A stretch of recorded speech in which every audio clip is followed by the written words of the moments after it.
After all the laps, the triumphs, the setbacks, it's all come down to this weekend as the Wera Tools British Kart Championships dances for one last time in 2024 here at Three Sisters on the final double-header weekend of the season.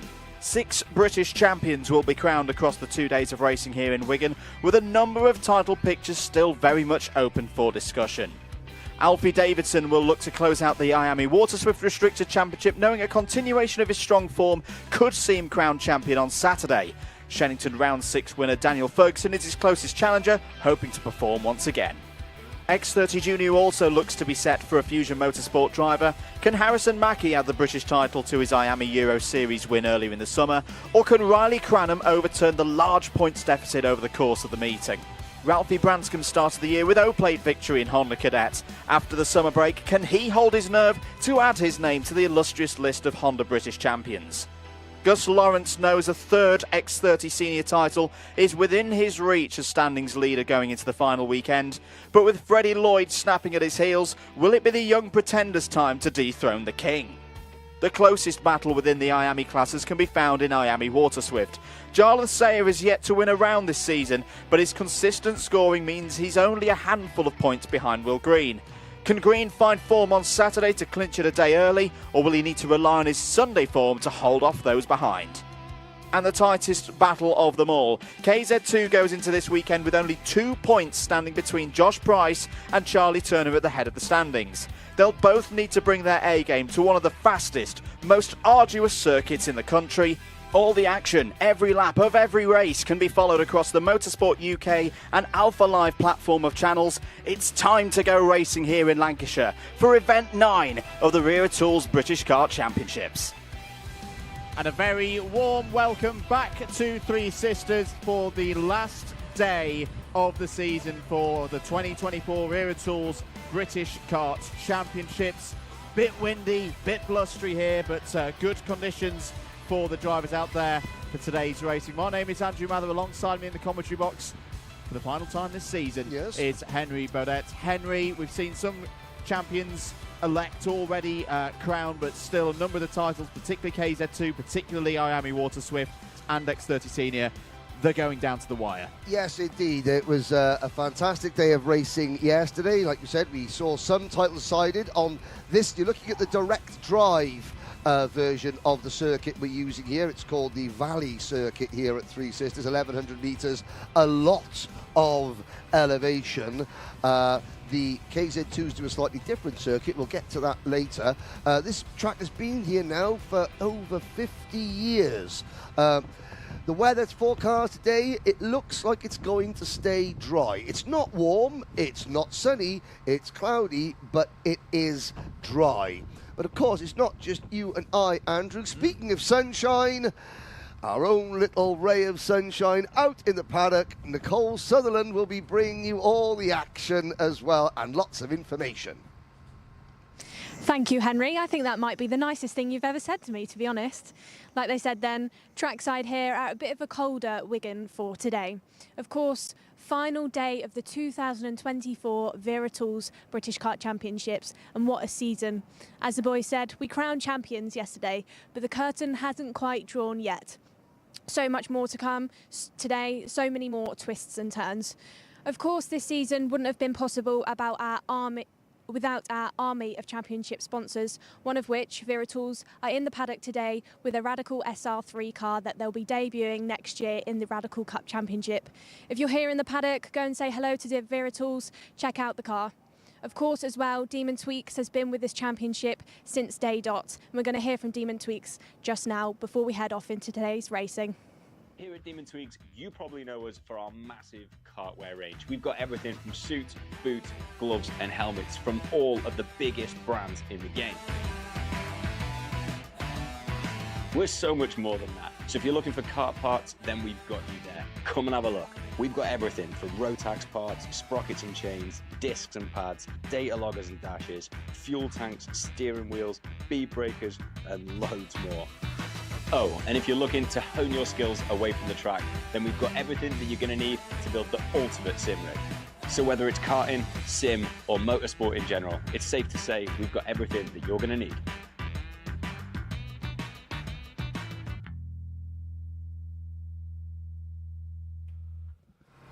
Very good. Thank you to Demon Tweaks for their continued support. Agenda of events. If you were with us yesterday, it's rinse and repeat for this final round of the championship. All classes have 2 heats of 8 minutes plus 1 lap, and then the finals later on this afternoon. Honda Cadet will be going first before Iami Water Swift Restricted, then Iami Water Swift, then X30 Junior, then X30 Senior, and then KZ2, and we go through that sequence 3 times. Yes, indeed. A big hello to everybody watching on the live stream. Hello to Michael Burke watching in Bathurst, Australia. Shaz Walshy saying good luck to Harry Walsh in Junior X30. Kenzo Craigie getting plenty of support, as is Shay Hilton. Now, we mentioned earlier that the KZ2 drivers do a slightly different variation. They do the full international circuit. The speeds are nearly 100 miles an hour. Huge thank you to 2020 British Kart champion Joe Charlton and the Energy Course team for sending us an onboard lap of the KZ2s. Now, we're used to talking over the onboard laps. However, I think for this onboard lap, the pictures say it all.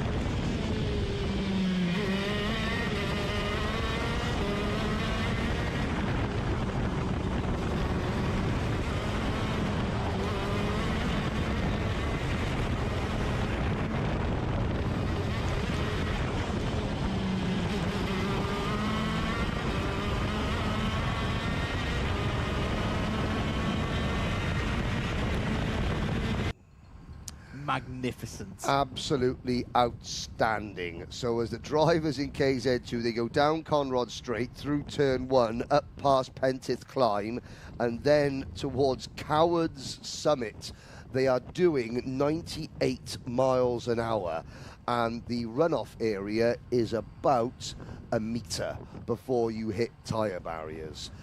It is the most intense British karting lap, short circuit British lap in shifter karting. We have lost a couple of KZ2s. No, they haven't just gone off and haven't landed yet. Jake Weston sprained wrist yesterday. Hope that Jake is okay. Nat Thomas as well. Paulie Bard got the coughs and snivels, coughs and sneezels, spread diseasels. So he is recovering at home as well. He's just feeling a bit under the weather. Now, we look at Honda Cadet GX200. Petition to see Henry and Andrew feature in KZ2 next season. The feature wouldn't be very long. Absolutely love to have a go in those KZ2 carts. There's Margaris Kvetskis. Sponsored by Traditional Jacket Potato. Well, he was certainly the hot potato yesterday, taking the victory, and will be getting ready to go very, very soon indeed. This is one of the championships that is still to be decided. Who's going to come out on top? We'll find out very shortly.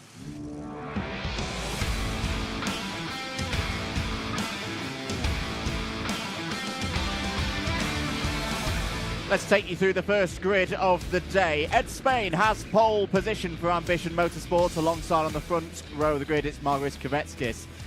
Ryan White and Archie Cannon form an all-Scottish row 2. It's going to be White's last day with the number 1 plate. Ralphie Branscombe could very well be taking that number 1 plate. He's on row 3 next to Riley Blakemore. Archie Loveridge and Kevin Ivanov start on row 4. Esme Rosie and Shay Hilton go from row number 5. Harry Grant and Jayan Prakash go from row 6, with Luke Jardine at the back of the field. 13 drivers heading through what is turn number 1, the first complex of corners. They go then out onto over Pentith Climb, down the hill. This is Joey Dunlop curve, Joey Dunlop corner, onto the straight next to the dummy grid. and then into Paddock Bend. After Paddock Bend, they go into the S's. There's the S's. Those curbs are frighteningly high for some of these young drivers. Out onto Rogerson's Straight, and then they are in to Luna Bend. Let's go down. I think we've got some information with Nicole. Just caught up with Ralphie Branscombe's dad, Joe. Joe told me he's really nervous, but Ralphie's the opposite. Feeling very calm, feeling very confident. Let's see how he gets on. Back to you, boy. Thank you very much, Nicole. The situation for Ralphie Branscombe, kind of similar to what we saw with Alfie David yesterday. It's a case of just get through. Nice and safe races today to formalise the championship lead he's got. Competing in this round today, ladies and gentlemen, also starts giving drivers their 20 bonus points for attending every single round. Yes. So that does come into play today. Ed Spain, though, great opportunity for Ed Spain here. Was your winner at Lark Hall earlier on in the season. And can he get back on the podium today? Got to get through these two heats first. Here's the first one of them. Eyes on the lights for the standing start in Honda Cadet GX200. And away we go. Very even start for both drivers on the front row of the grid. It's going to be Spain who leads into turn one. Kvetskis there in second place. Where is champion-elect Ralphie Branscombe? He's down in about 8th place at the moment. 9th place, that's not too bad. I say, he just needs to get through these two heats unscathed, nice and safe, and he'll accumulate the points that tips him over the max possible scores for everybody else out there. Ryan White on the attack. If he's going to have one last day with the number one plate, he's going to try and make it a good one. That's a nice bit of work from Ryan White up to second place. Yes, a good start from the Ambition Motorsport Kart of Ed Spain. Great to see the Ambition team back at the forefront. Paul James in the paddock.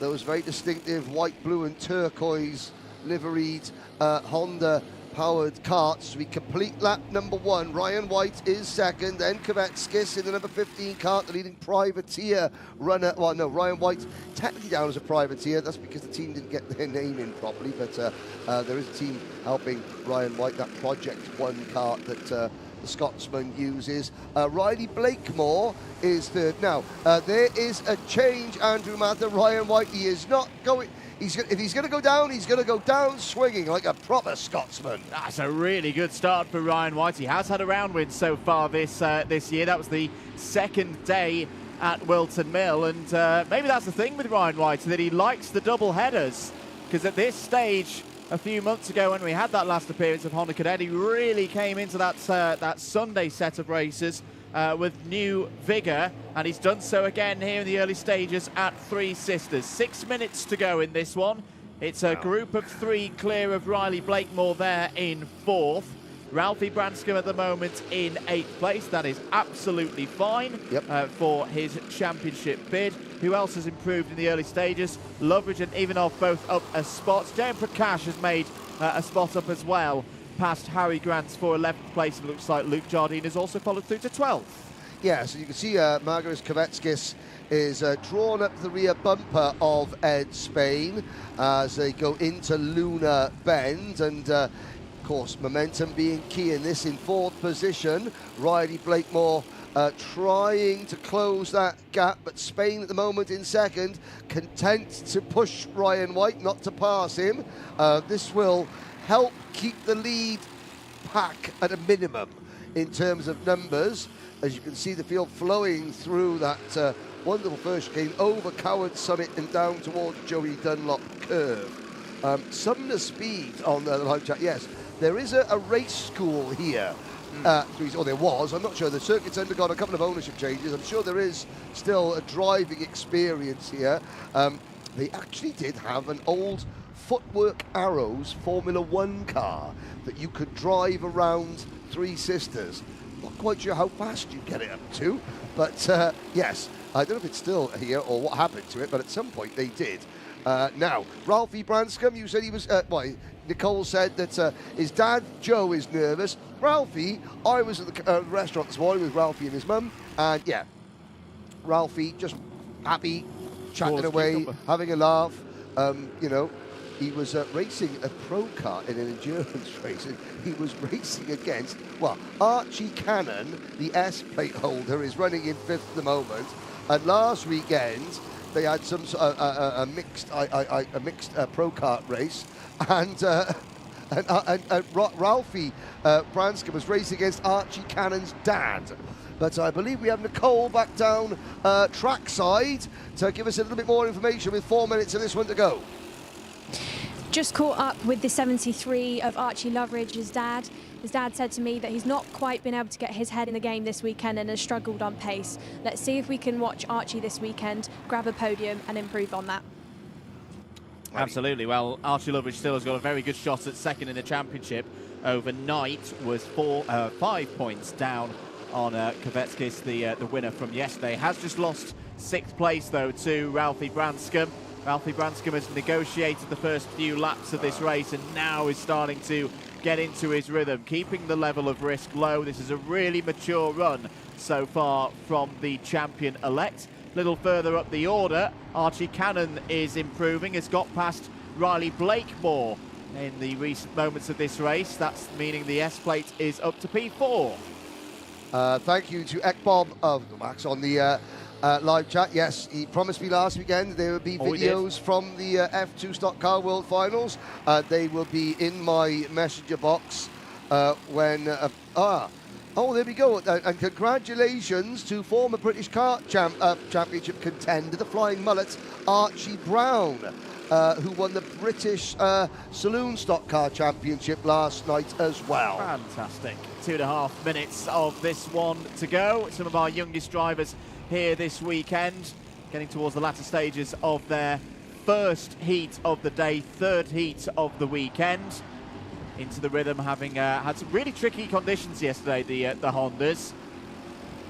Yes. I mean, what the mechanics think, if it's going to be a wet day, be a wet day. Just stay wet. Don't change your mind every 30 seconds, which is what the situation was yesterday. Have to say, this battle for 4th, 5th, 6th and 7th is a good one. The top 3 are in a train. Look at Kevin Ivanov in that plain white kart, doing his best to try and catch and just hang on to this group. We've got just over 90 seconds to go. It's white, Spain, Kvetskis, then a gap of 1.9 seconds to Archie Cannon, and I think Ralphie Branscombe, the O-Plate champion there, behind Riley Blakemore, is going to be saying, well, Archie, I was racing against your dad last weekend, now I'm going to race against you, and I'm going to prove that I'm faster than you and your dad. And if, I don't know the result of last weekend's race, but if Archie Cannon, if Archie Cannon's dad wasn't as fast as Archie, then Archie needs to settle the score here. It does indeed. Change? No, down. Almost. Yeah, nearly a move there for Ed Spain past the leader, Ryan White. It's been a change further down the order. Harry Grant is back into the top 10. Has got back ahead of Jayan Prakash and Luke Jardine. All drivers in terms of their race pace, covered by a second. Yes. One's at the front doing the 49.7s. Everybody else in the lower 49s or the 50-point somethings. This battle started to spice up though. Ryan White trying to make his number 1 kart as wide as possible, going down the middle of the track along the Rogerson Straight. That's absolutely fine. Now winding it up through Luna Bend. Kvetskis still there as well, waiting for a moment to attack. We're going to have 2 more laps of this one. 25 seconds on the clock as they go over start-finish. White to driver's right, keeps the lead. It's going to be tricky though. Both of these drivers have been very quick this weekend. I commentating on this circuit, or on the Valley circuit, a long time ago at a Formula Kart Stars round, and it was a mini-max race, and it had 24 drivers in it, as we've got a new race leader, and his name is Ed Spain. And the mini-max race, I was about 24 drivers in it. A driver by the name of Lemuel Pay defended from the word go. All 24 drivers finished in one line. It can happen. But, of course, defending rules. Ryan White started defending with about 50 seconds to go. That's reasonable enough. But it's now game on, and look at how close the second group are getting. They were 1.9 seconds back Now they're 1.3 seconds back as we start the last lap. White, Blakemore, Kvetskis, but the cavalry are coming, but are they going to run out of time, Andrew? I think they are going to run out of time. They're going to run out of corners. It was a mighty move from Ryan White to retake the lead into Luna Bend. Nearly 3 wide as they go into Paddock. Kvetskis has got a little bit of overlap down the inside. He's going to take second place. That's good news for Ryan White. He's got a bit of a lead now, but the biggest challenge is yet to come. Down the Rogerson Straight, left then right through Luna Bend. Has Kvetskis timed this perfectly? Won both of the heats yesterday. He's got to get on the power. This is the difficult bit now for Ryan White as they run to the line. You can see them pushing all the way. It's going to be a close one. It's Kvetskis. Kvetskis gets it on timing by 0.03. Ryan White P2, Ed Spade P3. All 3 of them covered by 0.04 of a second. If that's the way the racing is going to play out today, sign me right up. That was fantastic. 3 drivers, a blanket finish, separated by 0.04 of a second. And that's quite significant. Kvetskis has just proved that in Honda Cadet you can get the slipstream, and in a drag race you have enough time to pass the driver in front of you. Riley Blakemore finishing in 4th position, Archie Cannon 5th, Archie Lovebridge 6th, Ralphie Branscombe, there he is, 7th position, and he will be happy with that. No championship points available for this race. There are 2 sets of championship points left up for grabs in each class. The first one will come at the end of both heats, called the intermediate classification. The order in intermediate classification, that hands out championship points, and then obviously the final themselves. But as we look at the Honda Cadet drivers, this is what you want to see. It is indeed. Look at them now. 2:05, we will see the Honda Cadets back out for their second heat. We're going to give them that time to get ready for that one. We're going to get ready for the next race as well after this short ad break. Iami Water Swift Restricted is next. Yes, please.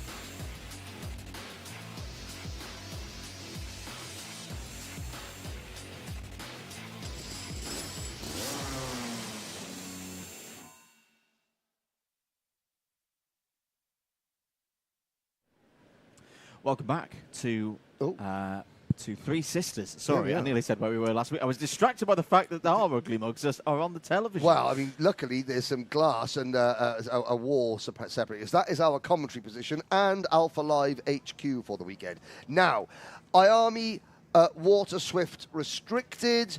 We had a championship decided yesterday, but Andrew, there are also tickets to the Iami Warriors final up for grabs. This is heat 1 of the day for Water Swift Restricted.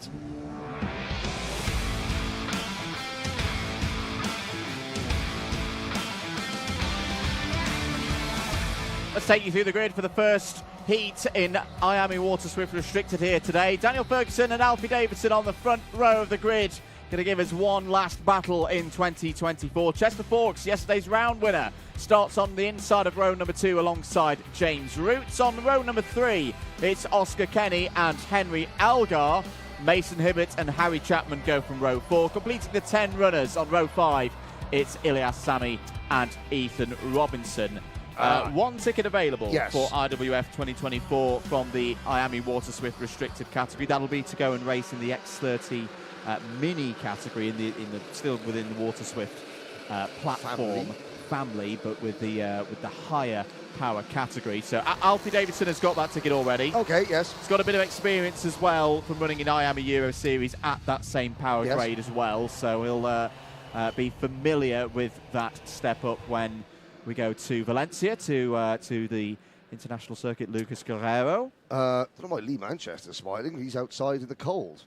But there's one of our race directors. Now, Mason Hibbert. Is Nan Lisa's watching? Yes. She watched yesterday for the one race that they didn't get out for. I spoke to Will, and it was they just dropped the ball, didn't get ready in time. Happens to the best of them. Here we go then, into the tram lines. It's Water Swift restricted. Race 1 underway. Daniel Ferguson from the start, and Alfie Davidson cuts across to the outside of row number 1 to take the race lead. What a good scene it is to see a champion racing out. He doesn't want to go and sit in the pits and just, for risk of getting excluded. Nope, I've raced all year. The racing is very good, very sporting, and we're going to carry on in the same vein.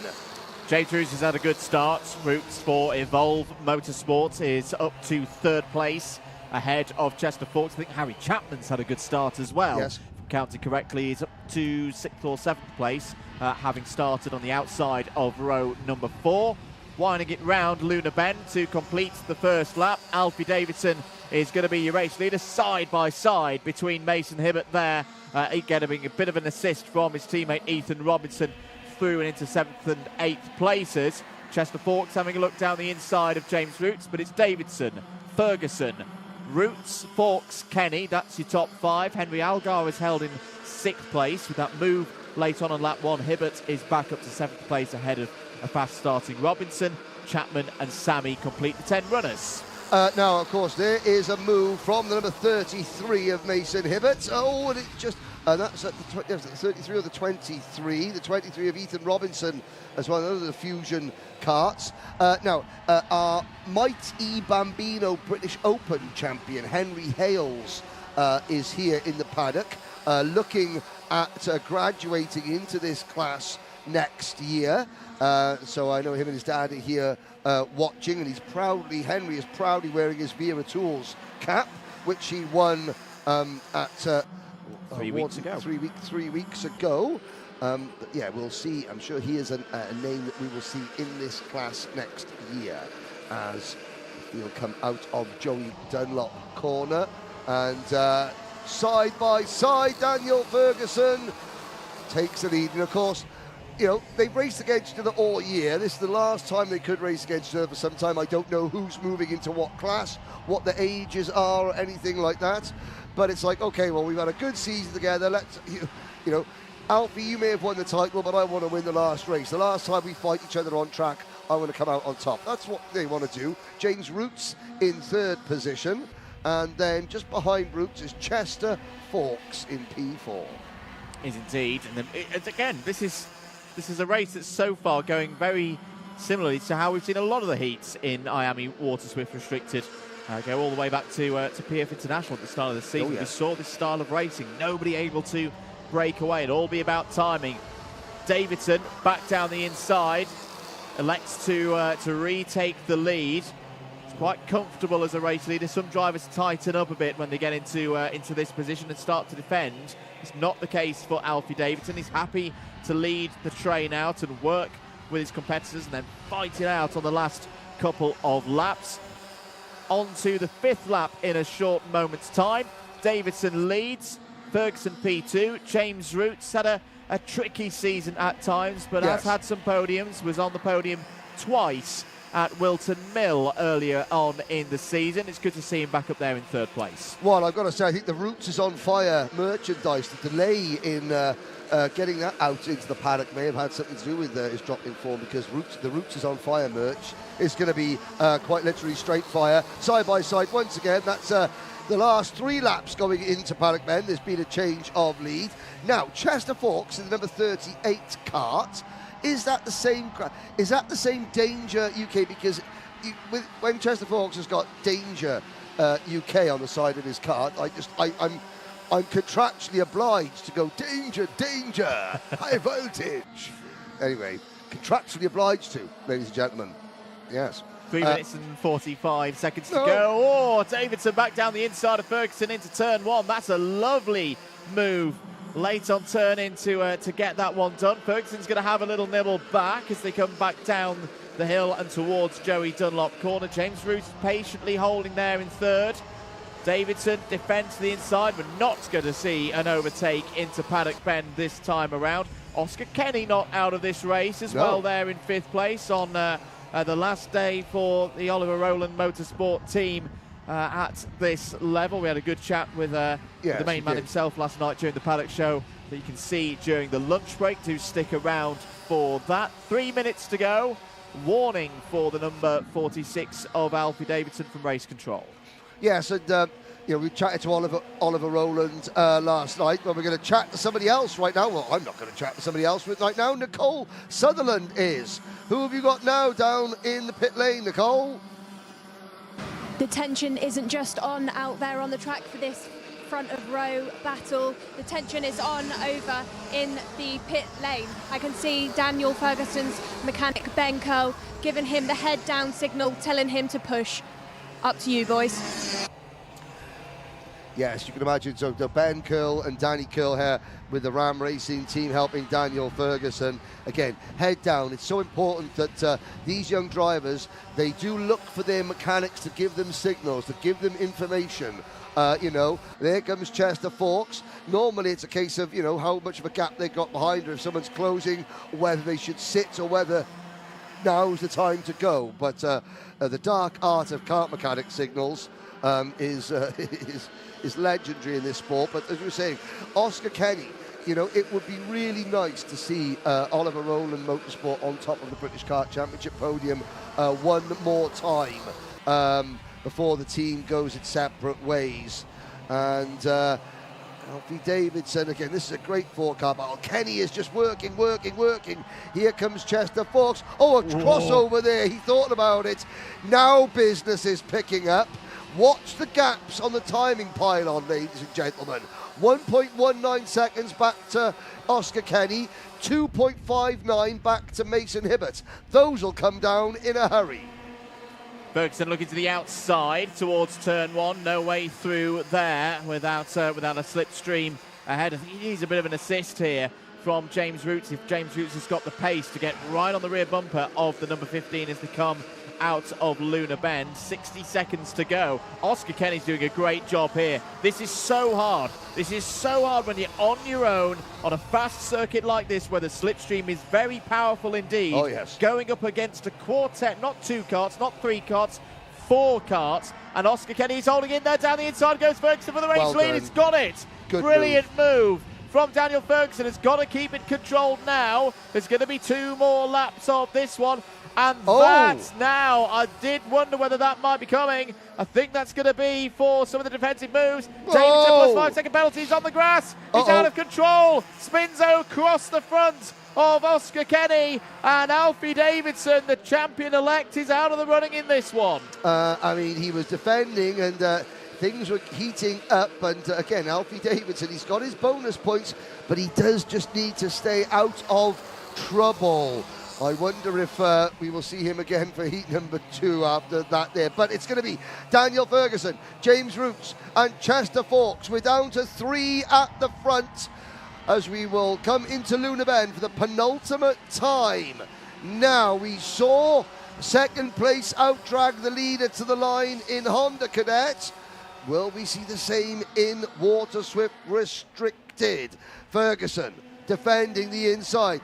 Will Roots stick to the inside? No one swings out wide to get a good run out of the first complex of corners. Now up over the brow of the hill. Fawkes going to the outside line. He'll get a good run through Joey Dunlop curve, but can he find a bit of clear track to make a move? Here we go, Andrew Mather. Into Paddock Bend for the last time in this heat. It's another close one in Iami Water Swift Restricted. The champion-elect has gone from the battle here. So it's down to Ferguson, Roots and Fawkes to sort it out in the last couple of corners. Although Daniel Ferguson's now under investigation as well. This is going to be one that's decided later on. There's a little bit of a moment there with Chester Fawkes. James Roots is not happy about that at all. We're still not done. Here comes the run to the line. Is Ferguson going to hold on? Yes. he is. Daniel Ferguson takes the checkered flag, P1 in the first race. Has picked up a warning, though, on the last lap. Chester Fawkes P2, James Roots P3, Oscar Kenny with a brave drive there. If it wasn't for that moment where I'm sure he'll have had to lift out for the spinning Alfie Davidson, he could have been part of that pack, but it's a solid result there in fourth. Mason Hibbert back in the top 5 ahead of Harry Chapman, Henry Algar, Ilias Sami, Alfie Davidson, who does have a 5-second penalty which will promote Ethan Robinson up to 9th. That is your provisional running order in Water Swift Restricted.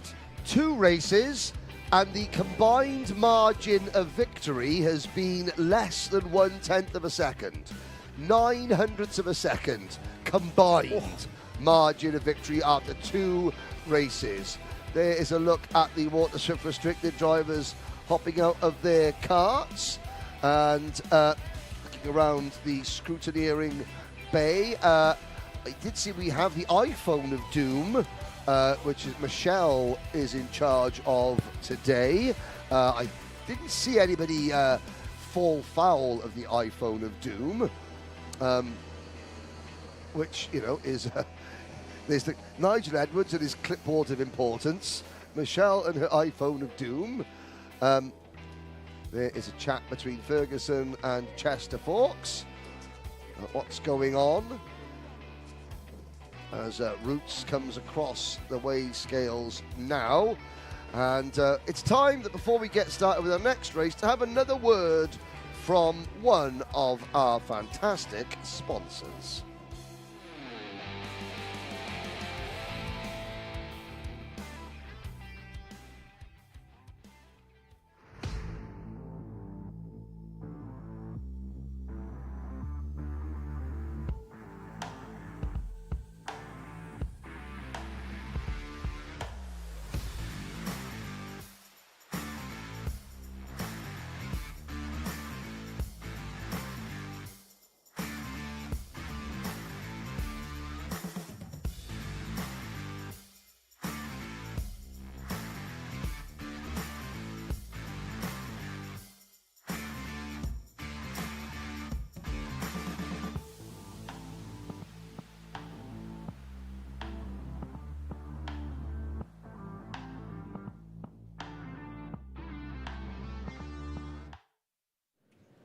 Welcome back to Three Sisters, the last day of the season for the Wera Tools British Kart Championships. 2 races down for the first round of heats, but we move our attention to one of the what's sure to be highlights of the day, the Iami Water Swift category. Not decided yet. Will Green is your championship leader. Very simple way of explaining this. He needs a 6th place in an intermediate classification or a final to be champion today. So either or. Either or. Either or. And that is with, that is as long as his nearest rival, which is going to be, well, in terms of the points overnight, it's Jarlath Sayer, but the actual threat is from Findlay Lines because of how the drop scores work. So Findlay Lines is the only driver who can overhaul the point score of Will Green and has got to win through the intermediate classification and the final to do so. Okay, so there we go. There is Findlay Lines. You know, Findlay has not made his task any easier by qualifying mid-grid. Got to say, lungs on that grid, Marshall. Jeez. 12th place for Findlay Lines. 12th place for Findlay Lines. Excellent. Well, what Findlay needs, like my bottle of Iron Brew, he needs a 2-litre dose of optimism. What's going to happen in Water Swift?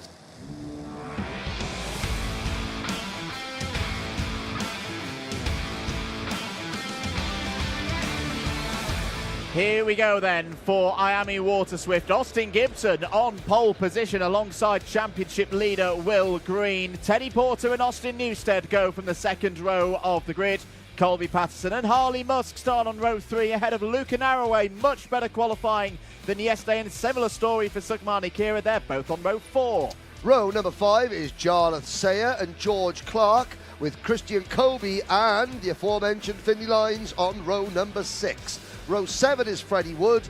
Max Mason goes from grid 14 alongside Charlie Clough, and then Harry Williams. Next row of the grid, Knight Measures starts alongside Blair Smith. George House and Johnston Stewart complete the top 20. On row 11, Callum Graham and Andy Stewart. Sophie Campbell from Northern Ireland starts alongside Joseph Davies of row 12. Oscar Miller and Ian Carey are teammates on row number 13, ahead of Grayson Wortley and Baron Altonsoy on row 14. Ryan Meta completes the 29 runners in this one. A full house as well, which is always good to see. So, Austin Gibson, Aussie to his mates. On pole position for this one. On pole position. The Will Green will obviously have tactics on his mind, but those two Oliver Rowland Motorsport drivers, they just want to go out on top. They want to, put their team on the top step of the podium one last time.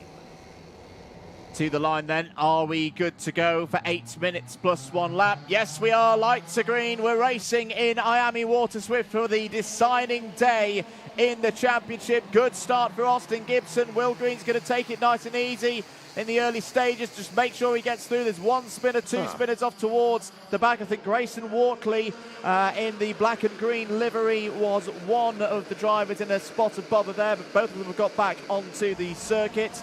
Early stages, Gibson leads this race. I think Teddy Porter's on the attack in the early stages of this one, as his teammate Colby Patterson. Oliver Rowland Motorsport going for one last stand here at Three Sisters. Will Green quite happy at the moment, P4, but crucially ahead of Findlay Lines. If he does that across the course of these two heats, he'll be champion. Yes, and of course, Findlay Lines, for those of you unfamiliar, he has got the lime green crash helmet on. He's on the predominantly white with flecks of blue and luminous yellow Synergy Kart. The Maximum Networks backed driver, the E-Play holder, there he is. So it's quite simple. That driver on your screen there has got to, over the course of this race and the next heat race, has got to score more points than any other driver so that he finishes as the best placed driver in the intermediate classification. That's number one, what he has to do. And of course, at the moment, he is only running 16th. He's actually lost ground from the start. Then, if he does that, he's got to make sure that Will Green finishes lower than 6. We've got to move for the lead, and Teddy J. Porter goes into top spot for the ORM team. And lovely teamwork there between the two ORMs. Patterson with a little assist there just to get Porter enough speed down the inside and into the lead of this race. Austin Gibson's going to fight back though, back into Paddock Ben. Lovely move by Aussie there. Oh, that's all getting a little bit tight. Will Green's going to hop up into second place. Austin Newstead goes round the outside. Lovely stuff there from Austin Newstead to get past both of the ORMs. Here's Sugmani Kira down the inside. Big day for Sugmani Kira because, of course, we're talking about championships. Everyone in the top 10 will get a seeded plate of some description. And we've also got the question of the IWF tickets to be discussed in this category. 3 of them available. Is there. Porter down the inside. That's getting a little bit rough. It's turn 1. Sugmani Kira is going to lose a number. Sorry, Jarlath Sayer was losing a number of positions there in the number 8. Jarlath Sayer trying to hold on to second place in the championship. He's already got his tickets to the IWF. He qualified through the Iami Euro Series. Adstid, your new race leader, Will Green, takes it away from Austin Gibson. Once again, if he's going to win the championship, he wants to do it in style. Yes, indeed. The best way to stay out of trouble, stay in front of the trouble at the head of the field. Now, there is Austin Newstead in 3rd position for the BMR Restart team. There is Findlay Lines. Lines, the last time we checked, he was 16th. He is smack bang in the middle of this hornet's nest of go-karts. And that's the number 8 kart of Jarlath Sayer, having a bit of a rough day. He's just been passed by that green and white OMS racing kart of, I believe, that was George Clark. Yes. Spoke to George's mechanic, Alicia Barrett, yesterday. Now, Findlay Lines has gained a couple of places. He's up to 13th, but chances slipping away. 4 minutes to go. Will Green, who's been tremendous on Sundays in previous double headers. Is in fact unbeaten in terms of the finals through each of the visits to PF International, Wilton Mill and Shennington. Can he do it again today? This is a bit close. This is Luca Narroway with the yellow helmet there, trying to find a way past Jarlath Sayer. Tough race this for Jarlath Sayer. He's being ganged up on a little bit. Here comes Finley Lines down the inside. I think Blair Smith was also nipping through there. It's a really tough race for Sayer. But I've got to say, that kart with a black nose cone on, that Falcon kart for Evolve Motorsport, Luca Narroway is having an outstanding weekend. This is the best I've seen Luca for a long time. He's really got the bit between his teeth. He looks fast. He looks nice and aggressive. I would imagine it's probably because his dad's handed over the mechanicking duties to somebody else. Only joking. But no, really good to see Luca Narroway do well. Here he goes again, up the inside of one of the BMR karts. And now Finley Lines, 2 for the price of 1 special offer. That was a lovely, lovely run from Finley Lines, who calmly got himself down the inside of both of his competitors there. That Lines up to 10th place. He's got to go now. This is a really important lap for Finley Lines. He's got 2 3/4 minutes to go. There's a bit of a gap now to find up to George Clark, who's there in 8th place. He's just got to get as high up the order as possible and hope for the best in the second heat. The trouble is, the time qualifying from earlier sets the grid for both heats. It's not a case of where, it's not like where you will finish this result, you start in the second one. That's not how it works. So Finley Lines has got to do a lot of overtaking to keep his slim championship bid alive. Let's head down to Nicole Sutherland. With Will Green's mechanic, who has told me about the maturity level of that young driver. I would say that maturity and that level-headed approach is what has pushed him through to such a strong lead in the later stages of this race. Back to you, boys. Thank you very much, Nicole. I think that's Joseph Davies is out. The premium karting number 78 is going to try and get back onto circuit, but it's we've had so much rain in England the last few days that it's going to be very, very tricky, very boggy out there off the tarmac. Yes, it is something of a quagmire off track. Now, there is Austin Newstead passing Austin Gibson for second. God, the last time you saw 2 Austins together, it was probably about 1983 on the M25. One was a Maxi, the other was an Allegro. There we go, side by side again. And Newstead defends. Like I said, the baby-faced assassin picks his moments. Now, this group, they're falling away from Will Green. If Will Green wins this race and Finley Lines finishes 9th, where he currently is running, that's not game over, because that's not the end of the heat races. It simply means at that point in the intermediate classification, Will Green will be leading and Finley Lines will be 9th. There's still one race for Finley to try and overturn that, but it would be very, very difficult indeed, although he could gain a couple of positions here if this lot keep tripping over each other like they're doing. Very, very close into turn 1 there. 30 seconds of this one to go. Gibson defends. Marnie Keir is on the scene down the inside of the number 24 of Colby Patterson. These drivers who all know each other very well. They've not just raced here in the Wera Tools British Kart Championships across the course of 2024. Many of them have been part of the Iami Euro Series grid. The problem out there, the number 93, Johnston Stewart, one of the ORMs, looks to be out of this one. What a shame for Johnston, because he was the highest debutant in this race up to that point. Yes, that would now go to Andy Stewart, Johnston's sister. So that's a nice little present. Very good at skipping. Have a little look back there now. Look at Finley Lines. Finley Lines has got past George Clark. He's still got clear track in front of him. He's still got ground to make up. However, the more this group are battling, Lines is getting closer. However, the clock has struck 0. The next time that Will Green crosses the start-finish line, he'll see the last lap board.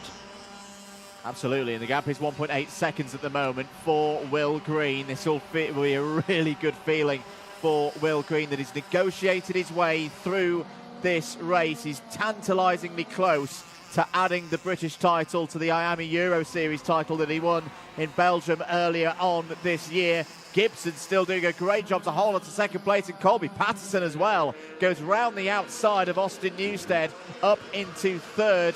Newstead down to fourth. It's now going to deal with Sukmani Kira, who's taken great strides across the course of the 2024 season. Member of the Alpine Race Her programme. It's going to be part of that programme for a good number of years. There's the information that I've received in the paddock. Will Green, though, is one more step towards the British title. His teammate in the number 51, Charlie Clough, is out of the race, but no problem for Will Green. That is half the job done. He needs to replicate that performance again to give himself the buffer in the championship. Green takes heat number 1 and is 1 heat away from becoming British champion. It's still going on further down the field. That's Sophie Campbell gaining a couple of spots late on, but it's Green from Gibson, Patterson, Newstead, Kira. Top 5 covered by 3 seconds. We talk, so much about drivers being, role models outside the sport, and Sukmani Kira, certainly that young lady, the background, the culture that she comes from as well, acting as a real inspiration for lots of other young girls, come into the sport. Doesn't matter what skin colour, what race, creed or religion you are. Karting is for all, and these young drivers we saw with Dian Pahal last week. Again, they are aware that they are role models outside the sport because of the level of coverage they get, in the British Championship. Kenzo Craigie, he is the first karting world champion of colour, and he's aware of that. And he knows that, and that's something that, he wants to use that. Obviously, him winning a world championship is great on a personal level, but he does also want to use that as a platform to bring other people, of mixed race and, minorities, in ethnic minorities into this paddock. And I wholeheartedly commend him and Sukmani and the others who are taking on those roles for doing so. Did a great job with it as well. Drivers into scrutineering, going through the mandatory checks. We're going to take another short break here at Three Sisters and be back for the next race in a few moments' time.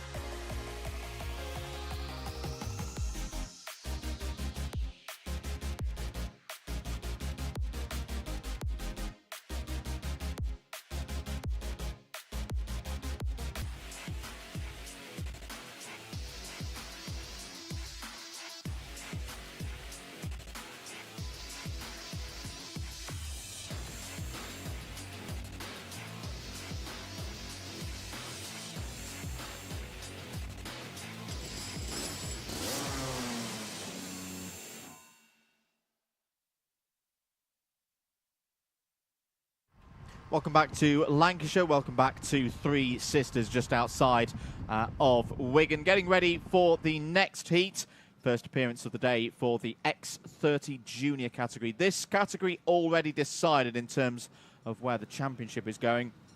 But another one where the tickets to the Iami Warrior Final in Valencia later on in the year is going to be a topic of discussion for today. 3 tickets available, per the information here in the box. Mackie's already qualified as well through his efforts in the Iami Euro Series. Who's going to be taking those other tickets? Let's find out what happens in this next heat.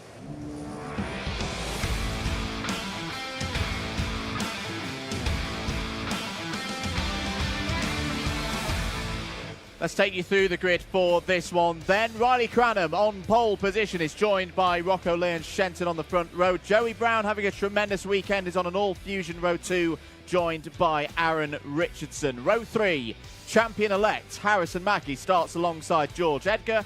Thomas Minspearing and Morgan Moore go from row number 4. Archie Owen and Harry Walsh are on row number 5 ahead of Harrison Whitcomb, on row 6 next to Monda Junior Canini. Row 7, Zach Green, he's got his ticket to IWF already. Starts on row 7 next to Leif Khan. Row 8, it's Cameron Edmonds and Theo Lestrange. Kenzo Craigie starts down in 17th. What can the Junior World Champion do from there? He starts alongside Mayan Patel, Sky Parker and Evan Purcell. Then Hamish Forrest, Max Ewell, Jake Brook, Dylan Patel, and the Purple People Eater himself, Jeff Nürnbergen, Alexander D. Benedictis, Katrina E.E. and Ashley Haza in the smartest looking go-karts we have here out of. There's 118 drivers here, and Ashley Haza is half German, half Jamaican. They have the full Jamaican livery on that car and race suit. It looks absolutely spectacular. Here we go then towards the line. Are we good for the starts on this occasion? No, the lights have not gone out at our end. The chevron flags are out at Marshall Post 6 that we can see from the commentary box. That's a false start. We'll go round again. You know I'm stupid, Andrew. No. Well, Louise Richardson always says G.I. Aaron, but it's not. I've just realised it's capital G, lowercase L. Good luck, Aaron. I thought G.I. Aaron. I thought it was G.I. Joe. Never mind. There's Ashley Haza. Look at that kart. He's got lots of sponsors on there, which is good to see. You know, he's got his dual nationality now as well. And yeah, Ashley Haza, you know, Alex Powell and Zane Burgess, they're the Jamaican sensations in car racing and karting. But, you know, Ashley Haza, that is cool runnings all the way. Now, privateer driver on the front row of the grid, Rocco Leon Shenton, trying to take one against the big guns. Here we go, second time of asking. Now we're off and racing. And look at that trio of Fusion drivers. Line astern into turn number 1. The Argenti kart of Thomas Min spearing, getting sideways behind them. But they are all through the first couple of corners over the crest. Oh dear, Harry Walsh. Someone notify air traffic control. He got some serious airtime there. I didn't know we were going to get Walsh Airlines coming through Three Sisters today, but thankfully he's back on the tarmac. 7.5 minutes to go in this one. So 1-2-3 for Fusion at the moment. Riley Cranham, who, similar to some of the championship scenarios that we're talking about, just get through the races safely. He'll take the number 2 plate and a ticket to IWF 24 to join his teammate Harrison Mackie. One of the biggest events of the year. Morgan Moore on the attack down the inside of Archie Owen there for P6. Morgan Moore has had an impressive season for premium karting coming down the hill. So it's Cranham from Mackie, Joey Brown P3, Thomas Min Spearing up to P4. Spearing in the discussion for one of those 3 tickets to Valencia as well. He's got a decent lead over George Edgar in the points overnight. Still could take 3rd place away from Kenzo Craig. Is out of the race. It's one of the Crocs. It's Max Ewell in the number 55. Yeah, so I wondered why the marshal at the entrance to Paddock Corner was wearing the waving the yellow flag. The Cypress or Eyes who's wearing it. Here he goes, Harrison Whitcomb at the inside. Harrison got the bit between his teeth. In the point standings, Harrison has had a less than stellar campaign. Obviously, he'll be disappointed by where he is in the points, but he Semi 92 says, hi, do you know when the seniors are out? They're out next, but you've got 6 minutes of fantastic junior action before then, Semi. How American do I want to be? Semi. There is Thomas Min Spearing. The OKN category, the OKN World Cup that you commentated on at PF International. Thomas Min Spearing and Harrison Whitcomb featured heavily in that. I have to say, well, we've got a Malaysian young lady in the race, Katrina E.E. She is down in, well, she's 23rd. She's gained 4 places, which is good to see. Biggest mover in the race so far. Kenzo Craigie has gained 5 places from where he started, the OK Junior World Champion. Joey Brown having a really good race here, Henry. He's got past Harrison Mackie into second place. Yes. Joey Brown, another one of those drivers who through the course of the season I think is really taking a big step forward. You know, you look at his results, you know, he's in the Repecharges at PF International. He's now racing at the very front. Thomas Minsberg was down the inside of Mackie there, has taken third place. Rocco Lee and Shenton there in fourth. Mackie just having a good bit of fun with it. And it is, you mentioned it already, Henry, it's really good to see Harrison Mackie out on track. I was a little bit concerned that we weren't going to see it today. He sat out the last round of the Iami Euro Series to make sure, you know, nothing went wrong. He already had enough points to be champion in that series, and he's already got enough before the start of today, but he's going out there having one last run. Yeah, the drivers have got to have faith in their own abilities. What does it say about a driver that they win a championship and they think, oh, I don't want to get disqualified, so I'm not going to race? Well, if you have that attitude, then you're going to get yourself into trouble. You've got to have things like, well, I've got this far, and so, you know, why would I do any different now? I understand it. Do I like it? No. Do I understand it and respect the decision when it's made? Yes, I do. Because, you know, these teams, these drivers, these families, they pour an awful lot of hard-earned Finley cash into this sport, as do the sponsors of some of these drivers. And, there is Kenzo Craigie, who has gained 6 places. And there is the BMR restart, number 44.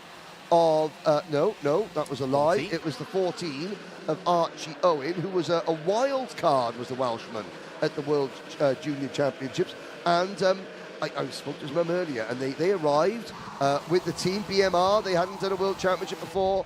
The material was all new to both Archie and the team, and yet qualified 5th in group, and was unlucky not to make the actual final. They said they wanted to make the super heat. But they actually not only made the super heat, they could have made the final. But it was a fantastic learning experience as we look at Harrison Mackie now starting to try and pick up places. And I think that's a deliberate thing for Harrison. He's waited for that front group to just spread itself out a little bit. Just a little bit, just to give him that comfort out there. Shenton down the inside of Brown. Love that move there. From the youngster on the number 86, the privateer, past Joey Brown, will now set about resuming his battle that he had with Riley Cranham 24 hours ago. And this is what I got to say. You know, I love Dan Hazelwood to bits. I think that Dan Hazelwood, the Fusion Motorsport team, they have added such a layer of professionalism to the British paddock, and they're the standard bearer that other teams have to aim for in here. The likes of Dan Holland Racing, Strawberry Racing, Argenti Motorsport. Dan Holland, they have seen off Dan Hazelwood, the Fusion team. They've seen off so many competitions, but there's nothing more than I like to see than a privateer driver like Rocco Shenton absolutely taking it to the big guns. It proves that if you want to do this just as a family, because it's just Rocco and his dad here. It's just Rocco and his dad against the big might of the Fusions and all the other teams. I absolutely love it because it shows that it still can be done. You can do it as a privateer in this sport. The lad and dad era is not over in this paddock. It's hard, but it's not over. New fastest lap of the race from Harrison Mackie, 42.67 seconds. He's starting to wind it up now.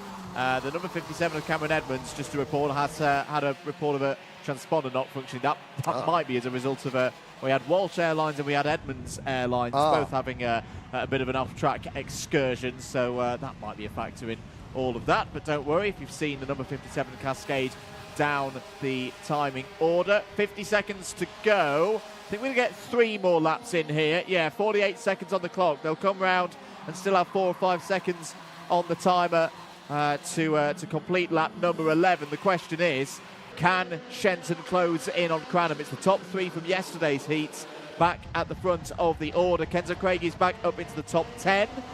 7 places gained for the number 44 now, just ahead of Zach Green. Zach Green, we mentioned during the grid readouts, It's one of the British drivers already heading to the IWF 24 competition in Valencia. That was virtually finishing second in the Iami Euro Series.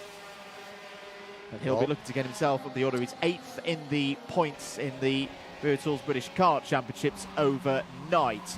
New fastest lap from Shenton. 2 laps to go. 0.2 of a second is the gap. What can Shenton do about the pace of Riley Cranham here, who's impressed a lot of people across the course of 2024? He's trying to secure his way to Valencia today. Would like to start it with this heat victory, but Shenton is a fighter out there. He's not going to give this one up easily through Luna Bend. About to go on to the final lap. This has been a good, solid lap from Riley Cranham. He's not going to be under too much pressure as they head on to the final lap. Well, let's see. The gap was 0.3 of a second. Shenton in the slipstream gets a good run through turn number 1, a little bit tidier than the race leader. He'll go over the crest. Now, watch for the move going into Paddock Bend. He'll try and set the race leader up here. Will he dive to the inside? He thinks about it. Oh, Cranham cuts it off. Cuts it off late. And Shenton might have to make do with second place now. But the intention from Shenton was there. Was indeed. Riley Cranham takes it round Luna Bend for the last time in the first heat of the day for X30 Junior. We'll see the checkered flag. Cranham wins again ahead of Shenton and Mackie. It's the same top 3 from yesterday's heats to kick off things here on Sunday. Joey Brown P4, Thomas Min Spearing P5. That will help Spearing out a lot in his quest to at least finish 4th in the championship today, maybe even higher. Morgan Moore scores well again in 6th. Aaron Richardson, Harrison Whitcomb, Archie Owen and Kenzo Craigie complete the top 10. Zach Green, George Edgar, Cameron Edmonds, Mondi Jr, Canini are next. Then it's Northern Ireland's Evan Purcell, and the Republic of Ireland's Theona Strange, Laith Khan, Sky Parker, Hamish Forrest, Harry Walsh, Jake Brook, Dylan Patel, Zeph Nurnberger, Mayan Patel, Katrina EE and Alexander Di Benedictis with Ashley Haza. Again, Ashley, he has moved out of Honda Cadet into Junior X30. That's a step and a half. That is like saying, oh, right, you've walked up your local hill, now try and climb Mount Everest, you know? It's getting up to speed across the course of the weekend. Riley Cranham, though, starts the day very nicely indeed. He'll be pleased with that effort. Had to fight for it, had to hold off Rockley and Shenton in the latter stages. He'll start the second heat knowing that he's got a very, very good chance of being on pole position for the final here today. There's Rocco. Yeah, now, talk about, he's a fighter. He fights and scraps for every single position. He's got that us against the world mentality that, you know, privateers sometimes need to have. So we have got Senior X30 coming up next after this short commercial break.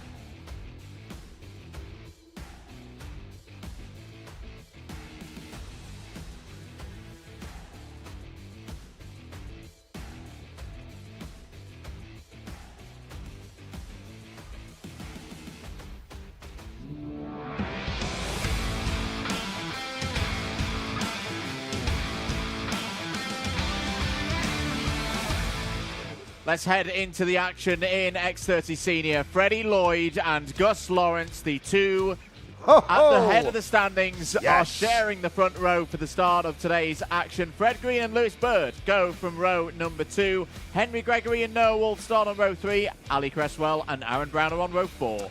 Then it's Hayden Eldridge, Cian Garrity, Sam Lewis and Harvey Roth, with Archie Tillett, Oliver Stilp, Dylan Brierley and Michael Gray in the Buzzing Hornets.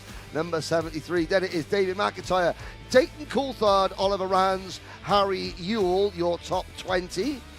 Freddie Housley and Casper Piecki go from row 11. Conor McPullen and Ty Stansfield go from row number 12. It's a 24-strong field.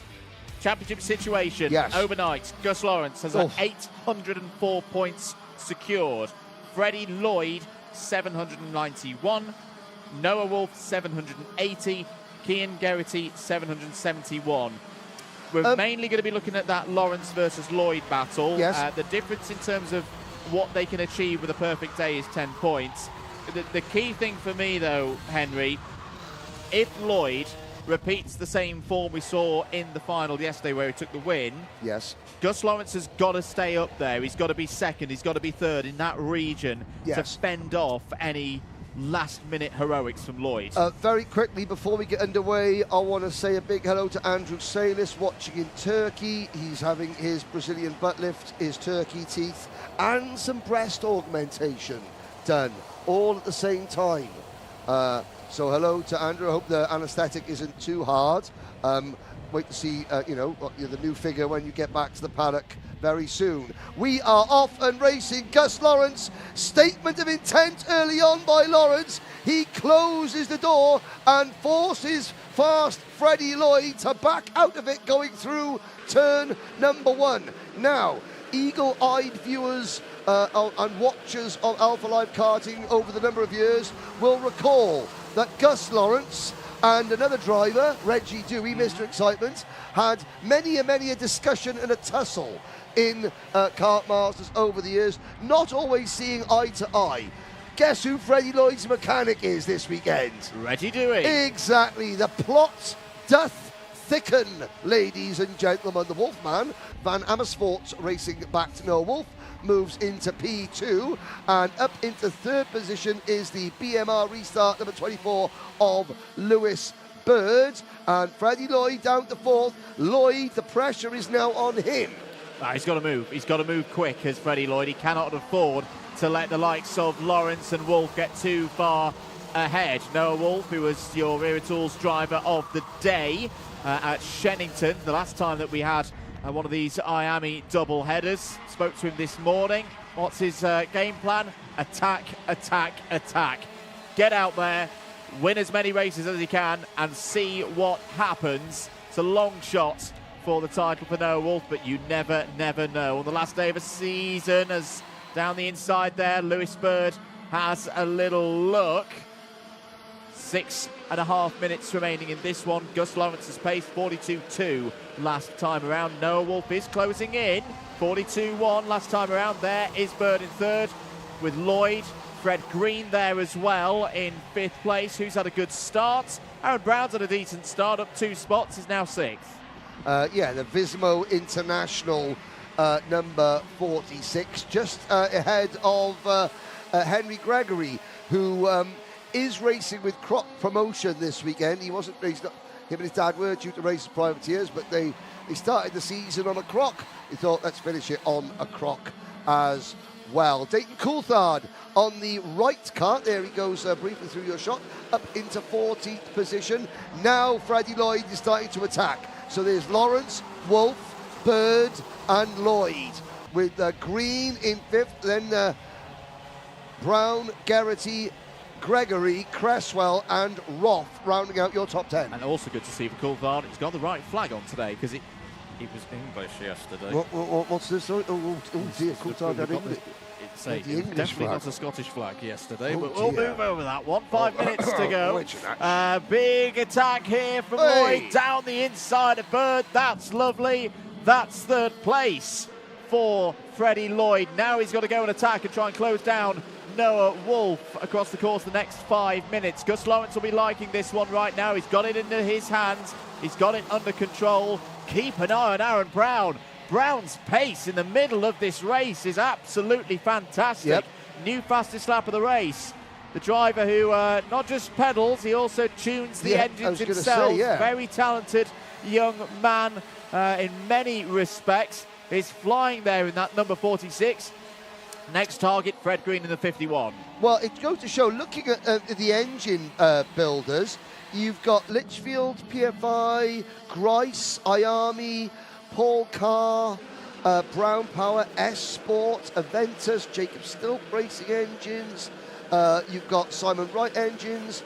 You've 10 different engine builders on this grid. I like that. Yes. You know, obviously, yeah, that's good. Ideally, that would keep costs down a little bit because everyone wants to try and retain their customers whilst increasing the amount of waft. Now, hot air's blowing up in the commentary box. Nicole Sutherland, what hot air have you found down in the pits as we look at Green making a move? The fight is on most definitely within this championship, but Freddie Lloyd's mechanic Reggie Dewey has just said to me how confident he is in Freddie and that he considers him to be like a little brother. Let's see how it all unfolds.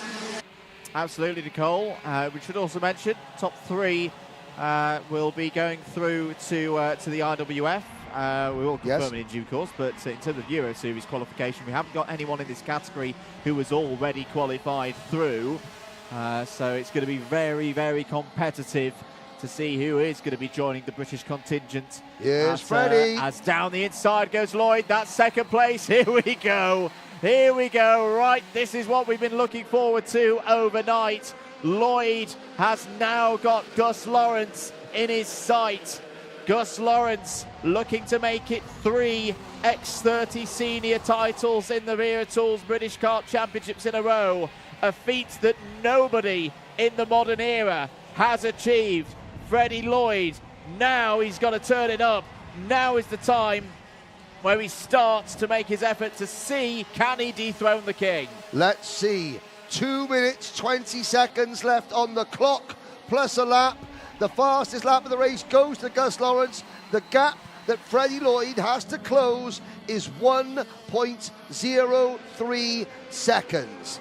Now, this is where we start looking at sector times. 3 timing sectors per lap, and each sector takes on more and more importance. If you're faster through the first sector, that normally means you're carrying more speed into the second sector. You have to have momentum now. Lloyd cannot make a mistake. You could take it as read that Gus Lawrence won't make a mistake. Lloyd has to dig very deep now. He has to.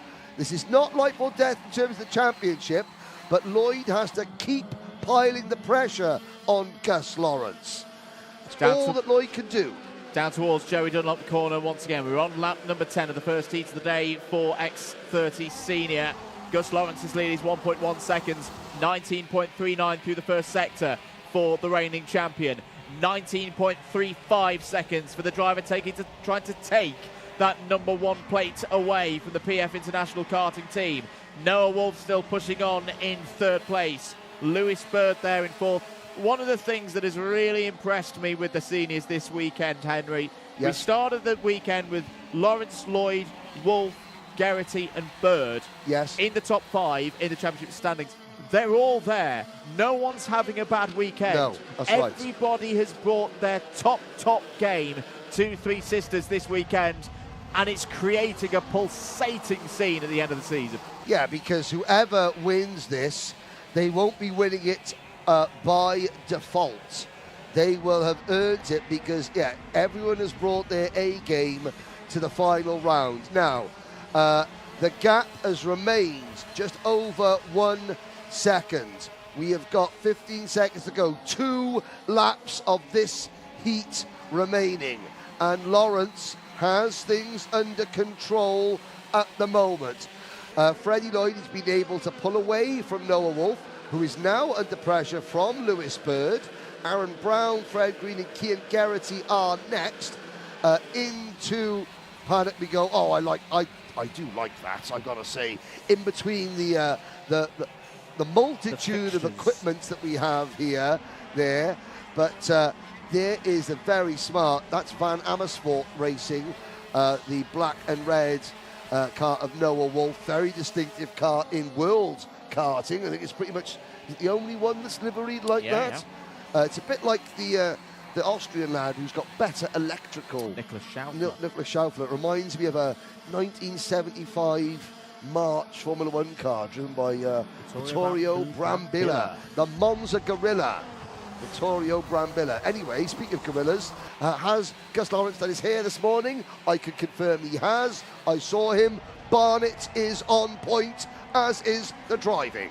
And it's going to be 1-0 in the early stages of today's battle in X30 Senior to Gus Lawrence. It's not job done yet for the reigning champion, but Gus Lawrence takes an early advantage in the title fight with the first win of the day. Freddie Lloyd comes home in second place to limit the losses. Noah Wolf P3. It's 1, 2, 3, 4, the top three in the championship standings to kick off things here at Three Sisters. Lewis Bird P4, trying to take that position away from Cian Geraghty, will be happy with that. Aaron Brown, superb there in fifth, ahead of Geraghty. Fred Green, Henry Gregory, Hayden Eldridge, Alistair Cresswell, all holding there in the top 10. A good, excellent result for privateer, Crop Promotions' Michael Gray. Michael, the Irishman. Now, I've got to say, we talked about the Buzzing Hornets. Yes. That's a homage to the late 90s Jordan Formula One cars. Now, I mean, you know as well as I do that Eddie Jordan loves his British karting, watches it all the time. He had a bit of a problem when TKM Racing went away, but, you know, because Eddie loves his TKM Racing. But a big hello to the Irish. Irish eyes are smiling on Michael Gray this morning. There's Freddie Lloyd. But yeah, that's a great little tribute to... one of my favourite liveries of F1 Really? history ever. Yeah, oh yeah, because I was a big Damon Hill fan. Ah, well, now see, 1996, they had the gold livery car. Gold one. Yeah, Grundle and Barrichello. Now the gold one was my favourite. But of course, when you're talking Jordan Formula One cars, the original 191E, 7-Up, the green, the emerald green, Bertrand Gachot before he sprayed mace in a taxi driver's face, and Andrea De Cesaris, the late and much missed. That was the all-time. Oh, that car. Mwah. Speaking of mwah, Barnett on point. Gus Lawrence looking good, and there's Noah Wolf dragging his go-kart around, and there's nothing that calms a driver down more than if you've just. You know, you might hate each other on the circuit, but then you've got to manually put your car over the weigh scales in front of each other. That'll calm the nerves a little bit. Here we go. Speaking of calming the nerves, let's take a quick break from the racing. Hello to Guillermo Alvarez. We are having lots of fun in Three Sisters. And have a quick commercial break before the KZ2s go out. Woo!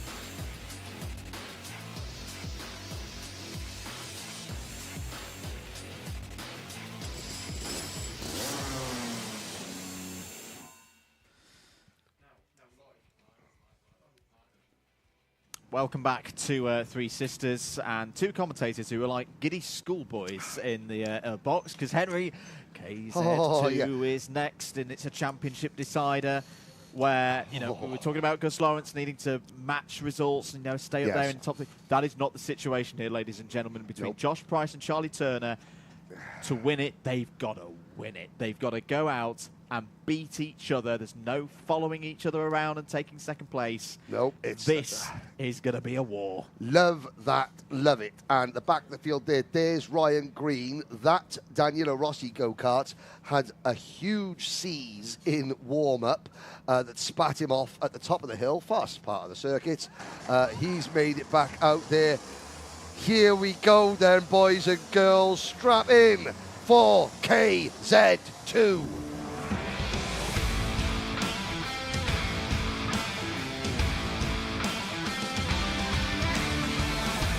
It's all on the line. It's KZ2 and Ella Stevens starts on pole position with Ashley Lewis for company on the front row. Josh Price is on row 2 alongside Miles Murphy, but crucially he is ahead of his championship rival Charlie Turner. Turner is joined on row 3 by Derek Morgan. Lee Ward goes from row 4 alongside George Barker. Bryn Kinch starts 9th. Jake Weston will not take the start of the race after his crash yesterday. We do wish Jake a quick recovery from his hand injury. Ryan Green completes the runners in this one. It is a very simple scenario between Price leading the championship by 5 points, Turner in second place. It's just they've got to beat each other. They've just got to make sure that they're ahead of the other if they're going to be British champion by the end of today. Yes, and let's not forget Ella Stevens, pole position for the second day running on that Jade Racing Viral ART. And this is not anything against the Jade team at all, they were absolutely amazing people, but the title is going to be decided between Rush Performance and More Racing.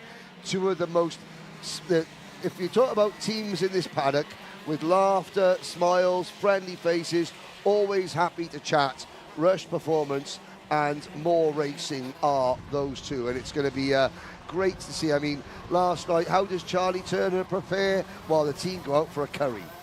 Saturday night curry. Apparently, it was very nice. Apparently, it was very, very nice. Good. Josh Price spent Saturday night massaging the guns.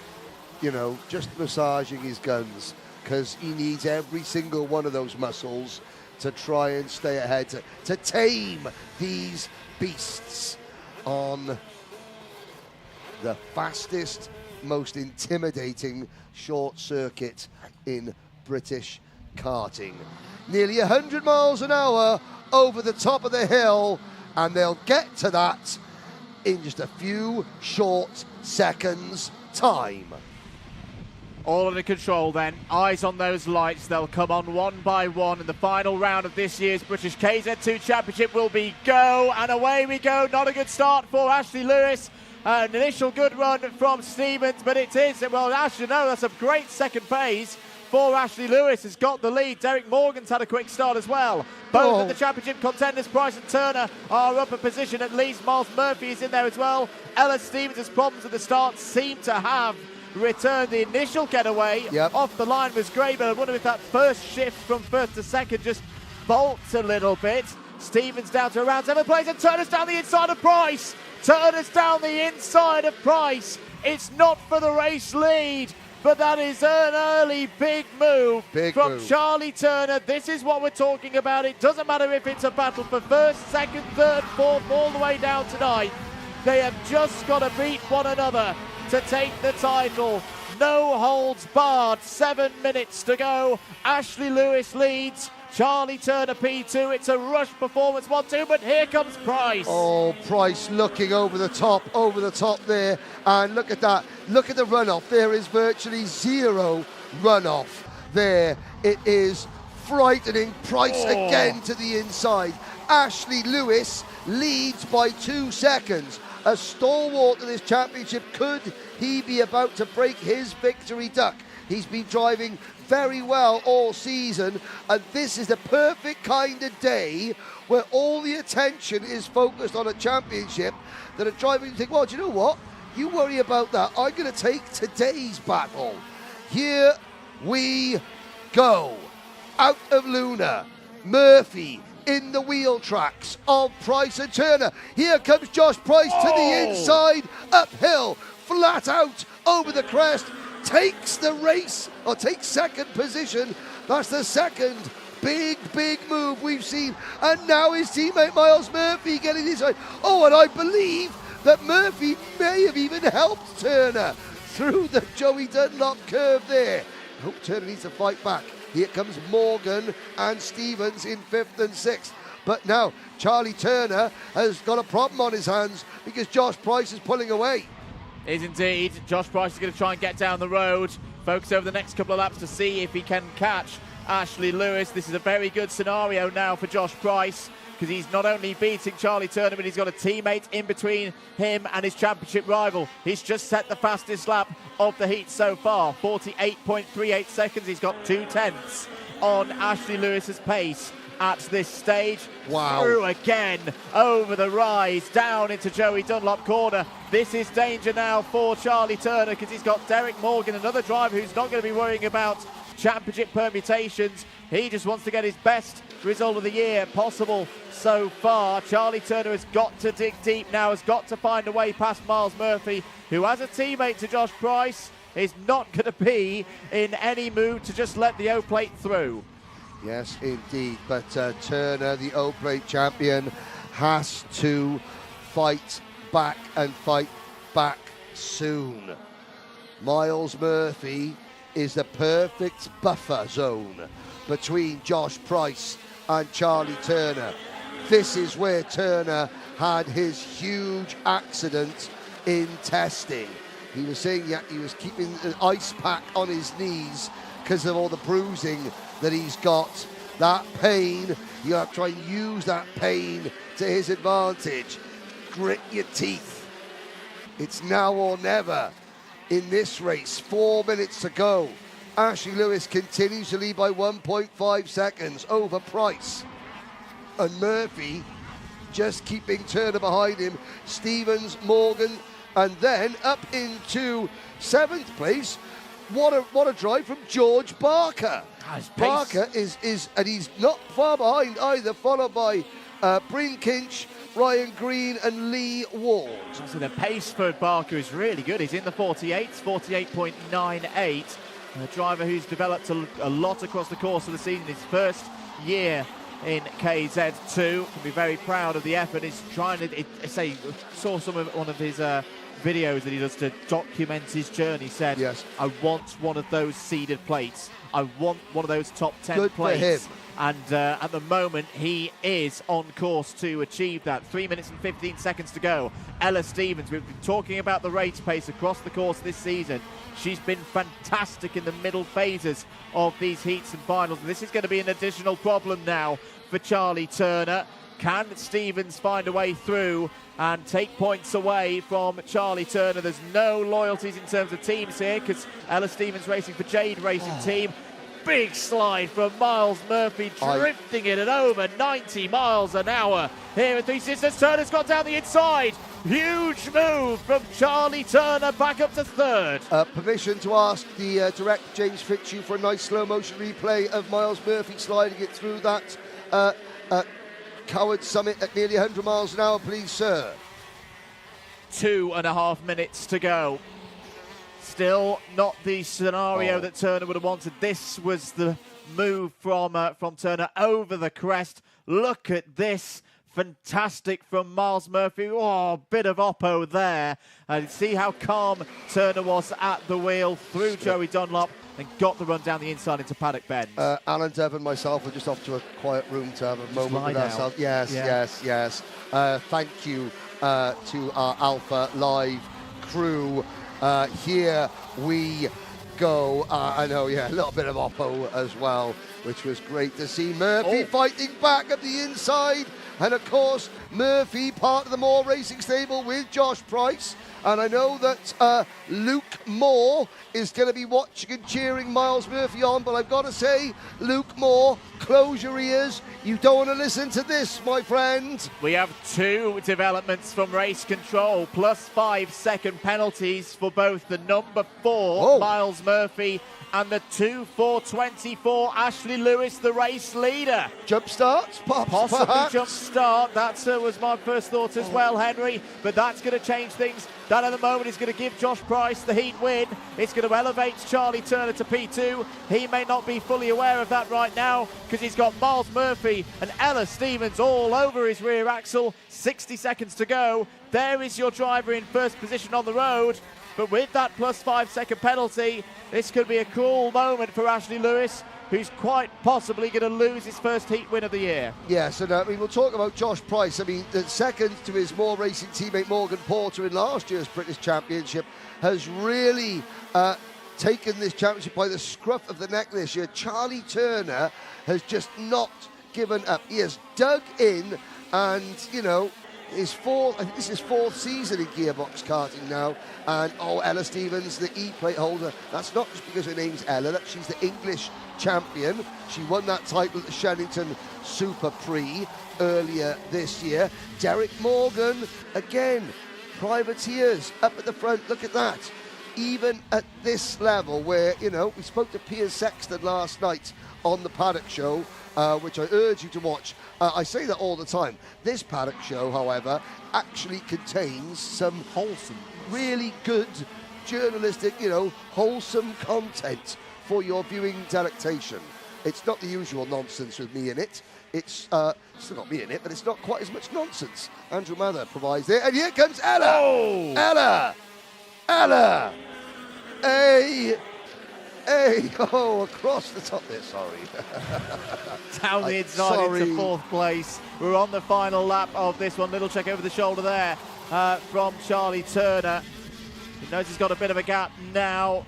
There is your race leader, Ashley Lewis, but if you're just joining us, the news from Race Control is that there is a plus 5-second penalty on the way for the number 24, Josh Price, taking it nice and easy now, knowing he doesn't need to overtake to take maximum points from this first heat in the title decider for KZ2. Round the final couple of corners, Ashley Lewis takes it on the road, but because Josh Price finishes 1 second back, he will inherit first place. Second will go to Charlie Turner by 0.06 of a second. Ella Stevens was strong at the end of that race. Finishes P4 on the road, will be elevated to 3rd.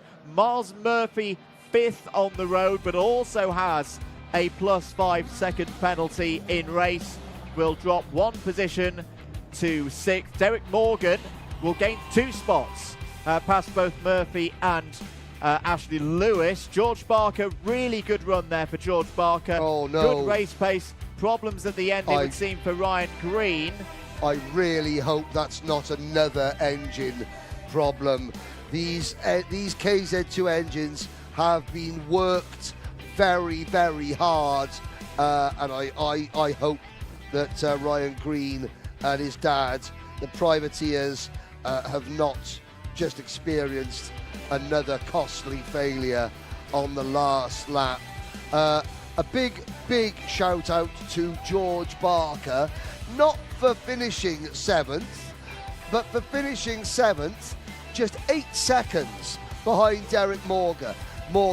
This is a driver that turned up at Warden Law, having not driven a KZ before, and almost got lapped. He has worked incredibly hard on in his driving, you know, as a team, you know, learning the equipment. Well done to George for doing, you know, a great job there. And the fulfillment that he will be getting as well, you know, as I say, he was seconds off the pace at Warden Law. You know, we're now talking tenths. Tenths of a second a lap. The improvement has been fantastic, and he's very proud of the job he's done this year. Josh Price. And the Guns of Navarone on screen, but comes through. That is going to bring us to the end of the first round of heats. Don't go anywhere. Paddock Show is coming right up after this short ad break.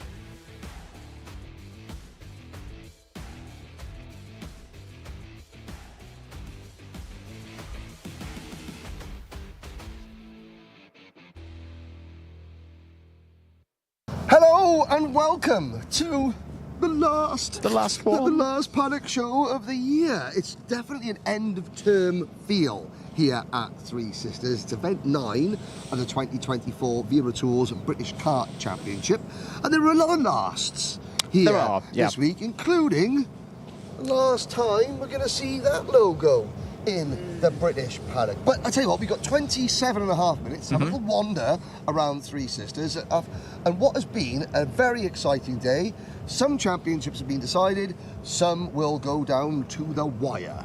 They will indeed. Shall we pop into our let's go and have a to look. begin with things? Chat. See what we can find. So I've got to say, since in the modern era of the British Championship, Oliver Roller Motorsport, they have they have produced several champions. Harley Keeble, Brandon Carr's come through these ranks, lots of others, Keane Nakamura, Berta. Going Jr., Berta, the rest. But all good things come to an end. A little unknown fact is that back in 2005, the very first commentary I ever did on any race was at Landau, Stars of Tomorrow. The first race 1, was Jicker, heat number 1. And this man went round the outside of Jack Harvey at the final hairpin to win the race. Oliver Rowland, first of all, obviously sad to see you go, but on behalf of everyone, thank you for giving a lot back and giving a lot of drivers who wouldn't have had a chance to compete at a high level the opportunity to show how good they are. No, yeah, I mean it's been a fantastic journey. It's a bit sad that it's coming to an end, to be honest, but with commitments outside of here, it's just so difficult to keep on top of everything. But yeah, we've had a great journey. As you said, we've helped plenty of young drivers, and that was the main aim, and something that I will still continue to do moving forward. Yeah, because obviously it might be the end of the team, but knowing you will be working with young drivers, helping them, guiding them as best you can, whilst also reminding everybody that this man here was good enough, fast enough to be on any Formula 1 grid in the last 15 years. Well, thank you. Yeah, I mean, I still intend, as I said, to work with some young drivers. We've got Arvid, who was the first driver in ORM, now moving into Formula 2 next year. So a lot of effort will be going into that to try and get him to Formula 1. But also in my career in Formula E, it's been a good season, and hopefully we can really push forward and do a good job.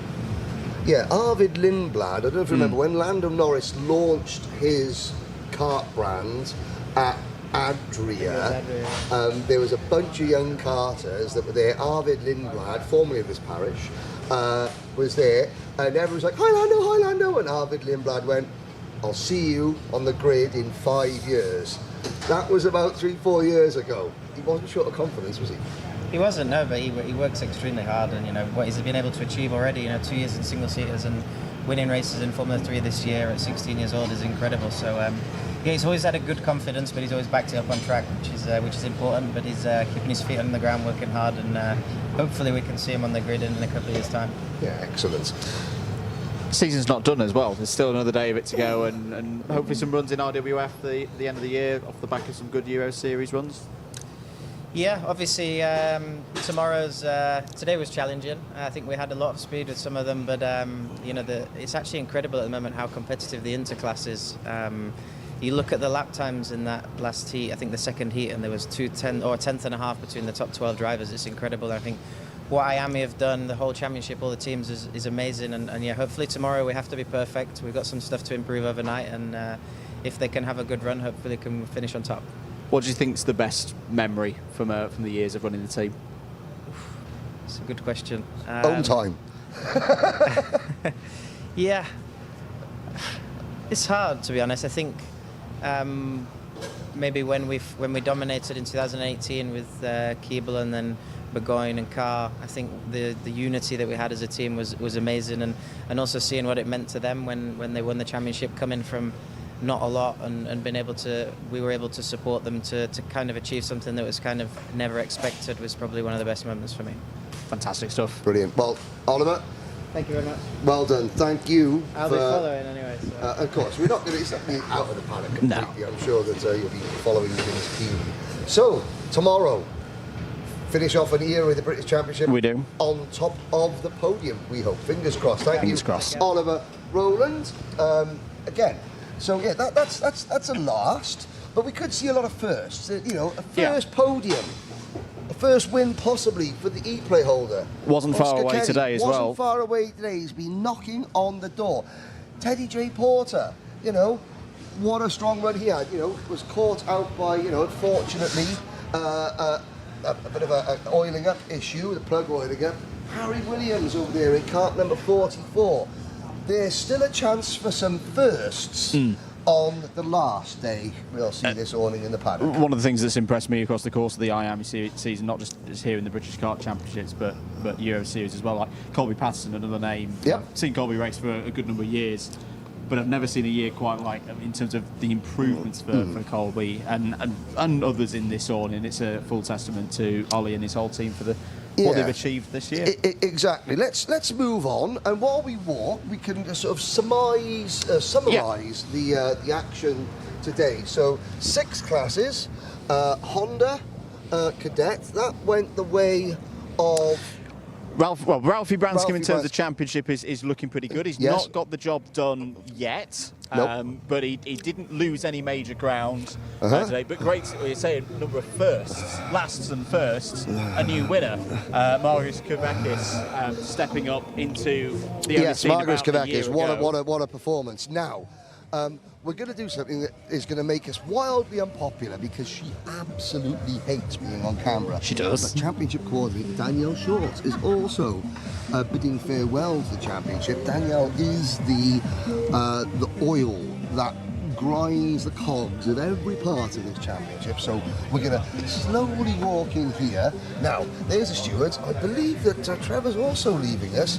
But, right, hang on a second. This is going to have to be a little bit tactical. It is a bit. Because I think we've been rumbled and she's scarpered. But we have to say thank you. So let's have a little look. We're going to go in there. There's Hugh. There's Richard Locke. Right. Shh. Quiet, everybody. Very, very. We're hunting rabbits. Ah, right, here we go.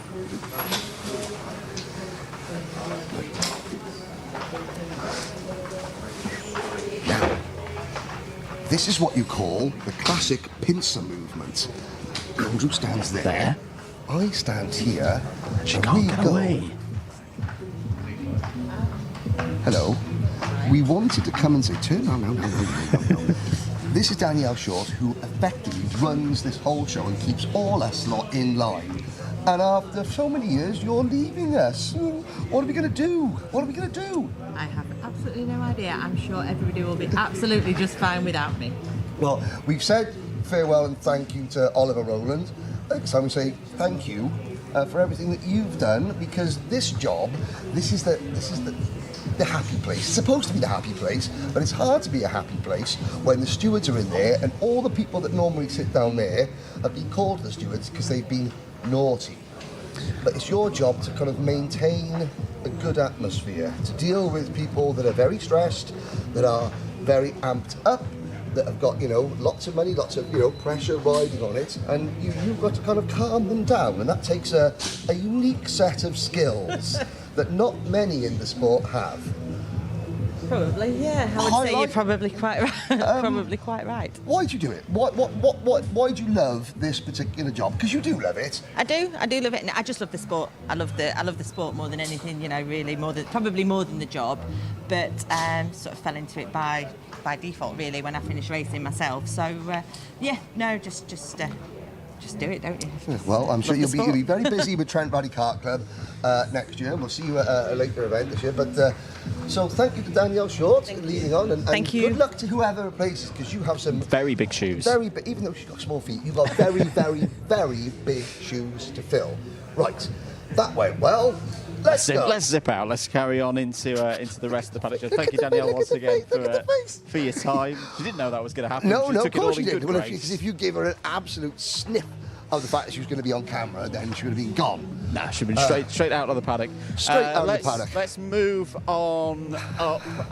What, to an awning that hasn't got loud Yes, music that'll blaring get in us- it? Let's go and see Piers Sexton. Let's have a look into the PSR Piers awning. Sexton is the first team owner to bring a Formula 1 driver into the paddock when he came to Glenagorse with Jack Doohan. Jack Doohan, yeah. A couple of weeks now, Alpine. Also, Liam Lawson tested KZ with us as well. Oh, there we go, yeah. And also, Ollie Behrman did Kim Bolton in KZ with us as well. Yes, he So, did. not just Jack. So what is it about your particular team that is the factory for drivers who are heading on a trajectory to the very top of the sport? I think I had a driver, Rishu Shijima, Yes. who was with me, started basically at 15, came over here on his own, everything else, and was with me, who wanted to then progress to car racing. Very early on, I saw that the KZ was very beneficial, basically, for getting more track time. You know, he started late, and to catch up with starts, gears, putting sets of new tyres on, everything else, the KZ for me is fantastic for that. And just to go through the processes. In car racing, you don't get enough time, obviously, on the track, as we all know. And yeah, it was just great training. We used to obviously lead his helmet up and stuff, so it made his neck stronger, ready for car racing. And it was just a fantastic training ground. And obviously all the F1 drivers go to South Garda, you know, testing during the winter. And I think now everybody sees that, and it's good to keep sharp. Yeah. You know, KZ's a serious bit of kit. Well, so. I mean, you look at the racing today of just how spectacular it is, how close to the edge you are, how you've got to be so inch perfect, and you can see why. Exactly. I mean, today's sort of F3, F2, F1, tyre management is key. It's crucial, you know. Obviously, through the race, they have to manage the tyre, and then the end, obviously, of the race, then they can push. But you know, you have to work with the tyre. And KZ is very similar to that. You know, you have to manage the input of the throttle, the steering, everything else to manage the rear tyre so that you've got good tyres for the final. And therefore, again, it's just a great tool to use. Easy tool, cheaper tool than going car testing for sure. Just a great tool and great racing. And for all the people that talk about the cost of karting, buying a KZ2 and coming to Three Sisters for the day is a lot cheaper than going to buy a Dallara Formula 3 most car definitely, and hiring Silverstone. Most definitely. And in actual fact, you know, once you've bought the equipment of the KZ, the rest of it, the running cost is actually fairly, well, probably cheaper than X30 if I'm honest, for the running cost. Yes, the initial outlay is big, but I think they're fantastic bits of kit, I really do. And yeah, we did a lot of work with Reese, and it helped him massively for sure. And obviously, yeah, with Jack and everything else, they love driving them. It's back to their roots, and yeah, keeps them sharp during the winter for sure. Fantastic. Well, thank you very much, Piers. A quick word about today's crop. What was your day? Yeah, hard work, to be honest with you. I mean, listen, as you well know, I was out of the arena as such for a few years whilst I went and did the car racing stuff. Coming back now and starting from scratch is hard work. Obviously, yeah, I've won a lot in the past, but when you have to start again, you literally have to start again. So we've got drivers that are fairly inexperienced and are just learning their craft. And when you have days like today of changeable conditions, that is not easy. No, it's not. But again, you learn a lot in a short space of time. 100% you learn a lot, you know, but it's just a process of you have to make mistakes to learn, and that's what they're doing right now. So we've had the speed, you know, Dylan Patel here races in senior in the Euro, and our theoretical lap time when we were out in Genk was actually 4 tenths faster than what won the race in the A final or in the main final. So we know we've got the pace. Obviously, from history, I know that my equipment's good enough. It's just waiting for the drivers to learn as much as they can before we can start winning again. Every aspect's just got to click into place. And we see that many a time with the driver. You know, it maybe take 1 month, 3 months, 6 months, but they'll get there in the end. It's for sure they'll get there, you know, and it's about dedication. I'm obviously standing here going, look, you know, I'm just waiting for you to get better, to come to the standard ready to win races, and that's where we are really. You know, we've got some drivers coming over from China and Asia and stuff again. I'm now doing quite a lot of work in China. We're about to hopefully build an academy and stuff there to sort of upgrade their motorsport, make their motorsport ladder better, and then some of the drivers will come over here. So we've already started that process with a young lad called Bruce. He's the first driver. Unfortunately, he wasn't allowed to do the last round because it's a rule of the championship that if you haven't done another round, you can't do the last one. So he's been at PF testing. He's over here for 4 months, and then we'll probably stay. And that's now starting our sort of connection again with Asia, as we had before I went car racing, basically. So. Excellent. There we go. Thank you very much. Look forward to it. So there we've had several lasts. There was a first driver to bring an F1 driver, a future F1 driver, to the British Championship paddock in the modern era. Piers Sexton. Good luck tomorrow. Thanks, guys. Right. The gloom descends upon the circuit, and it's raining. Oh dear.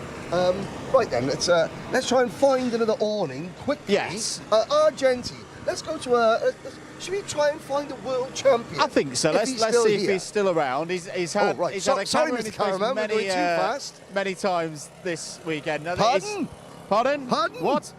Pardon? Sorry. Second place for Kenzo today, and I think 2024 will obviously go down as the year he won the OK Junior World Championship, and we're very proud of that feat. But it's been a difficult year for him. Really, really difficult challenge for him. Certainly good to see has. that he's, in terms of his British Kart Championship season, he's finishing stronger than he's done for the season as a whole. Yes, so here we are in the Argentione. Now there is Kenzo's wagon. Joe Turney is there, he's been overseeing. So I got to just quickly say, Joe, it's been, you were at Sherrington running a lot of the camp. This is a, you know, second place today. This team manager job is suiting you. Yeah, not too bad. The last race was a bit horrible to be making some calls, but no, it was good. Second with Kenzo. Tom had a hard race from the outside, but then fifth with Harrison, so not too bad. But I think we can do better tomorrow. Question, before the final in Junior X30, there were many people around Harrison Whittaker's wagon trying to get it to work. They succeeded. What was the problem? I didn't say it wouldn't start. Well, that's a problem. That's a problem. Wouldn't have to go. And then it did start, so yeah. But he got a penalty. Of course he did. You know, it's Welsh, isn't he? That'll happen. Yeah, that'll happen. Good to see you, Joe. Good to see you doing a great job, and you know, we'll see you a lot more. We did an interview a couple of years ago. And we called it Crossroads because there's been a lot of crossroads in this man's career. At another crossroads, you know, a couple of weeks ago, and now it's just finding that new way forward, which I'm sure you will. Exactly. Tidy. Always a crossroads. Cheers. Always a crossroads. Cheers, Joe. See you later. No problems. Right. We haven't got a world champion in here. Nope. We nearly had a world champion. We nearly did. Oh, that right. Thank you very much, Argenti. Right. To any young karter who has a sulk after they don't win a race and don't want to come and speak to the media, that man there is the ultimate professional. He is. You don't need me to tell you what happened, and yet every press conference afterwards with you and Anthony Jordan, the podium, here, you know, that's a professional. The next time a driver goes, I don't want to talk, I had a bad race, look at Joe Turney. That is a professional. And honestly, I'd echo Henry's points with the press conference. Right. It was hard. It was a really... It was tough on me and Anthony. Yes. We're not even the drivers. Drivers, stand here. Driver, stand here. Driver, don't go away, stand here. Right, there we go. Turn and face the camera. Baby-faced assassin, Honda, and driver who looks very cold. Take it away, Andrew Mather. Austin, good day. Well, ups and downs, but the pace from yesterday was still there. Yeah, unfortunately in the second heat we had a bit of a engine failure, but luckily I managed to get through to the final and just on the line taking third. And it's still very competitive in the categories. It's been, you know, you're very experienced against this group. You've raced them all season in the British Championships and Euro Series as well. How special has it been to be part of this class? Yeah, especially because I'm at the front. It's really competitive, and it means everything to be up the front. Very good, Ed. Come on in, and again a bit of a testing day. Some tough conditions for you as well. Oh yeah, loads of times we're on slicks in the wet, so fun but tricky as hard. What's going through your head when that happens? I was really impressed with the whole group of you. That I don't think anybody really had any offs. You know, you all kept it on the circuit. But were you a bit nervous? Yeah, but it's just the main thing is to keep it cool during those times and just try and get through it. What have you made of some of the racing at the very front? Obviously, Kavakis has come through and been really quick this weekend. Yeah, it was good racing, but hopefully we'll be faster tomorrow. Good stuff. Going in, Blair is, if I'm not mistaken, tricky day. Yeah, not the best day. Hopefully better tomorrow. What happened on the straight there? Was it in the final? I say my mind's gone fuzzy now at the end of the day. Is it mechanical failure? No, so Austin broke down, and then Harry Williams turned into him and swerved over the track, and I couldn't go anywhere. So yeah, just a bit of a wrong place at the wrong time. But again, like the speed from yesterday was good, and when it was going well, it was still looking good at the front. So hope for tomorrow. Yeah, hopefully tomorrow we can get a podium. And again, racing in this category, what's your favourite thing about it? The racing. It's really hard to like overtake and round this track on the straight and stuff. Very good. I say some drivers have up and down days, but all looking very positively to tomorrow. Yeah, you know, because it's a long off season. Right, let's have a little wander down this way. Thank you very much, drivers. BMR Restart. Yes. A team that you spotted were very fast in practice yes. and testing, and came close But like I said, we spoke with Austin and a few other drivers. You can see the jig of plenty is looking like it's getting ready for a new customer.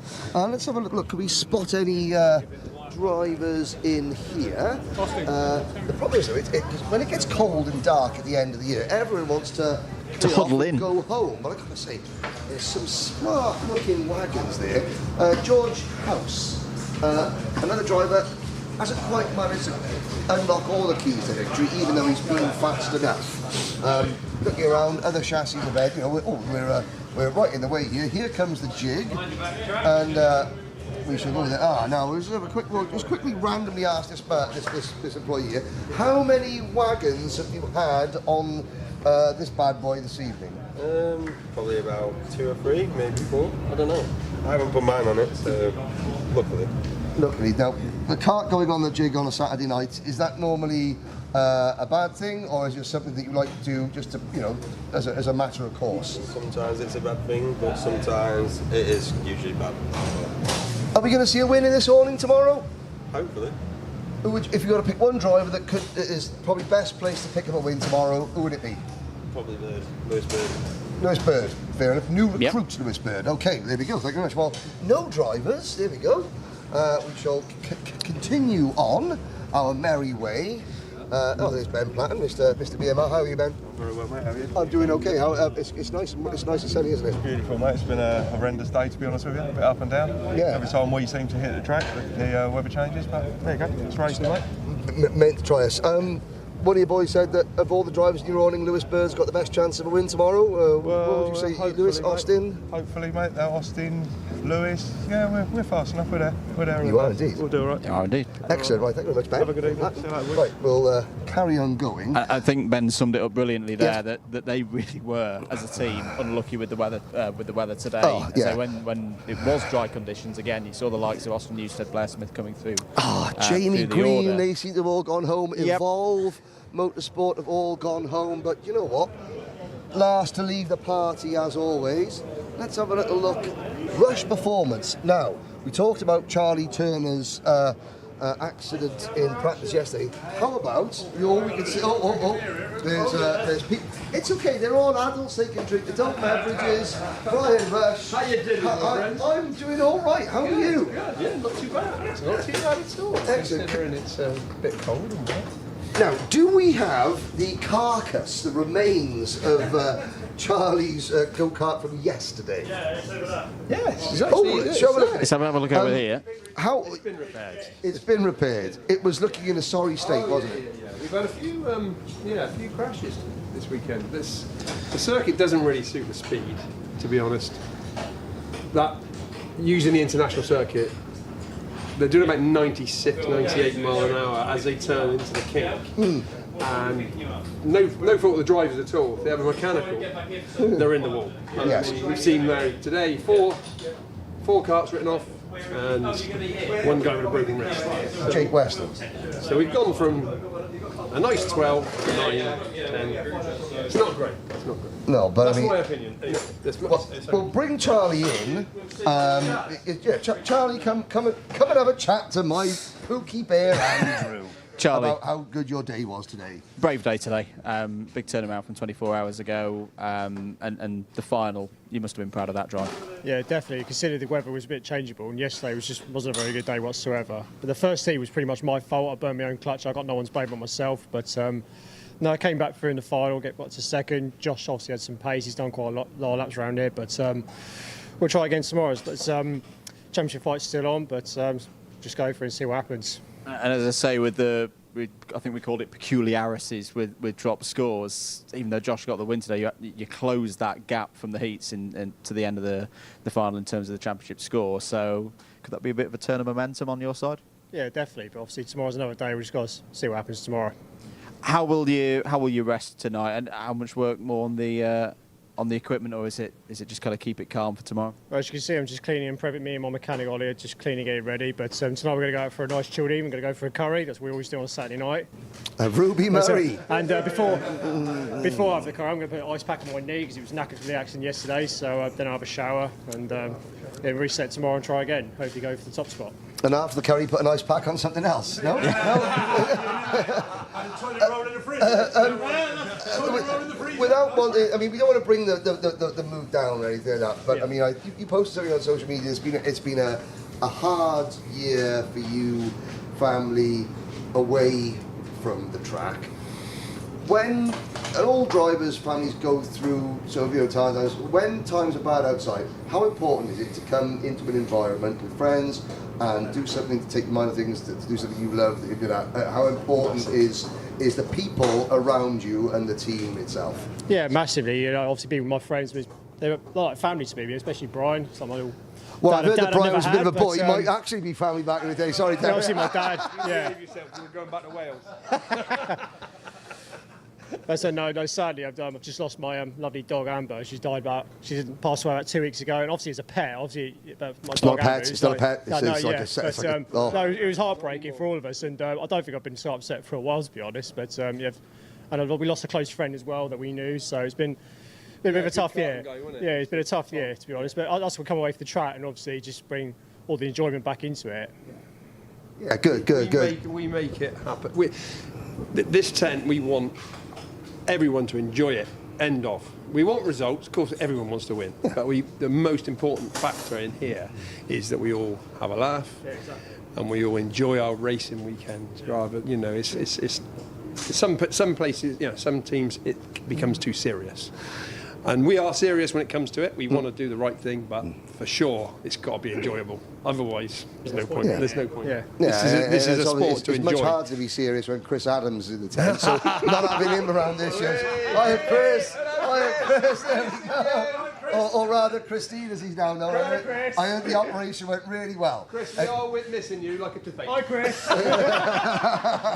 Right, well, we will leave the rush performance morning. Thank you very much, drivers. Thank you, guys. Thank you very much, team owners, mechanics, fathers, and all that. Yeah. When all else fails, you need a team to have a laugh with. And I think rush performance, more racing, they're two KZ teams that the atmosphere is always, it's always spot up. on. Yeah, always up in the tent. How long have we got left with this? I think we've got a couple of minutes. Show we might have enough time just to look into Birrell for a very, very, very, very, very quick moment. Yes. If not, we'll probably There's your new co-commentator for next year, Oliver Stewart. What a start, hello, Oliver Stewart. Mrs. Stewart. In fact, he'll be our last word. Good to see you back. Thank you very much. Yes, I'm pleased to be here and upright now after 9 long weeks. Yes. Anyone watching this at home, don't speed, wear your seatbelts. They saved my life. Thank you very much. No problem. And everybody. And Oliver's, yeah. And Oliver's as well. On that happy note, right. We're going to wrap up there. Thank you very much for watching. This has been the last Paddock show of this year's Wera Tools British Kart Championships. If you're watching on the live broadcast for Sunday, this is when it gets exciting. The second round of heats and those all-important finals are on their way. If you're watching on the Karting UK YouTube channel, do make sure that you've subscribed. Yes. Thank you very much. I've been Andrew. He's been Henry. Let's get back to it. Bye.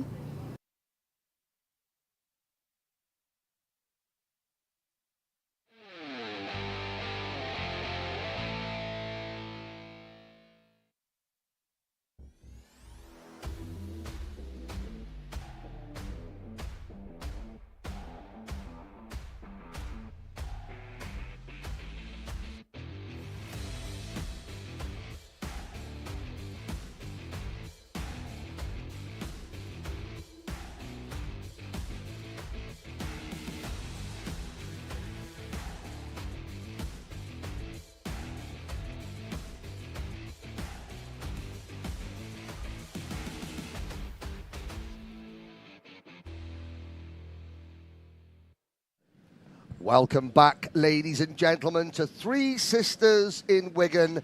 It's the final afternoon, the final event of the 2024 Wera Tools Motorsport UK British Kart Championship.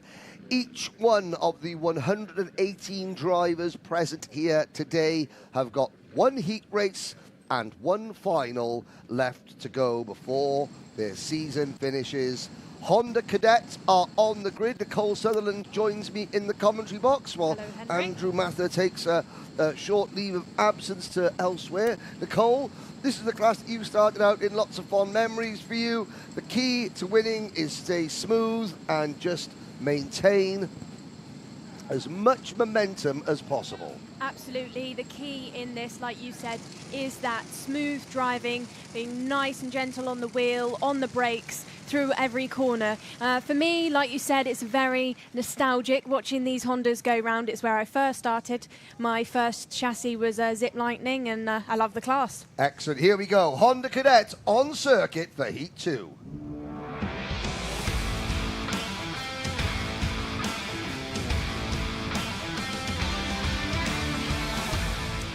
Okay, here is your starting lineup. 12 drivers. First row of the grid, Ed Spain and Margaris Kvetskis. Row 2, Ryan White and Archie Cannon. Row 3 is Ralphie Branscombe and Riley Blakemore. 4 will be Archie Loveridge and Kevin Ivanov. Row number 5 is Esme Rosie, Shea Hilton, Harry Grant and Cheyan Prakash, with Luke Jardine rounding out the field. 8 minutes, the sun is shining. It's still a bit cool. It is nearly October after all, but these Honda engines, these 4-stroke engines, Nicole, they do like the nice cool air.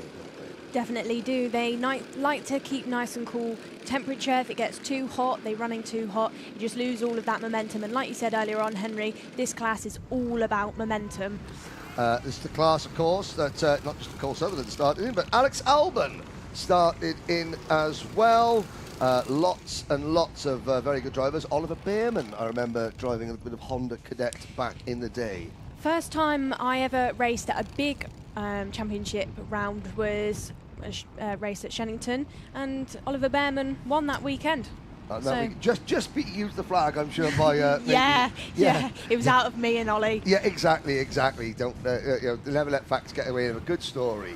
You let him have it. Yeah, I'll let him have that one. Exactly. Here we go then. Ralphie Branscombe, the O Plate champion. He's not assured of the title yet, but it will be pretty much signed, sealed and delivered as long as he just finishes in and around the top 6 in this race. There he is, 3rd row of the grid. Now, a standing start, 8 minutes. His dad, Joe, spoke with him earlier. He said he's a lot more nervous than Ralphie is. He was kind of pacing up and down. He said Ralphie's got a bit of a level head, to be honest. And we are off and racing. The lights are out. Branscombe to the inside. Ed Spain and Margaris Kvetskis on the outside. Tucks into the middle of the track, going through turn number 1. Single file for the whole field, up and over the brow. And all 13 drivers head off, with Spain, the number 72 Ambition Motorsport Kart, leading. Kvetskis in that privateer, number 15. Kvetskis, sponsored by Total Jacket Potatoes. Traditional jacket potatoes, rather. That's, he's certainly a hot potato this weekend. It's Riley Blakemore in the number 68 Kart into Luna Bend for the first time. It is Spain, Kvetskis. Then it is the number 1 plate, Ryan White. Like I said, if he's going to go down, he's going to go down swinging. He wants to end his season on a high note. End of lap number 1. And there's Kevin Ivanov playing white go-kart.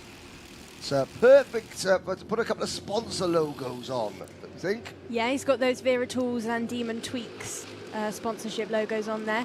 Just a question for you then, Henry. Oh, go on then. Ed Spain, I've noticed throughout this championship, it gets to the Sunday and he lights things up compared to maybe the rest of the weekend. He did a similar thing in Larkle where he got a win in. Would you say that's maybe a settling in kind of pattern that we see from Ed? What would you put that down to? Well, yeah, certainly. The drivers have got to peak at the most important race.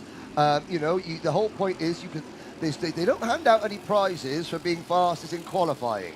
The only trophies that get handed out are at the end of the weekend. It's a skill that all drivers have to learn. You see at the start of a weekend, some drivers, they're bouncing around and off the walls because they're really excited. And by Sunday afternoon, they've had a bit of a lull. They've worn themselves out. And of course, these are the youngest members of the paddock, both here and the the Water Swift restricted drivers. So yeah, he does. He peaks at the right time.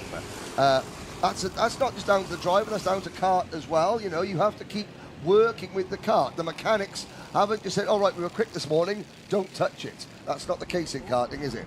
No, definitely not. I think karting is one of those sports where every session you're monitoring what's going on with a completely separate component. It's not all about the driver, it's about the engine, it's about the tyres, it's about the kart. Yeah, indeed. Now, Ralphie Branscombe in 4th position, trying to push Ryan White up to these two. Kvetskis is pushing Ed Spain along. Spain sets the fastest lap of the race. That is predominantly to do with the fact that Margaris Kvetskis was pushing him and helping him and just bump drafting him along. And the same can be said now for Ralphie Branscombe. Watch, see how Branscombe, how close he gets to the back of Ryan White's car. 8 wheels working together through the S's and out onto Rogerson Straight. These curves as well, Nicole, they're huge. And against these Honda karts, some of the inside curves, they come up to like the driver's waists.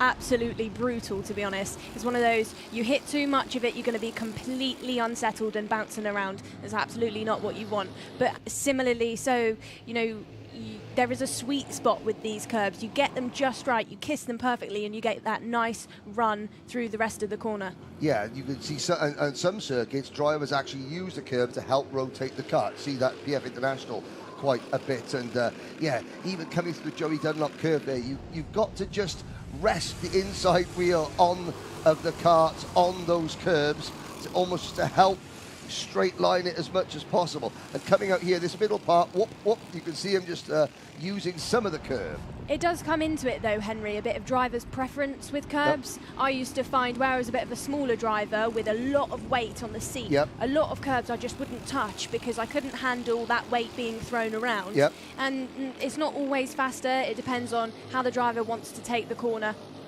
And the setup of the kart. Now, Branscombe is doing a good job of pushing White up to the race leader. Last time around, all 4 of our leaders had virtually identical lap time. They paired off.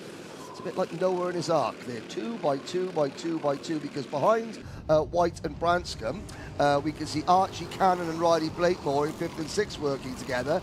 Then it's Ivanov and Archie Loveridge working together. 3 minutes to go. They haven't given up yet, though. These drivers in 5th and 6th, they all know at some point the leaders will go side by side and slow each other down. Absolutely, and like you said, that 2 by 2 by 2 setup we're seeing in this race is most probably down to the toe. You see these drivers are within each other's draft, so they can follow each other around, but they've lost the front packs because the straight is too long. As soon as you make a mistake and you've lost the toe from the pack behind, you drop off, and that's why you're seeing this pattern of pairs of drivers. Yeah, indeed, and they're communicating with each other, looking over the shoulder. Now, you see this all the time in British karting. Drivers look over their shoulder and then they give the little signal. How much of that as a driver do you see when another driver is communicating with you, and do you understand what they're saying and do trust what they're saying? That's a bit of like a question of how long's a piece of string kind of question. It depends on who's in front of you, it depends on where you're standing in a championship, and I think it depends on your own mentality as a driver. I used to find certain drivers I would listen to and think, yeah, okay, I will push you, I will work with you, but then you've got others that you think, nah, as soon as you leave the door open, I'm going. Yeah, exactly. You learn over the course of a season who you can trust and who might pull the wool over your eyes, so to speak. But we got now just over 90 seconds to go. Haven't seen Kvetskis make his move yet. Could we be waiting to see for a last corner lunge? You know, that's one way to guarantee. We saw Kvetskis do this coming out of Luna Bend in heat number 1. He was second coming out of the final corner, but he did win the drag race to the line by just a couple of thousandths of a second. But he doesn't want to get too far off the rear bumper of Ed Spain's kart. There's a 2 kart length gap there. By the time they get to turn number 1, Kvetskis will be right back there. He is. That goes to show the draft, the vacuum of air that Ed Spain creates behind his kart. Kvetskis just gets sucked along. Yeah, absolutely. Kvetskis, I must say, I've been so impressed with him this weekend. The way he's been driving that car yesterday to not make a single mistake with slicks on the wet. His stepdad Stuart did say to me that's where he learnt to drive. But he, on this track, I would say, was a really strong circuit for him.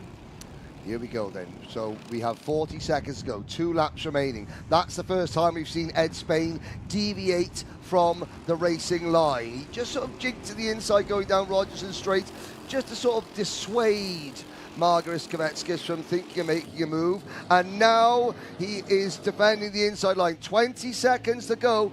Kvetskis will try to go round the outside, and he just... the first Slim Shady of the weekend up at turn number 1. Great move. I can't say much more than that then great move, Henry. Completely agree with you there. But now he's got to defend. Spain will try and come back at him straight away, and look at that, coming down into Paddock Bend. This track, I am told, it can be quite an easy track to defend because of the nature of the corners, how fast and flowing it is. Yeah, you notice as well that the last sector is kind of all downhill, so I think that gives a driver so much momentum where they would lose it from sitting on the white line. They gain it from going downhill, which makes closing the door way easier. Here we go then. So the clock has struck 0. Last lap begins. Kvetskis. Can Ed Spain do what Kvetskis did a lap ago? Not quite. Kvetskis covers the inside line. They go through the first complex, up over the brow. This Joey Dunlop curve is very, very tight, and Spain literally pushing Kvetskis through the corner. It's a good run off, but Kvetskis defends. Spain coming up the inside, still trying to place his Honda there, wheel to wheel. You cannot get closer than that. Out of the S's, out onto Rogerson Straight. Kvetskis checks over his shoulder. Look how much closer the two chasing drivers, White and Branscombe, are getting. Now this is the drag race to the line. Kvetskis has it. We'll see Spain jink to the outside as they go to the line. Will it be enough? No, Kvetskis does it. And a really well-timed attack from Kvetskis, and then he defended. Yeah, and you could see both Ed and Margaris giving each other a bit of a hand signal there to say, well done, fair play, bit of race and respect going on between those two drivers. Okay, let's have a look at your full provisional results. Margaris Kvetskis winning by 0.05 of a second. He won the first race by 0.03 of a second. Third position, Ryan White, by Ed Spain, then Ralphie Branscombe fourth. All that Ralphie needs to do, that gives Ralphie Branscombe 6th place in the intermediate classification.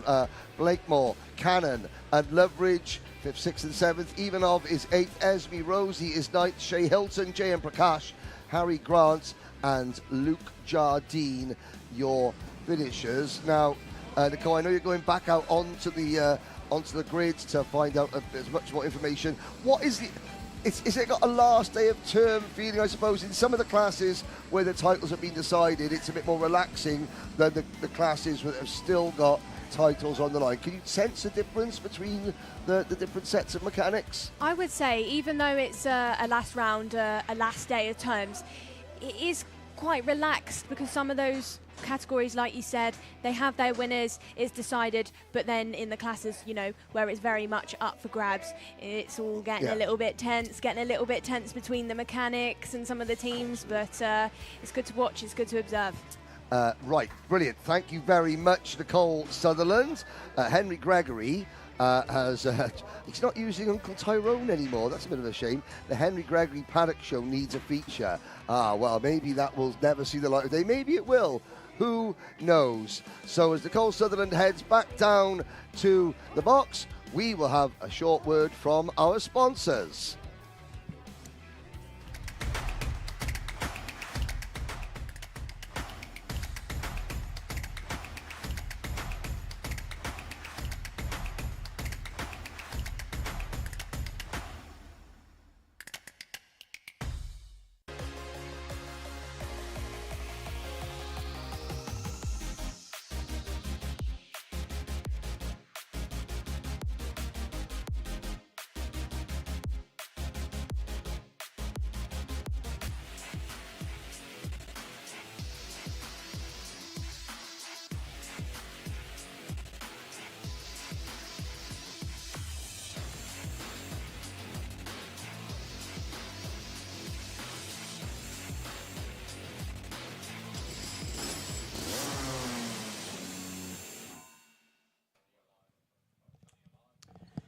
Welcome back to Three Sisters, and getting ready for the second heat of the day, Henry, for the Iami Water Swift Restricted category. Yeah. Ah! Oh! I know, Sorry. my ugly mug's back Sorry. I was expecting... It's not Nicole Sutherland, it's Andrew Mather. It's Water Swift Restricted.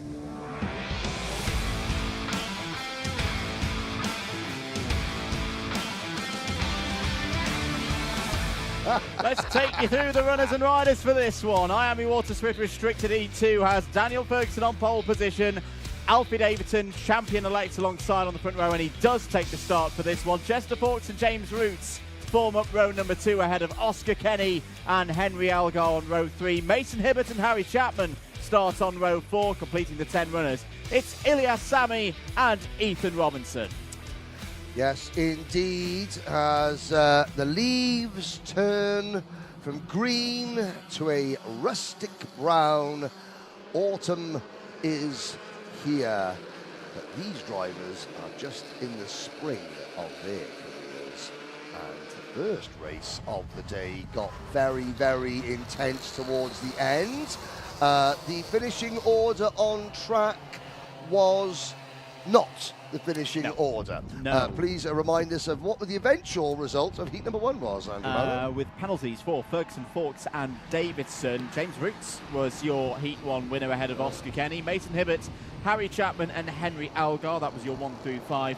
Ferguson P6, Fawkes P7, Sami, Robertson and Davidson. So that's how they form up at the moment in the intermediate classification. Results from that race and the one to come will be combined to set the grid for the final. We run the starters orders. We're green and racing once again in Iami Water Swift Restricted. Good start for Daniel Ferguson. Good start for Fawkes as well, as immediately up to P2. Davidson's got to be patient on the outside there. Slots into 4th place behind Oscar Kenny. All drivers through the first couple of corners, heading down towards Joey Dunlop. Corner for the first time, as Fawkes has an ambitious look down the inside of Ferguson through the chicane. I mean, going down, having a look at the inside going into Joey Dunlop curve is a risk at the best of times. Doing it on lap number 1 is, wow, it shows that Chester Fawkes, he is here to do the double. With Oscar Kenny running in 3rd, Davidson in 4th. Kenny lets the inside of Fawkes. Davidson trying to follow him through. Oscar Kenny up into P2. How long for? Because Davidson using momentum and Fawkes, after being passed, oh, look at that tyre smoke between Kenny and Fawkes, and that costs Chester Fawkes a little bit of time. James Roots has gone through, and I think Mason Hibbert went through as well in the number 33 Fusion Motorsport Kart. So it's Ferguson from Davidson, from Kenny, from Hibbert, from Roots, from Fawkes, with Chapman, Robinson, Algar and Ilyas Sami next in line. It's really up for grabs. Who's going to have pole position for the final and the next haul of 65 championship points? The destination of the number 1 plate may be decided. The number 2 plate looks like it's going to Daniel Ferguson, but then all the others are still very much up for discussion. End of that lap, and Ferguson now sits 3rd in the intermediate classification. James Roots being in 5th place. That move past Chester Fawkes has given him provisionally pole position. But Oscar Kenny is in the middle of those two, so it's still very tight. It's going to be 1 position here, 1 position there for the remaining 6 minutes of this race. It's the familiar sight of Ferguson and Davidson at the front, working together to try and drop Oscar Kenny. Yes, indeed.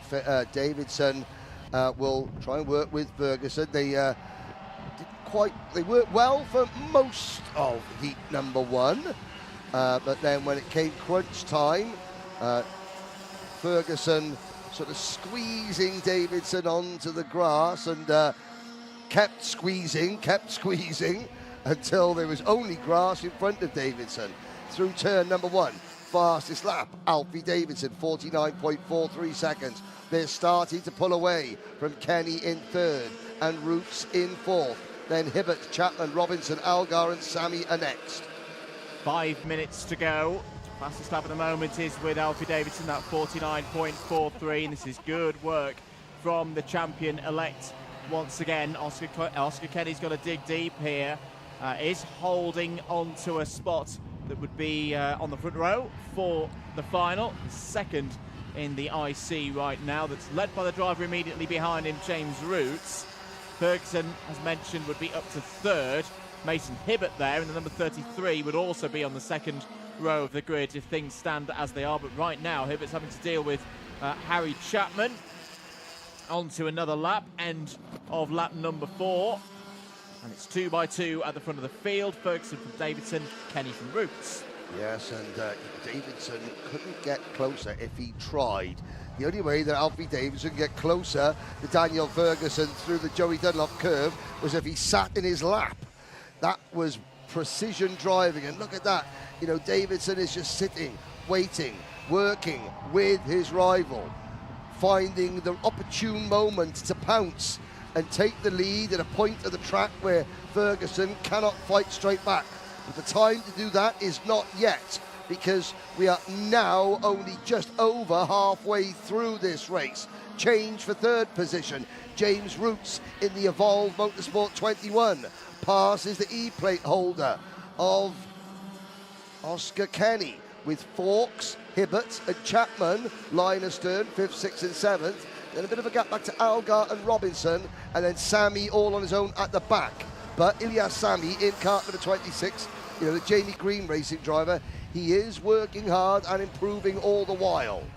Indeed, everyone's lap pace is covered by a second at the moment. That move from Roots has changed things a little bit in the IC. It's elevated Ferguson up onto the front row of the grid now. Remember, a tiebreaker scenario on the points is decided by the timed qualifying performance of the respective drivers. Ferguson, quickest in TQ, is always going to win one of those. James Roots has not had a full complement of 65 championship points in one go so far this season. He's had second place at point scoring stages a few times, 2 podiums at Wilton Mill in finals, and then a very good performance through the first set of heats at PF International. So this would be a real big boost for James Roots, who's had a good season but a testing season at times. It's in that fight for holding on for at least 4th place in the title picture ahead of Hibbert, and to get a number 1 in your results column by the end of the season will be a good feeling. And of course, you forget how dominant Alfie Davidson was at the start of the year. And even when he didn't win a heat race, for example, he had done enough over the course of the 2 heats on that particular day to secure maximum championship points. So yeah, I mean, looking at your wonderful spreadsheet there, Andrew, I mean, how many drivers other than Alfie Davidson actually have scored a maximum point score this year? 2.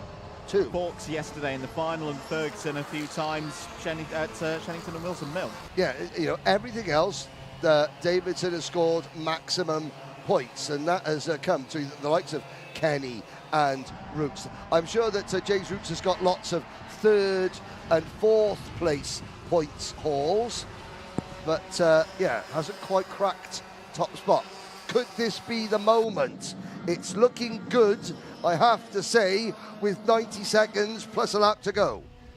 Into turn 1 go the race leaders. Ferguson still ahead of Davidson, both of them identical lap times to the nearest 100th that time around, 49.21, about 4 tenths quicker than Roots, Kenny, Fawkes and others behind.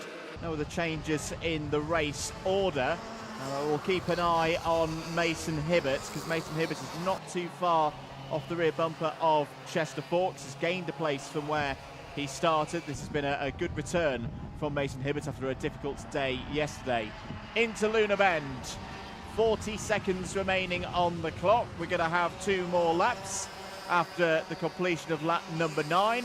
Ferguson and Davidson, they won't fight yet. Yes, their gap is still growing. Oh, say that, here we go, down the inside.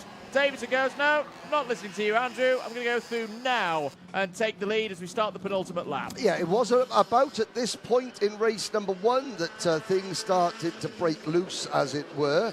This time I noticed that when Davidson got his nose to the inside of Ferguson let him have it. You know, he thought, okay, he didn't squeeze and defend like he did in race number 1, so he shows he's learning. You know, this is just a heat race. Ferguson, that penalty in race number 1, dropped him down the order.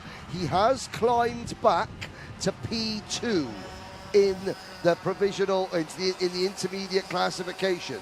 So that means a front row start for the final as things stand, but as he loses the lead, it's now Oscar Kenny that takes second place in the points standings in the intermediate classification for this class. So Alfie Davidson, of course, who finished the first race last, he is going to move on and move up the order to stay on 10 points. Ferguson will have to make do. Well, they have to make do. That's not a bad start for Ferguson, starting directly behind the pole man, James Roots, and directly in front of this man on your screen now, Alfie Davidson. I fully agree. If Ferguson could get a good start in the final, they'll be on the inside by the time they get to turn 1. Alfie Davidson is going to take another heat victory, continuing to grow his points and wins tally. Wins by just under half a second ahead of Daniel Ferguson.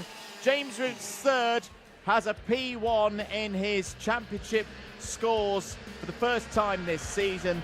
That is the biggest haul of points for the Evolved Motorsport driver in one hit this year. A very good set of heats from Roots, third in that one. Oscar Kenny will be alongside him for the front row in the final. That fourth place there leaves him on 6 points in the intermediate classification. Chester Fawkes is going to have work to do if he's going to repeat his finals win from yesterday, 5th in that race. 12 points overall. He'll be on the inside of row number 4. Mason Hibbert, Harry Chapman, Henry Algar, Ethan Robinson and Ilyas Sami were the second half of the finishers for that one. So to re-emphasise, Roots from Kenny row 1, Ferguson Hibbert row 2, Davidson Chapman row 3, Fawkes and Algar row 4. That is a provisional standing. Now, it's been a long time since I did sort of leaf drawings where you get your crayons and you put your piece of paper over a leaf and you draw it. Those leaves there, they are oak tree leaves, I believe. Nothing beats a good oak tree leaf. You know, we're going to get any conkers? It's conker season. It is conker season. Now, this is a sad, sad thing, Andrew Mather. Yes. None of this generation on track now knows what it's like to play conkers and how to pickle a conker and you know, and then get your eye taken out by a rogue bit of conker that your schoolmate has just flicked off your string and shattered. Now we know why conkers isn't allowed to play anymore. But are we ready for this, Andrew Mather? Go on. This is from James Fitzhugh, the producer. It is. Who is going to conquer the day today. Ba-dum. He's here all week, ladies and gentlemen. Final time for Water Swift Restricted, 4 o'clock. 4 o'clock local time, if you're particularly following the restricted category for the last one of the year. That's enough time to go out, pick a conker, drill it through with string through it, you know, little tie a knot, and then just play conkers to see how you can. I remember I had a 12er. A 12er. I had a 12er when I was in junior school. Only people of a certain age will know how good that conker was if it was a 12er. And we pickled it in vinegar, me and my dad. There we go. So let's go. Anyone on the live chat had more than a 12er when they played conkers in school? Let us know. We're going to take a short break. Next up, Iami Water Swift.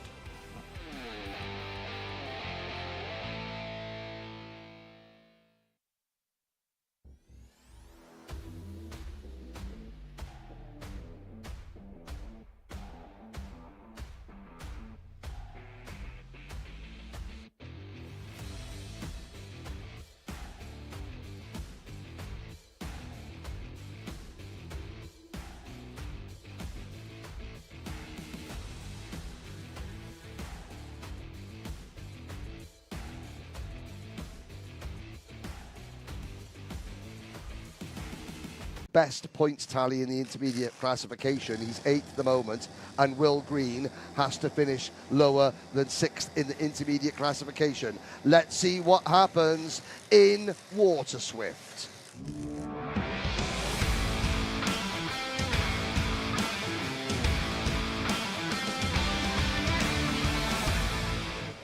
Let's take you through the runners and riders for this one. Austin Gibson starts on pole position. Will Green alongside on the front row knows if he holds that position, he will be 2024 British champion. Teddy J. Porter and Austin Newstead go from row number 2. Colby Patterson and Harley Musk start on row 3. Luca Narroway and Sukhmani Kira go from row 4. Jarlath Sayer and George Clark round out your top 10 ahead of Christian Kobe and Finley Lines.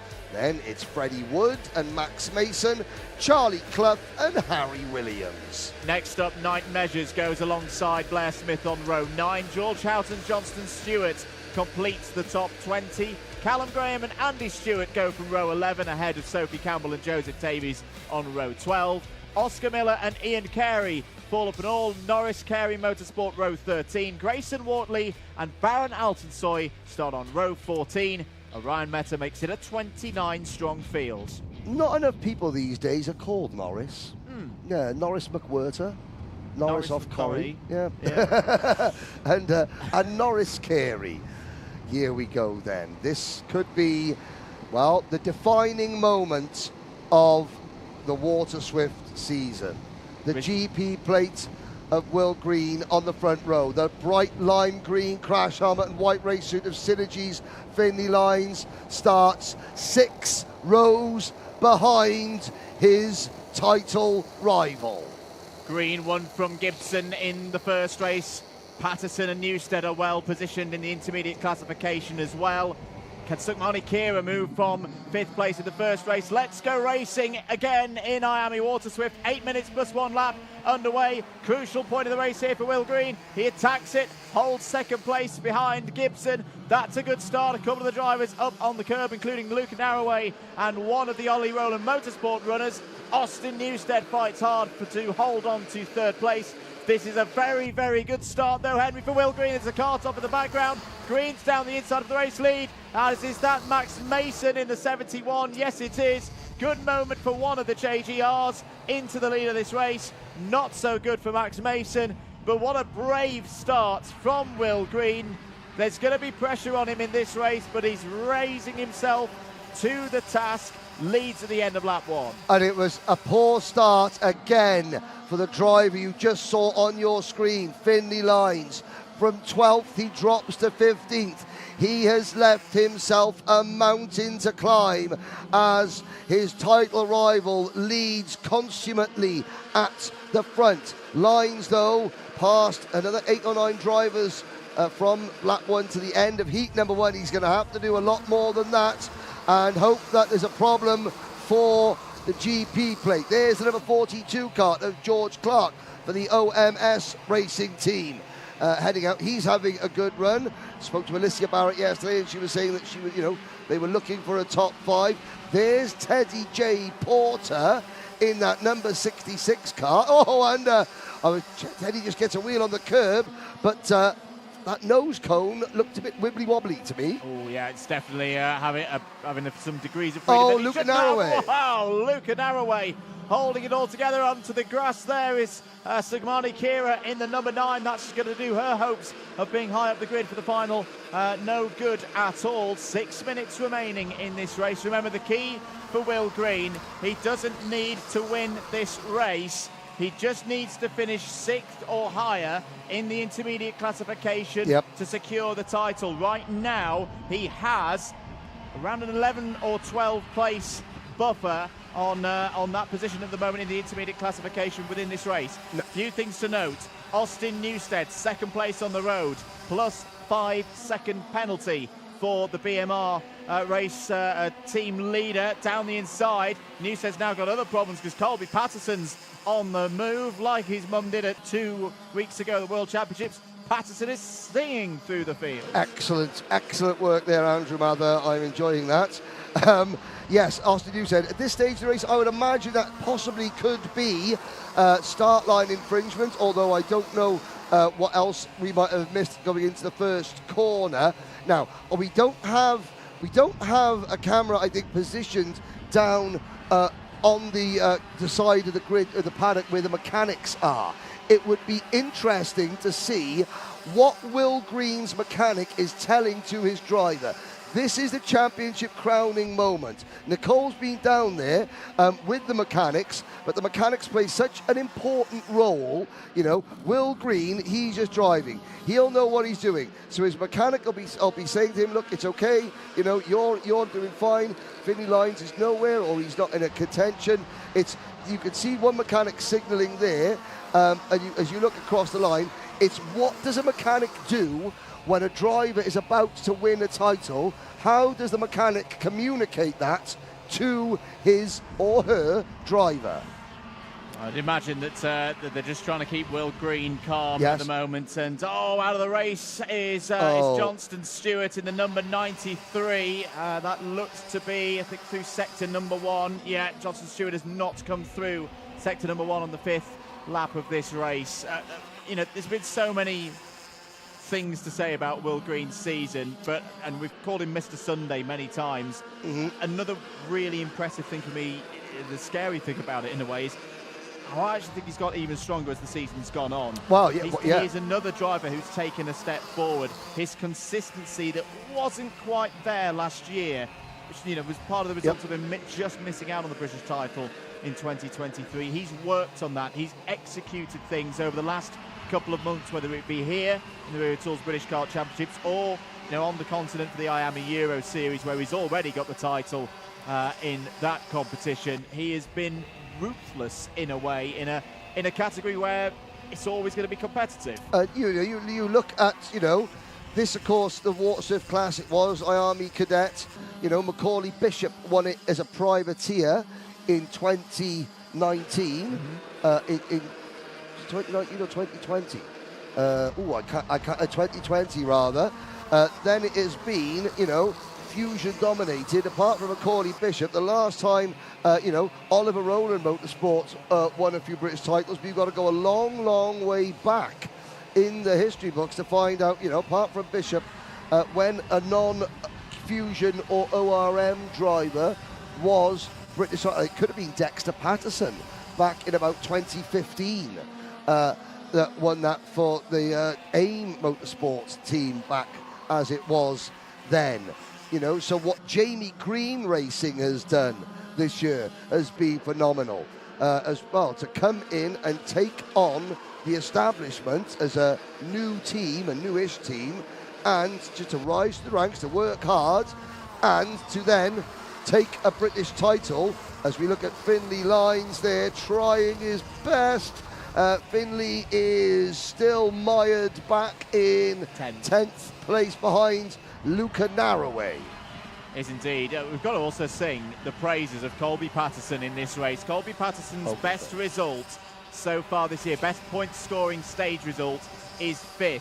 He is on to smash that today. If he holds on to this place, he's in 2nd place in the I-Series. Here's an attack from Narroway.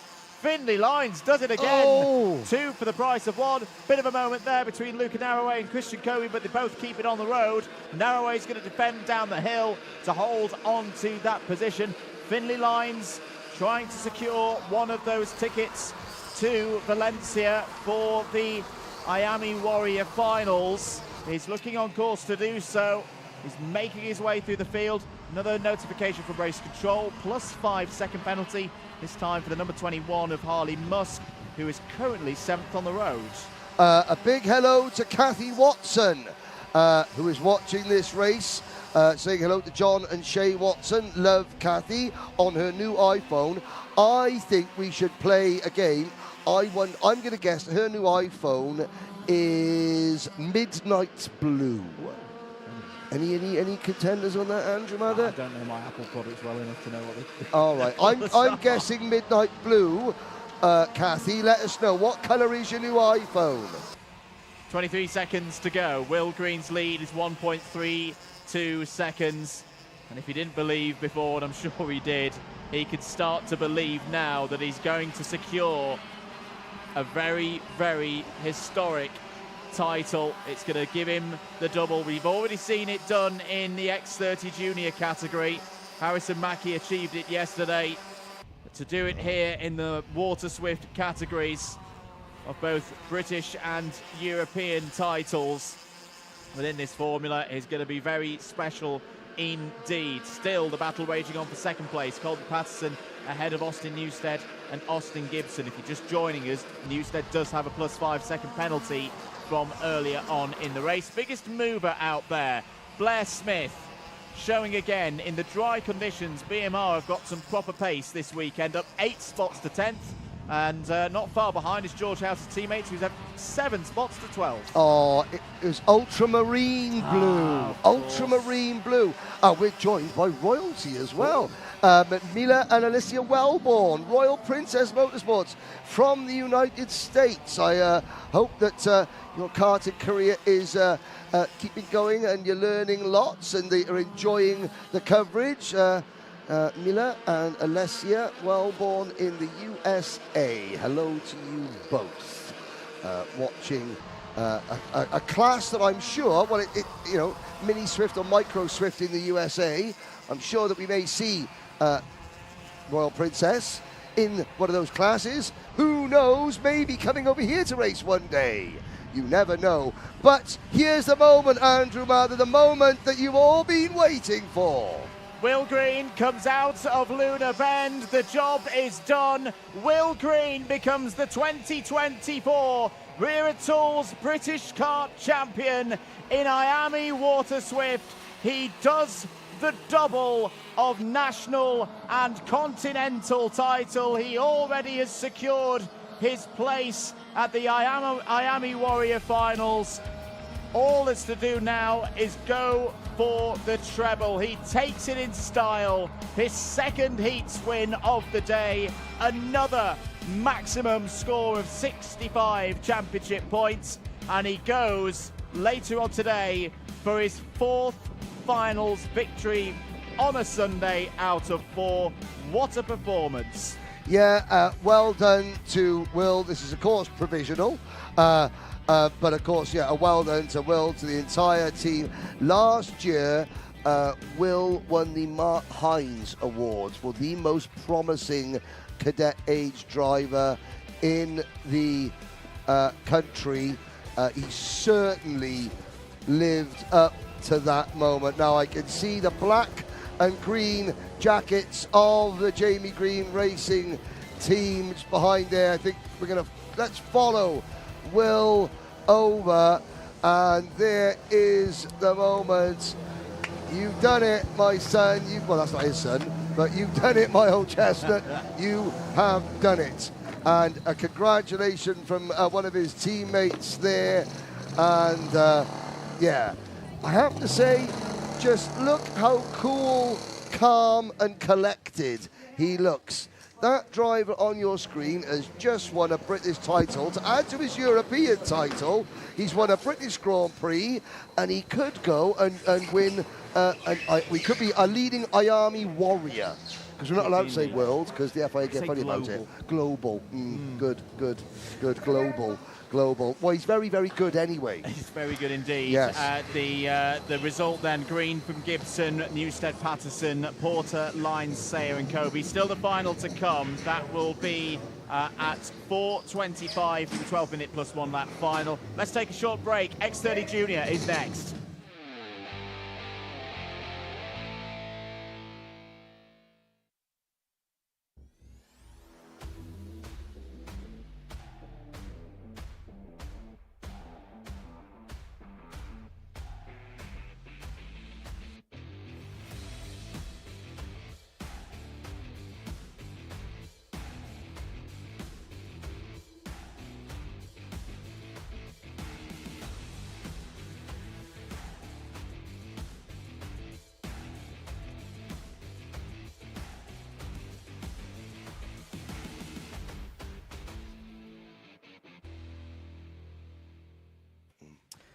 Well, we've already seen another champion crowned today. Let's move back to X30 Junior, where we saw Harrison Mackie secure the title yesterday and achieve his own national and continental double. Still plenty to be decided, though, in the ranked positions, Henry. And, of course, those 3 IWF tickets up for grabs. Yes, indeed. Here we go, then, ladies and gentlemen. It's Heat 2 for Junior X30.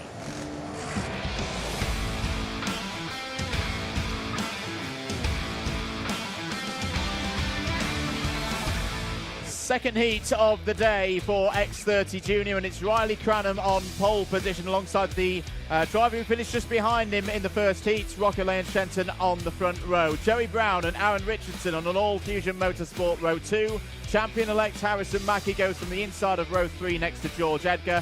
Thomas Mintz-Spearing still in the mix for one of those seeded plate starts on row 4 alongside Morgan Moore. Row number 5 is Archie Owen alongside Harry Walsh, then Harrison Whitcomb and Mondi Junior Canini. Row 7 is Zach Green and Laith Khan with Cameron Edmonds and Ireland's Theo Lestrange on row 8. Row 9, OK Junior World Champion Kenzo Craigie starts alongside Mayan Patel. Sky Parker of Wales goes alongside Evan Purcell from Northern Ireland on row 10. Hamish Forrest and Max Ewell will go from row 11. Jake Brook and Dylan Patel start on row 12. Seth Nurnberger and Alexander De Benedictis starts on row 13. Katrina E and Jamaica's Ashley Haza completes the 28 runners in this, the second heat of the day for X30 Junior. Running order in the IC as things stand. Cranham on 0 points, Shenton 2, Mackie 3, Brown 4, Spearing 5. That just sounds like there wasn't a lot happening in the first heat. Anyone who watched it will know it was anything but. Let's see what goes in heat number 2. And Shenton gets across. Cranham's a touch on the grass, catches it up through the first couple of corners. They're all clean there or thereabouts, but another great aggressive. Oh dear. As a problem towards the back end of the field. Sky Parker's Parker, involved. the 55. Max Ewell as well is out on lap number 1, but another great start from Rocker Lee and Shenton there. Henry takes the lead. And I saw the purple people eater of Zef Nurnberger also involved in that incident as well. So we said it earlier, good start from the Mick Barrett Racing number 17 of George Edgar up into P3. Now, we said it in race number 1, Rocco Leon Shenton taking the fight to the masses of the Fusion Motorsport entries.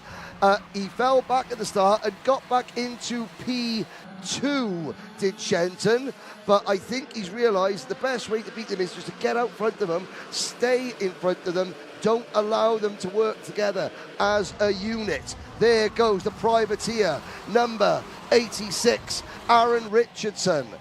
Is up there. Oh, Nanny June is on the live chat celebrating Harrison Mackie's championship yesterday. I did hear that Nanny June was last seen staggering into a nightclub at 6 o'clock this morning.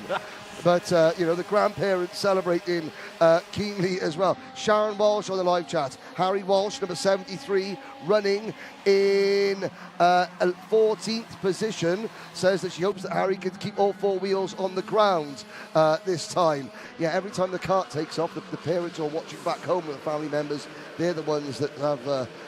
we don't want to see Walsh Airlines on flight radar. No, we today. do not. 6 minutes to go in this one. Rocker Lane Shenton nice and comfortable at the moment, half a second clear.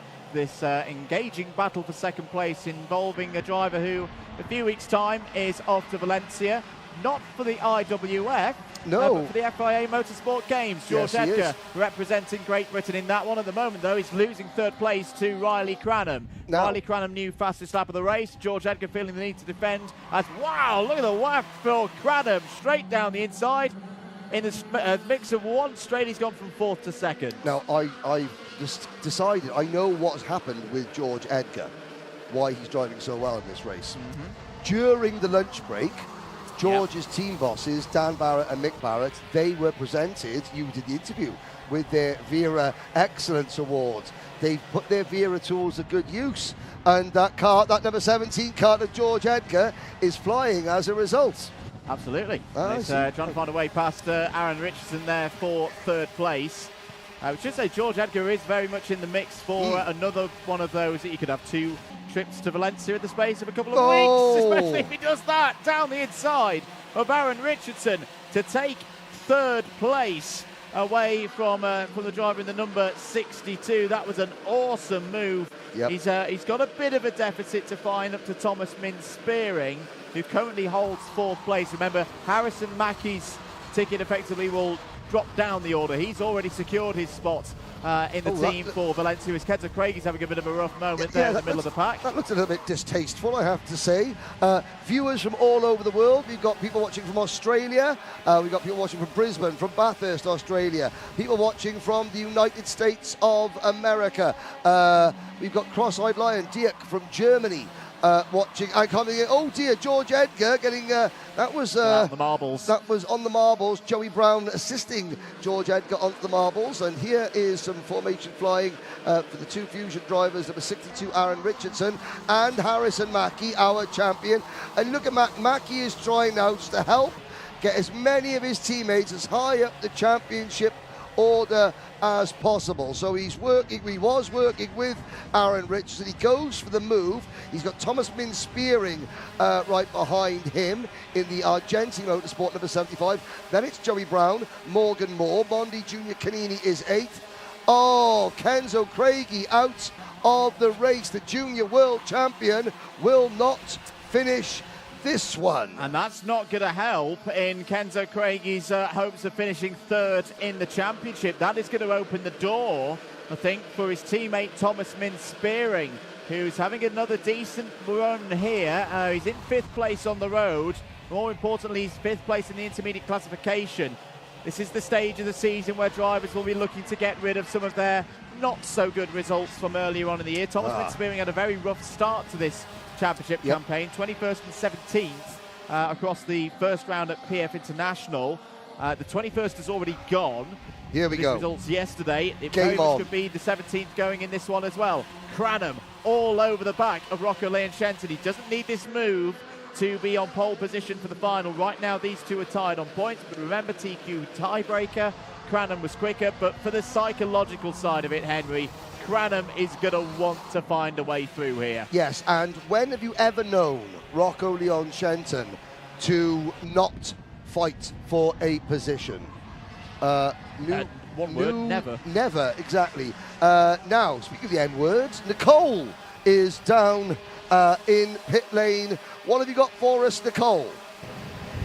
Thank you, Henry. So we've just seen Kenzo Craigie retire from the race, the number 44. From what I've been told by the mechanic, it seems like it's because of a power issue. Back to you, boys. Yeah, he qualified badly, but then he was coming through the field in heat number 1. We did see an incident here at Paddock Bend a couple of laps ago where it looked as though a driver just drove into Kenzo Craigie. Possibly that was a power issue developing, power issue or lack thereof. No, they've been pushing it on the engine this weekend. We'll hopefully still see Kenzo Craigie in the mix, but I think a hope of taking one of the finals this weekend is probably embering away. Yes. He was 2nd in the final yesterday, of course. 1 minute and 30 seconds to go. Shenton versus Cranham once again here this weekend at Three Sisters. Harrison Mackie holding in 3rd place. Right now it would be those top 3 in those positions for the final later on today. Thomas Min Spearing, this is because Jerry Brown started to fade a little bit in this race. Thomas Min Spearing is now up to 4th place in the IC. That will be another championship point. That is not good news for his Argentine Motorsport teammate Kenzo Craigie. Another of the Argentines is out there. He's had a tough weekend, he's had a tough season, but he's keeping on fighting. Harrison Whitcomb trying to find a way past Zach Green. Zach Green, who's already got his ticket to the IWF. Now, we just saw on our screens momentarily ago the number 20 kart, the Jade Racing number 20 of Mayan Patel. He is running in 15th place. He's the leading rookie in this race, which is a good job of him. Now Shenton has the bit between his teeth. Cranham starts to defend. Neither of these, I mean, Cranham is a very unassuming looking character, but you cast your mind back to Kart Masters on Saturday. Riley Cranham did not finish a single race. He had to start at the back of the grid for the repechage and came through to put it on the podium. I think he might have won a class at Kart Masters. So he doesn't know how to give up. Neither does Rocco Shenton. This is Fusion versus Privateer at the front of the Junior X30 field. The clock has struck 0. We're looking at the chaser pack. There's Spearing being followed by Richardson, Moore and Canini, but the two leaders nose to tail into Paddock. This is now crunch time, Andrew Mather. is indeed out onto the Rogerson Straight on lap number 12 into Luna Bend. This is an important run for Riley Cranham. He's got to go now, because Rocco Jensen's going to know that a great opportunity to get by is along the main straight here towards turn number 1. What kind of power have they got? Cranham's aware that he's coming, but he's not close enough to go for it down into turn 1. We're on to the last lap now. Down the hill towards Joey Dunlop corner, through the little chicane before it at high speed. That's good stuff from Riley Cranham. He's keeping it composed. He's not needing to fight too hard at the moment. If he can hold this position, he'll be on pole position for the final. He'll have second place in the championship zone up as well. Along the Rogerson Straight one last time in this heat. There's a plus 5 second penalty for Harry Walsh, unfortunately. Further down the field, Riley Cranham is in the zone. Riley Cranham takes the second heat and will be on pole position for the final later today. Rocco Leon Shenton will join him on the front row. Another second place for the privateer. Harrison Mackie will form up behind his Fusion Motorsport teammate in third. Thomas Minspearing with that fourth place takes a very useful fourth place as well in the intermediate classification. That is a big, big haul of points in the championship. Morgan Moore finishes fifth. Morgan Moore also finishes fifth in the intermediate classification. Aaron Richardson, sixth in that race and sixth in the intermediate classification. Monday Junior Canini comes home in seventh with Zach Green in eighth. Then it's Harrison Whitcomb and Archie Owen, the Welsh duo rounding out the top 10, followed by Joey Brown, Cameron Edmonds, George Edgar, Mayan Patel, Laith Khan, Theo Lestrange, Evan Purcell, Jake Brook, Harry Walsh, Dylan Patel, Katrina E.E., the Malaysian lady, and then Hamish Forrest, Alexander Di Benedictis, Zeph Nurnberger, and Ashley Haas. As we look at Riley Cranham bringing his kart onto the weighbridge. This is good for the driver's dexterity here, because they've got to steer their kart into place and then check themselves to make sure that they are legal. And as we watch Cranham, and I'd give that a 7.2 out of 10 there for steering. Bit of work to do. Bit of work to do. At least Harris Mackey's better at driving than he is at parking the weigh scales. Andrew Mather, tell us when the final is, so the viewers know, and then tell us what commercial we're going to see. You don't know that. I don't know that now, should be mentioned, but yeah, 4:50 for the Junior X30 final. We'll take a short ad break. Next up, Heat 2 for Senior X30.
Welcome back once again to Three Sisters near Wigan for the finale of this year's Wera Tools British Kart Championships. Our attentions turn back to X30 Senior And, well, we're very lucky because of all the titles that have been decided. There's 2 championships still up for grabs. They're the last 2 in the schedule. X30 Senior, second heat, is next.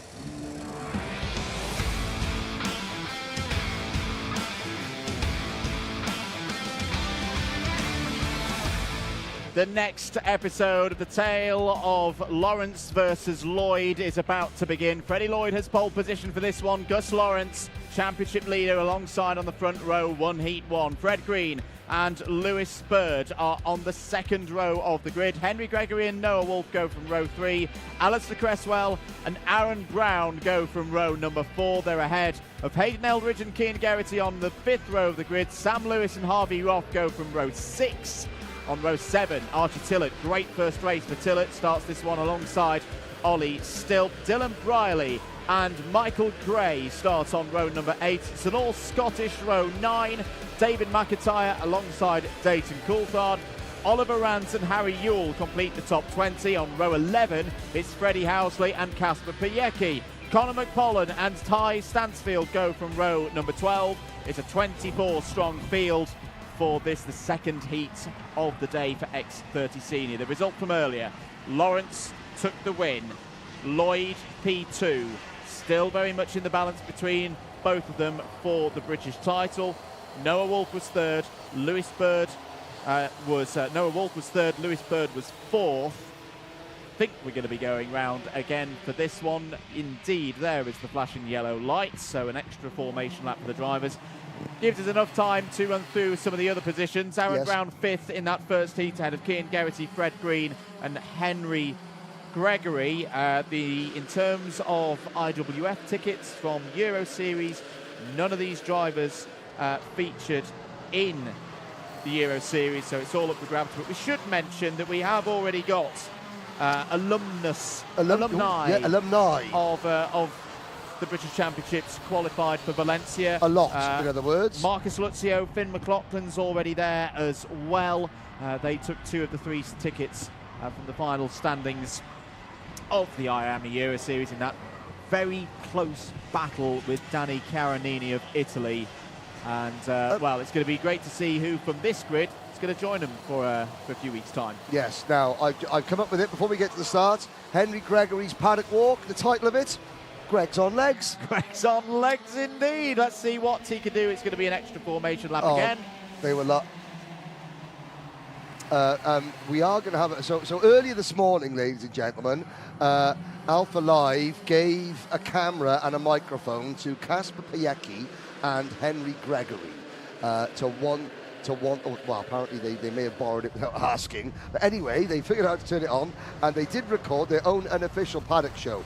If it passes the censors, it will be shared on Alpha Live's social media channel in the future. But we got to call it Greg's on legs. That's decided. There is the buzzing horn at number 77 of Ireland's Michael Gray. And we look for, this is great, the front row, Freddie Lloyd, Gus Lawrence. It's all boiling down to this. Noah Wolf in there as well. Senior X30, it's been the pride of Britain for so long in this championship, and this year is no different. Here we go then.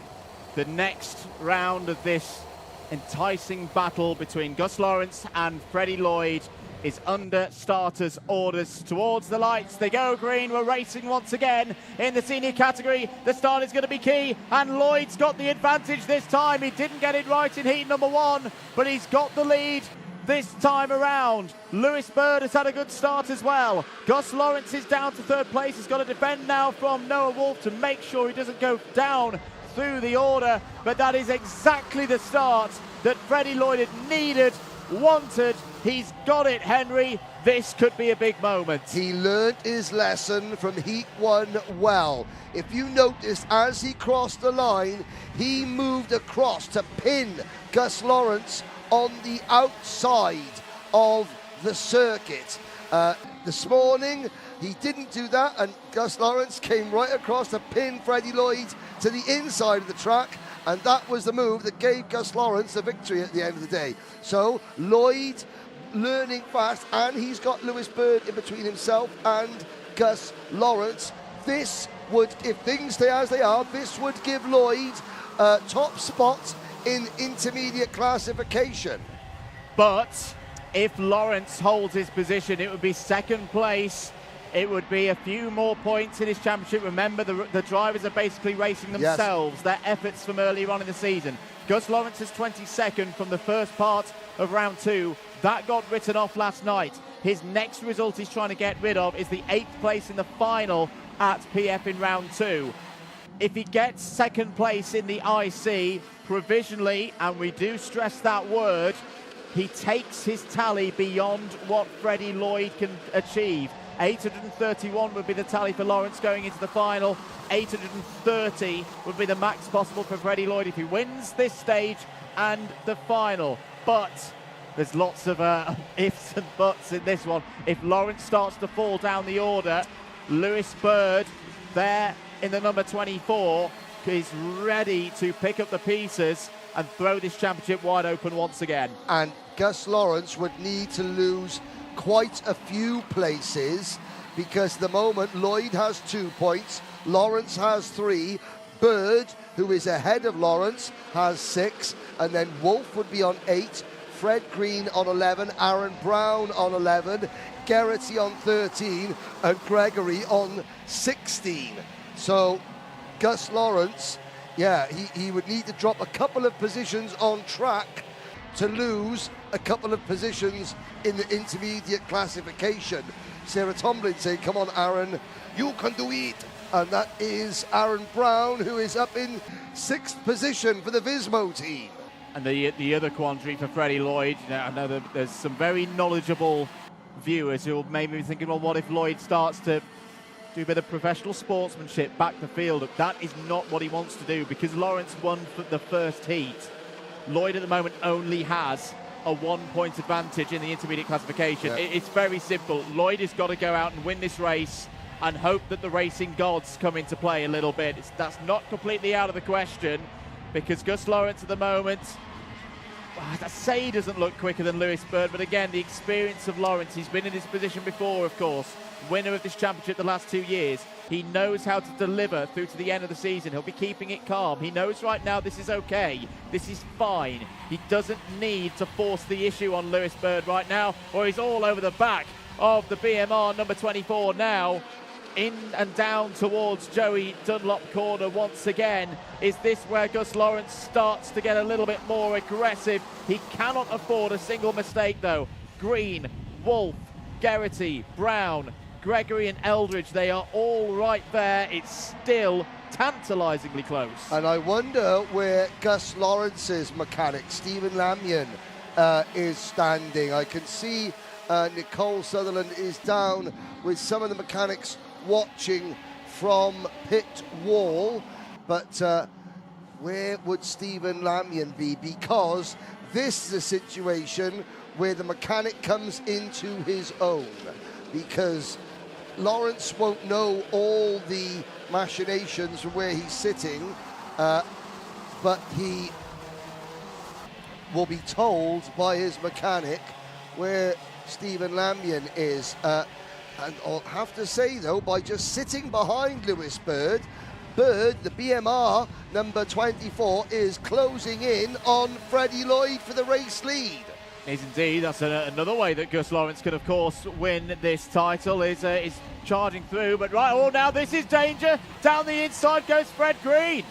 Fred Green goes through past Gus Lawrence. So that is going to put Lawrence on 4 points. Green will improve a little bit, but he's currently on 11. He'll go to 10. But now a little bit of that margin for error for Gus Lawrence goes away a touch. Now we're in a scenario. No, we're not. So I was about to... Actually, no, we are. We are. If Freddie Lloyd... Well, Lawrence is still going to be second in the intermediate classifications at the moment. With the tiebreaker, yes, even if Lewis Bird goes through. So so right now, Freddie Lloyd doesn't want to think along those lines of try and almost gift Lewis Bird a win here, because it's not going to have the effect that he wants. Gus Lawrence is pulling away from Cian Gerrity behind. That is good news for the reigning champion. 2 minutes to go here. in what could be a crucial defining heat in this year's British Championships. Cian Geraghty is the fastest driver on circuit at the moment as well, 41.59. It's getting a bit tight, it's squeaky bum time out there for Gus Lawrence. He's still in a decent position, but if Cian Geraghty can find a way through, Gus tapped his head, Cian's going to go for it down the inside to take 4th place. That's another point onto the tally of Gus Lawrence. Now the maths is in a position where if Freddie Lloyd was to pull over, let Lewis Bird through, Lewis Bird would take an intermediate classification position away from Gus Lawrence. Why is that important, ladies and gentlemen? It would keep the title picture open. So somehow Reggie Dewey needs to communicate to Freddie Lloyd that if he needs to pull back to second, because to keep the title fight alive, he needs to let Lewis Bird go. Can this happen? This would be incredible. Lawrence still runs 5th on the road. The key thing is Lewis Bird would go from having 6 points to 4 points. And that would put him in front of Gus Lawrence in the intermediate classification, and it would keep the title fight for Freddie Lloyd mathematically alive. There is Reggie Dewey looking at the timing. He's not communicating anything to Freddie Lloyd. He might want to start doing so, although it looks like by the way Lewis Bird is going, Freddie Lloyd might not have a say in the matter, because Bird is flying. 5 seconds to go. We're going to have 2 more laps of this one, including the one that we're on. I think what Lloyd's trying to do right now, it's just give himself the buffer to Fred Green. Give himself the buffer to Fred Green, so just to slip back into second place, if he knows, because that is the big question. We know, looking at all the maths and the stats here in the commentary box, but when you're flying around Three Sisters at many miles an hour, it's a bit of a different problem for the drivers out there. On to the last lap then. Well, this is what can happen sometimes with the drop score system at the end of the year, as Cian Geraghty's going for 3rd place on Fred Green. That could be good for Gus Lawrence, because remember, if he can find his way through past one of these two, he's back in the position he needs to secure the championship before the final. What is happening with Lloyd and Bird, though? But there are no tannoy systems here. The crowd here at the circuit aren't hearing us. There's the problem. Well, Gus Lawrence is going to try and solve the problem. Freddie Lloyd is going to take this one. This could be Freddie Lloyd's race, but it could be Gus Lawrence's title. Out of the final corner, what happens? Freddie Lloyd takes the checkered flag. Lewis Bird is 2nd, 3rd for Green, 4th for Geraghty, 5th for Lawrence, and I think that's it. I think that is it, because Freddie Lloyd is top of the intermediate classification. P1, he moves to 8:23. He can go to 8:30, but Gus Lawrence in P2 provisionally moves to 831 points, provisionally has retained his X30 senior title and becomes the first driver in the modern era of the Wera Tools British Kart Championships. Count them up. 1, 2, 3 senior titles. Well done to Gus and to the entire Paul Fletcher International team. There is Freddie Lloyd. He will be like, well, job done. And, after it was always going to be tricky, but yeah, that's the first time that you didn't want to win a race. There's Lewis Bird. That was an absolutely storming drive from Lewis Bird. Championship machinations aside, excellent drive. Cian Geraghty, the GP plate holder, he comes home in 4th position behind Fred Green. Lawrence is 5th. Then it's Aaron Brown, Noah Wolf, Henry Gregory, Hayden Eldridge, and Alistair Cresswell, your top 10. Harvey Roth, Oliver Stilp, Sam Lewis, Oliver Rands, and the rest. But as we try and find Gus Lawrence, the next race, oh boy, it's only KZ2 coming up next.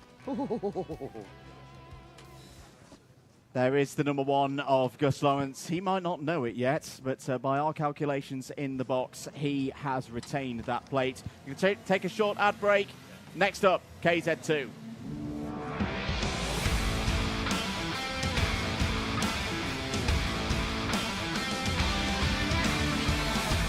Let's get straight into it. KZ2 is next. Ella Stevens and Ashley Lewis on the front row. Josh Price on row 2, joined by Miles Murphy.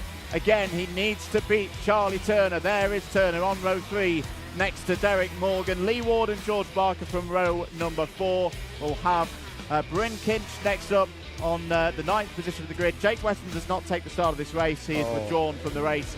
Ryan Green has got problems again. Oh, we saw this earlier on today in one of the practice sessions. He had a problem at the end of Heat 1, and it just is not going the way of the number 97 today. Well, it was an engine seize is in race number 1. That in heat number 2, in heat number 1 rather, it was a clutch. Clutch went in heat number 2. Ryan and his dad have worked tirelessly, and it's not to be. Now, for those of you who didn't watch this morning's action, the KZ2s use the full outer international circuit. When they go up over the hill, they go down Conrad Straight. Turn 1 is flat out at 85 miles an hour, and then by the time they come to Coward's Summit, it is at 98 miles an hour they have been clocked at this weekend, and the runoff is about as long as my little finger. It is a monstrous circuit here at Three Sisters, and if you want to watch an onboard lap, please go back to the start of today's live broadcast, because Joe Charlton, former British kart champion, and the Energy Course team supplied us with an onboard lap. It is terrifying. Here we go then. Ella Stevens on pole position. On the outside of row number 1 is Ashley Lewis. The title contenders start 3rd and 5th. It's go. Ashley Lewis makes a good start. Ella Stevens slots into 2nd. That was better from Ella. Price is 3rd. Murphy is 4th. Then it is Turner in 5th, followed by Morgan, Ward, Barker and Kinch. Into Paddock Bend for the first time. Good start for Ashley Lewis and for Ella Stevens. Crucial thing in terms of the championship, Josh Price has held his position ahead of Charlie Turner, and again he's got his rear gunner in the form of teammate Miles Murphy. There is Turner in 5th place. We'll keep you up to date with how the championship points are looking off the back of the intermediate classification, but right now Ashley Lewis isn't going to worry about that too much. He's going to be there at the front of the field. Ella Stevens P2 going one-on-one with Josh Price, as she did yesterday through the heats and the final for yesterday's round. If you missed any of the action from yesterday, you can watch it back on the Alpha Live and Karting UK YouTube platforms. As look at this. Murphy side by side with Charlie Turner just behind these three. They were side by side going through Coward Summit. Turner comes out in front. We just caught a glimpse of that in the background of that camera shot, and it was probably a good thing we didn't see it, because I might have had an accident. 6.5 minutes to go. Turner needs to go now. There is a point scenario where we could see the title decided here. I think for us as neutrals in the box, we want to see this go to the final. But if Josh Price finishes at the top of the intermediate classification, to keep the title alive, Charlie Turner has to finish 3rd at least in the intermediate classification. Right now, he is 4th, 1 point behind his teammate Ashley Lewis, and because of Lewis's strong qualifying performance, Lewis would take the tiebreaker between the two of them should it be needed. So, bit of work to do now for Charlie Turner to catch up to his title rival Josh Price. There he is in 3rd place, who I think will be fully aware at the moment, Henry, that this is fine. it's strange in a way at the end of a season that there's almost 2 races going at once. There's the full race of all 9 runners here in KZ2, and then there's the mano v mano of Josh Price and Charlie Turner. That Price, in his mind, is the more important situation. Yes. So a Motorsport Magpie bringing up a good point there. Turner needs somebody to pass Ashley Lewis. Correct. Yes. So Charlie Turner is willing Ella Stevens on to pass Ashley Lewis, because that would drop Ashley from 5 points to 7 points. It would keep Turner at 6 points, and he would move into third. Now you're getting it, Motorsport Magpie. Let's all play the mathematics game. Let's get the abacus out. 5 minutes to go in this one. Ashley Lewis still leads from Ella Stevens. Now I'm sure there's some of you thinking, well, what is the risk of Josh Price getting through? Well, Josh Price is already in the lead of the intermediate classification. He can gain more championship points. Yes. From where he is at the moment. Charlie Turner has just done the fastest lap of the race. Yes, there he goes. 48.38 seconds. There's another way of sorting things out for Charlie Turner. If he can catch this top 3, get a move on and start getting in amongst it. And with his teammates at the front of this train, maybe that's a way that Rush Performance could make things happen. As down the inside went Price on Stevens and got through. And it looked like Ella Stevens then missed a gear coming out of the corner, because whereas the direct drive karts go through the valley one way, the KZ2s go through the valley the opposite way. Same bit of tarmac, 2 directions. Here's Turner. Now, Turner, a move of passing Ella Stevens would be perfect for Charlie Turner, because that would move him not only up a position on track, it would move him ahead of Ella Stevens into 3rd position in the classifications. Just what Charlie needs. And now Nicole Sutherland is down in pit lane as we watch Turner close in on Stevens. More Racing's very own Sam Moore said to me earlier how it's so exciting with the point situation between Charlie and Josh that it almost feels like a first round. The question is, can he get that heat win in to secure the title and then the final? We'll see shortly. A quick mentioning Sam Moore there, Tom Moore's brother. Sam suffering a bereavement in the family recently. We do hope Sam is obviously coping well with that. Here comes Charlie Turner.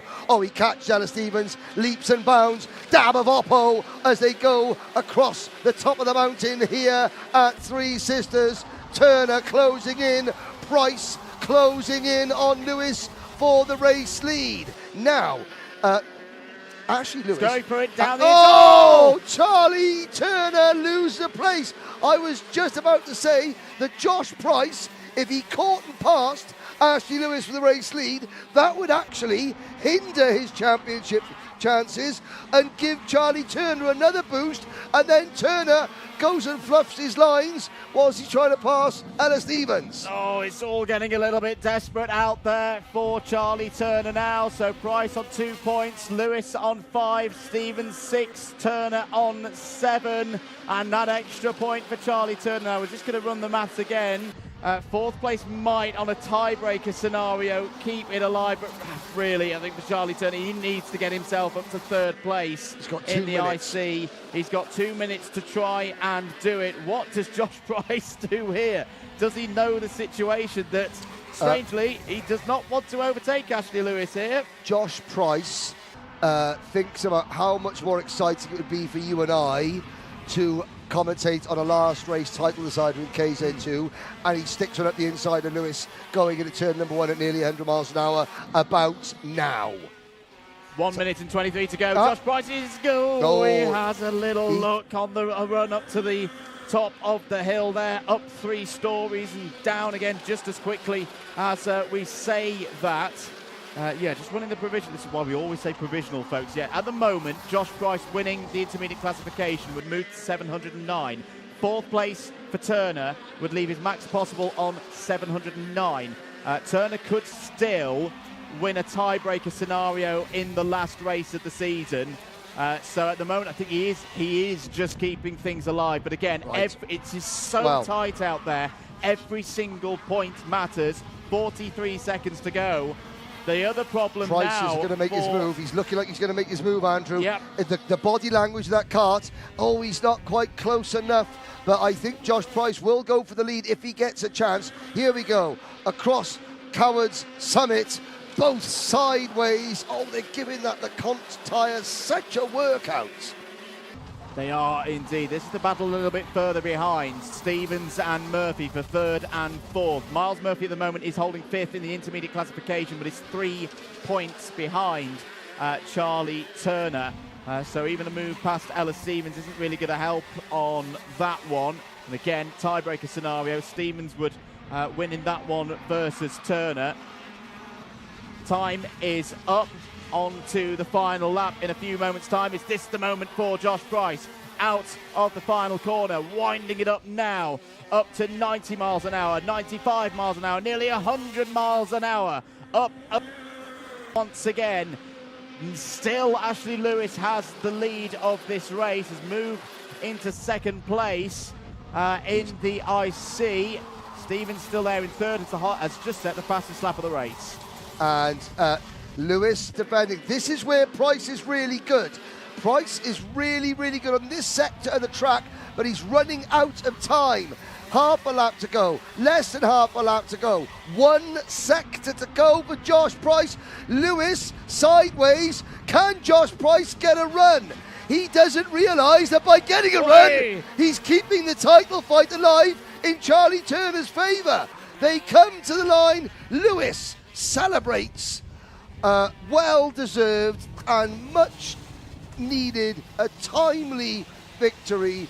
Price checks over his shoulder and finishes in P2. Ella Stevens is 3rd, followed by Miles Murphy, Charlie Turner, Derek Morgan, Lee Ward, George Barker, Bryn Kinch sadly retired, and Ryan Green failed to take the start. So that leaves the points provisionally from our unofficial calculations in the box. Okay. Josh Price has moved to 709. Okay. Charlie Turner's 4th, gets rid of a 9th from Shennington. He moves to 701. Okay. If he wins the final, he also moves to 709. So he needs Josh Price to drop score in the final and hope the countback and tiebreaker goes his way. And if it's a tiebreaker, it's done on the last race of the season. So if Charlie Turner were to win the final, and Josh Price, what does Josh Price need to do to increase his championship score by 1, Andrew? He needs to finish 3rd. 3rd would move him to 710. So a win for Charlie Turner and a 4th for Josh Price in the final would tie the points, the tiebreaker going on the best result of the last race, which would go to Turner. Turner wins the final and Price finishes 3rd. Price takes the title by a point. Andrew Mather, please tell the viewers what time the KZ2 Championship Decider will get underway, because I think lots of people would want to watch that. It will be at 5:40 local time. So I'll make sure I'm still here for it. Me too. Absolutely. So there's Ella Stevens, 3rd place. The other drivers, of course, in that race. Price and Lewis will be row 1. Stevens and Turner row 2. Murphy and Morgan row 3. Ward and Barker row 4. That is all the heats completed. All that remains is the finals, and the first one of them is coming right up.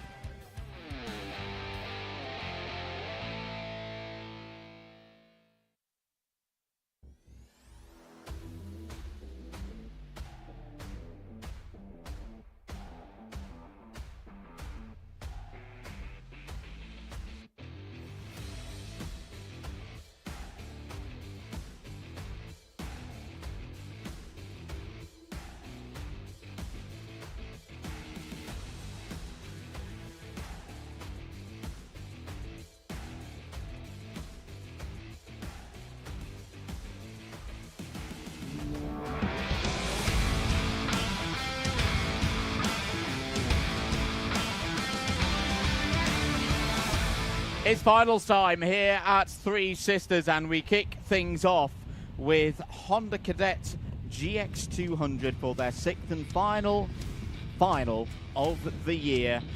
Ralphie Branscombe, by our unofficial provisional numbers in the box, is champion-elect. He goes into this race having been 6th in the intermediate classification on 702 points. That is a greater total already than what can be achieved by any of the other drivers with a race win in this one. Still quite blustery, strong gusts of wind across the circuit running down the straight into Paddock. Let's take a look through the grid for Honda Cadet GX200. Margaris Kovetskis starts on first on the grid. Ryan White alongside on the front row. Ed Spain has been great today. Starts on an All Ambition Motorsport row 2 with Riley Blakemore. Archie Cannon starts on row 3. There he is, Ralphie Branscombe, champion-elect in Honda Cadets GX200. Row 4, Archie Loveridge and Kevin Imanov. Completing the top 10, it's Esme Rosie and Shay Hilton. Harry Grant and Jane Prakash go from row number 6. Luke Jardine completes the 13-strong field. Still things to be decided as well in terms of the seeded plates. Remember, all top 10 drivers at the end of the season get the honour of being able to hold those plates in Honda Cadet for 12 months. You know something, I was looking outside the commentary box there, just overlooking the dummy grid, and sometimes you see things that are just beautiful, that remind you, you know, of that this is an adult sport, but the competitors are predominantly children. Ralphie Branscombe sitting on the dummy grid, his dad Joe was alongside him, and the various other, you know, mechanics, they give their final fist bumps, what have you, and Ralphie held out both hands. Joe went to give him a fist bump, and I realised, no, Alfie wanted a hug. He wanted to give his dad a hug because he knows his career, that kart, has probably been at some point in their life the bane of their lives. Yep. They've wanted to throw it in the skip when it hasn't been working, and then it's brought them so much pleasure. The whole family are here, privateer, dad on the spanners, mum on logistics and general emotional support and what have you. And just before he went out, there's Ralphie in the pink crash helmet. He just wanted to give his dad a hug beforehand, not a fist bump like all the other kids. Like, no, we're still only 12 years old. There's a fist bump. And there's a hug. I want a hug. Just to say, we've done this together, and in 12 minutes' time, the journey will be over. This chapter of our journey will begin. Now, Ralphie, there's no excuse for not knowing where your grid slot is, however. Champion or not, you've still got to know where your grid slot is. You can... There we go. We're in. We're in. That's fantastic. You know, it's the small moments that sometimes just get you. So, about to be under starters orders for the 6th and last time we go for the final in Honda Cadet GX200 for the 2024 Wera Tools British Kart Championships. We're watching live coverage from Three Sisters in Lancashire. Andrew Mather and Henry Burdett on commentary duties for you for the crowning moment for Ralphie Branscombe. The lights are coming on for the standing start. 3 lights. 4 lights. The final is go. Good start for both Kovetskis and White on the front row of the grid. Kovetskis trying to continue this run of being in the top 3 at every points awarding stage for the last 3 rounds. That's a good start for the number 15, who will lead down towards Joey Dunlop corner for the first time.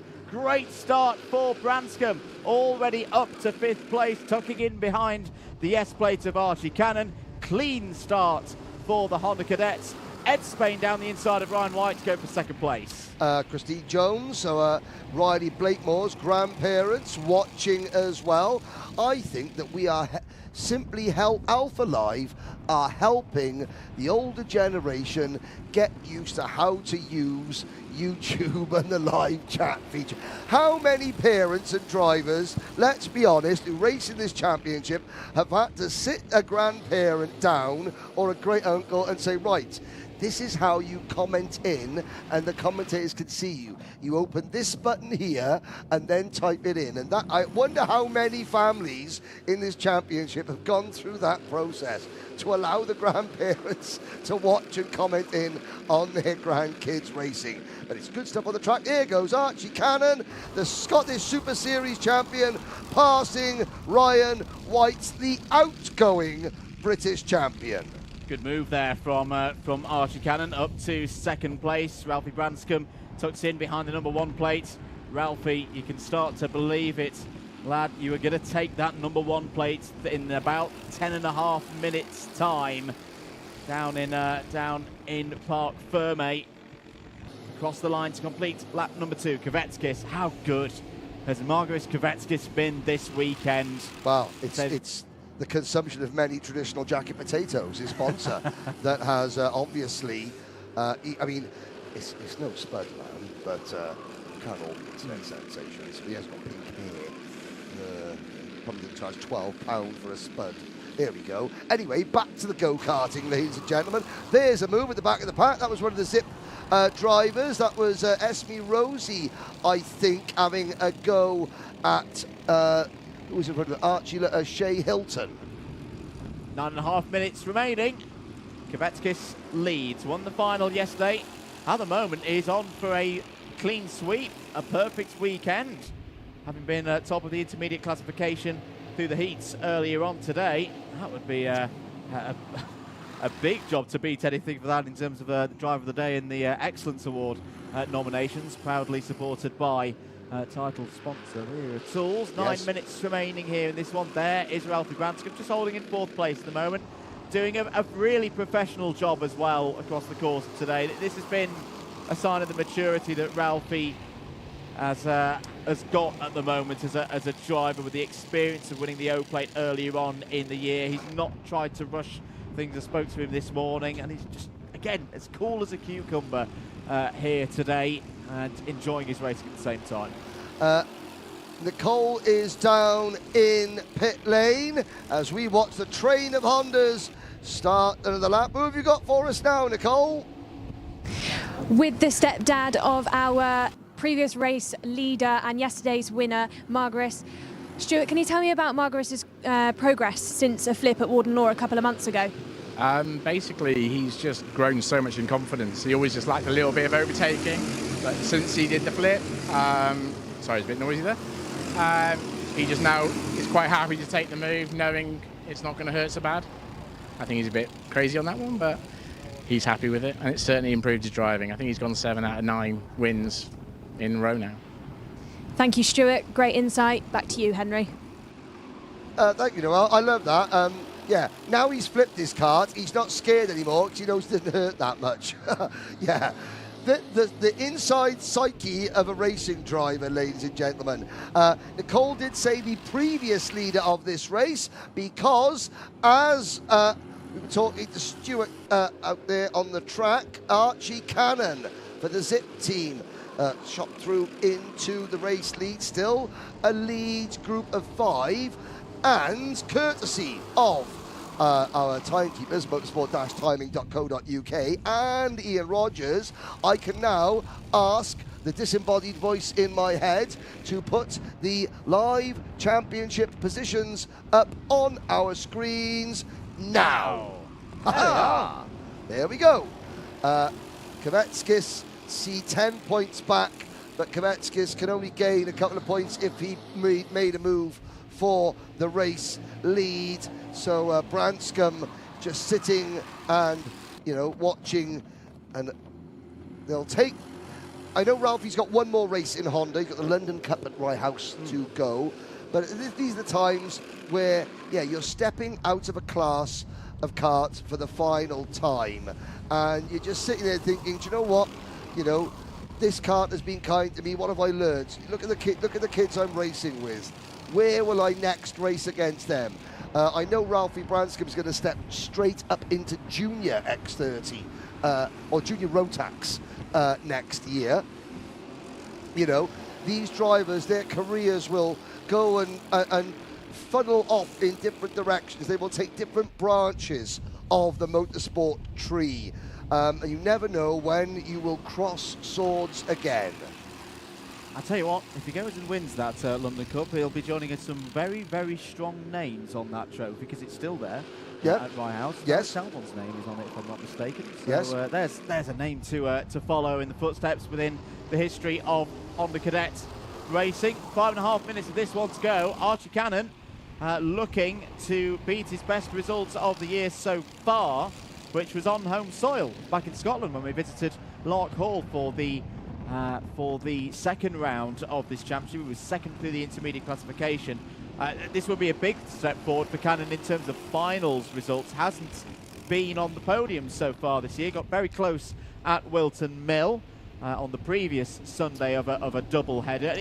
It's also been interesting, I think, this season, Henry, to see the dynamic of Honda Cadet as they switched from the heats pre-final final formats at PF and Lark Hall, and then switched into the double header at Wilton Mill and Three Sisters. I think for some of the drivers out there, it's really helped their adaptability as racing drivers. Yeah, because a lot of these youngsters, they're still soaking up, you know, experiences like a sponge. And what they learned yesterday, they could put into practice today. Whereas at a single round weekend, you know, what you learnt on the Sunday, you have to wait 3 weeks before you put into practice. Okay, let's recap.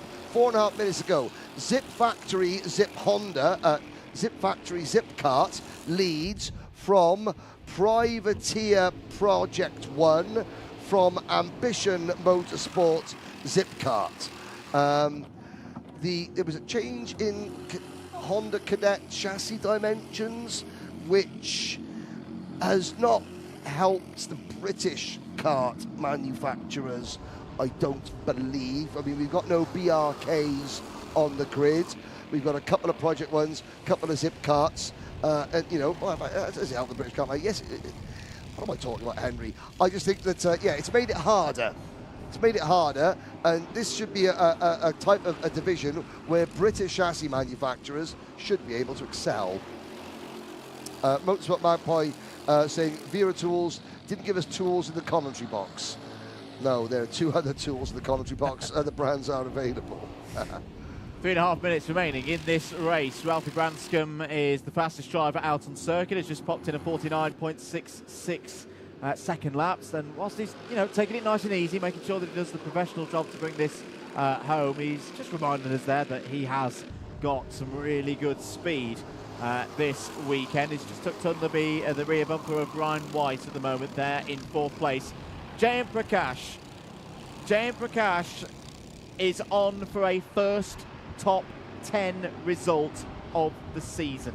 And Jayan was a driver who has come on leaps and bounds under the tutelage of Paul James and the Ambition Motorsport team, has he not? Oh, absolutely. In the number 44. There's the number 46 of Esme Rosie. Esme's having a really good day. This has been a strong weekend, consistently up in the top 10.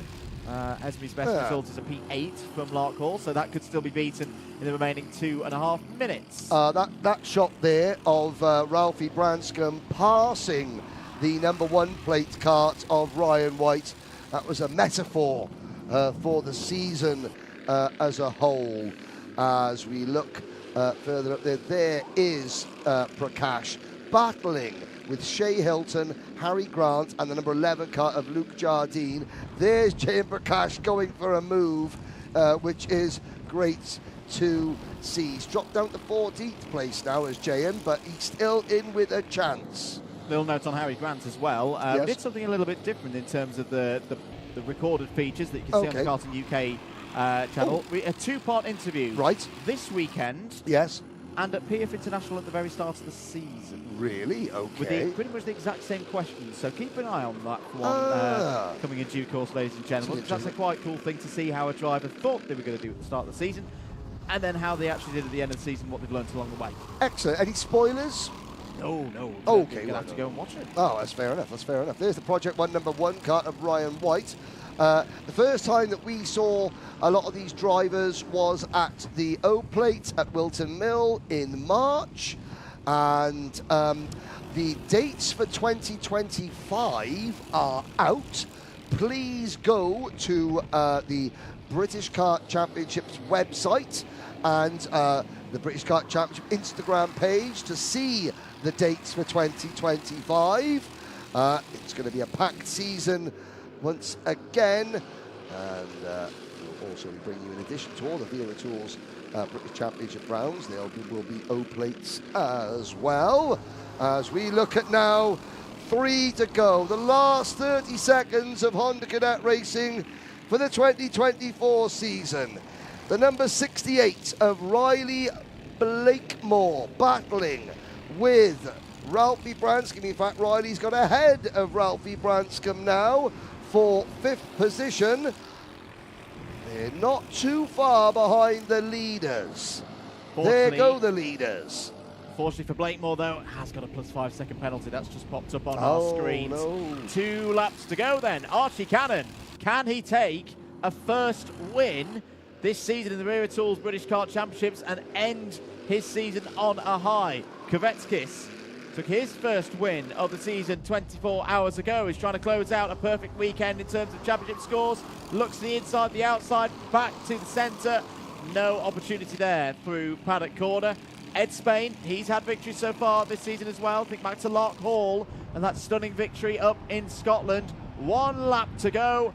Who's going to join the Roll of Honour for 2024? Oh, Ed Spain tries to get at the inside of Margaret Kvetskis and wheel to wheel. Look how close that is. They cross the line. 1 lap to go. Cannon leads. Kvetskis and Spain side by side for second. That could be significant there as Kvetskis and Spain went side by side through turn number 1. That, I think, has given Archie Cannon the break he needs. Are we going to see the S plate end the season on top of the podium for the Zip Kart team? Archie Cannon hasn't visited the podium in any position so far this season. At the last opportunity, he could take a win onto the Rogerson Straight. Kvetskis is finishing strong. Remember the first heat from earlier on today, where Kvetskis was able to out-drag to the line and take race victory. It's going to be another close one here in Honda Cadet. Is Cannon going to take it? He thinks he's going to take it. Oh, no! Oh, no! Oh, no! Kvetskis wins. Does he on the line? He does by 0.02 seconds. Kvetskis completes the perfect weekend. The double-double. Archie Cannon celebrates too early and finishes P2 in the closest finish we've seen here this weekend. Archie Cannon has just learnt the most painful lesson in the most painful way, and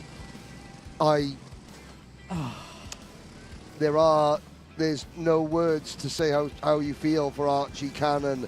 I think as he crossed the line, he looked over, he realised that he stopped celebrating on this. There goes Ralphie. Well, I tell you what, Margaret Kvetskis has won this race. Ralphie Branscombe is your 2024 Wera Tools British champion. He's just disappeared off behind the Wera Tools podium backdrop, and there is Ralphie Branscombe.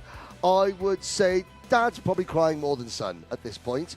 Let's have a look back at this replay, and Kvetskis just had the run and did as he did in Heat 1 this morning. Exactly the same thing. This wait there, he looks over now, and you cue the Morgan Freeman voiceover. It was at this moment he realized he'd messed up. And no, he hand on his head. What can you say?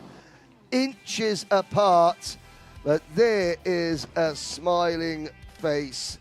It is Ralphie Branscombe, and the painful thing is that Archie Cannon will have to go onto the podium, take the trophy, and, you know, it will be, hey, it will make a man of him. It will make a man of him. That's all you can say. The results today in Honda Cadet, the finishes, just to check back through and verify them. Yes. Heat 1, 0.01 seconds, wide ahead of Kvetskis, yes. Apologies.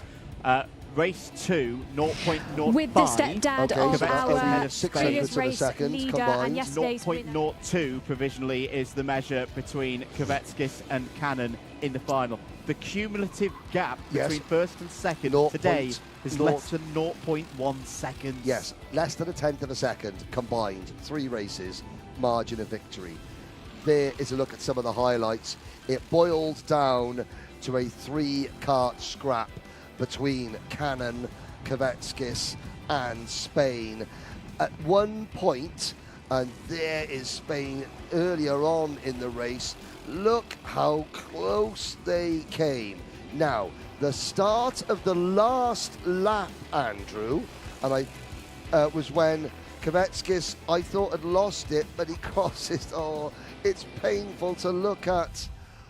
Oh dear. Nicole Sutherland, from heartbreak to overjoyness. That's not a word, but it's a bad segue to Nicole Sutherland. I have joined our race winner, Archie Cannon. Archie, your first win in the British Kart Championships. How do you feel? Pretty great. Yeah. Great, and tell me a bit about the race. It was quite full on, you know, you had to do a good job to fend off Margaret. Tell me about it. Yeah, it was kind of a hard weekend, like yesterday I kind of not done well because it was wet and slicks, and today it was a little worse for me, yeah. And Archie, I know that your mum, I see her around the paddock, she's always cheering you on, but who else have you got to thank? Cheryl, she's a co-owner of Boeing Day, you know that track, and the Zip team, and my dad, because he just came today.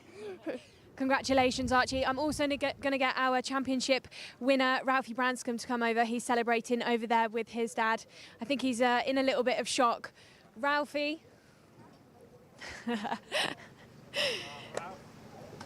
Ralphie, you were one of the first drivers that I interviewed when I came into this job at this championship, and to see your progress has been absolutely fantastic. Tell me about it. How do you feel? Well, considering British Roadplate was the first time I'm pretty sure I met you, it was just amazing because it was the first time on Vegas properly, and it was just so weird and so nice to win, and I've been just getting better and better on the Vegas. And, you know, your dad, Joe, he's over there, he's very happy you ran and gave him a big hug, but who else have you got to thank for all of the hard work that's secured you a British Championship? Well, I've got to thank my dad, my mum, all my family in general, JCC Young Ones, Drenico, and also Sharp Skips have been the best for me, and I will never forget them, and RPM's the best engine. Congratulations, Ralphie. Dan Parker is going to give you that #1 plate. Yeah, wear that with pride. We'll head up then to hear from Wera Tools, and then it's on to the next race.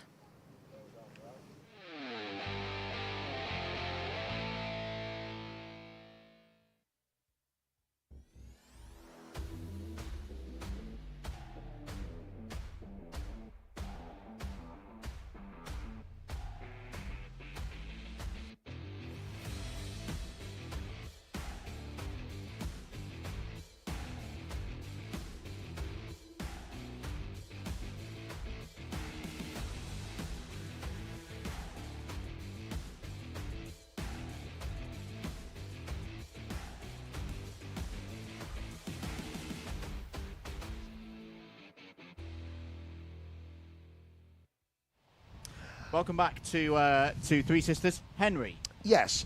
Nicole's, there was an internet issue at Living Timing and Scoring at the very last second, which meant that the screen that Nicole Sutherland was looking at showed the positions at the start of the last lap, not the position at the end. Timing and Scoring has now adjusted itself to reflect the fact that Margaret Kvetskis did win that race. Archie Cannon thought he had won the race when he was speaking to Nicole, because the screens that were in Nicole's possession showed a different result. See, there you are. That's what it showed briefly, but now I can confirm that Margaret Kvetskis won that race by 0.02 of a second from Archie Cannon, Ed Spain, Ryan White and Ralphie Branscombe.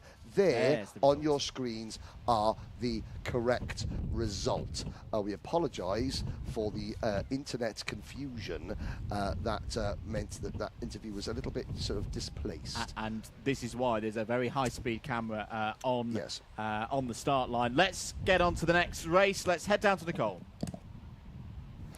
Down on the grid then, a grid that's suddenly gone very, very cold and very windy compared to the last race, but I'm down here with Chester. Chester, race win yesterday. Feeling confident that you can do the same again later on today? Yeah, definitely feeling confident. not the best of heats. Got penalty in heat 1 for just nudging someone accidentally into the corner. But heat 2 wasn't the best, just got pushed wide, lost loads of positions. But apart from that, I think we can gain loads back and win. Well, hopefully we'll watch you gain that back then. We'll head up into the comms box as these drivers are going to head off shortly. Let Chester get into his seat and watch these Water Swift Restricteds go underway for the final time this year.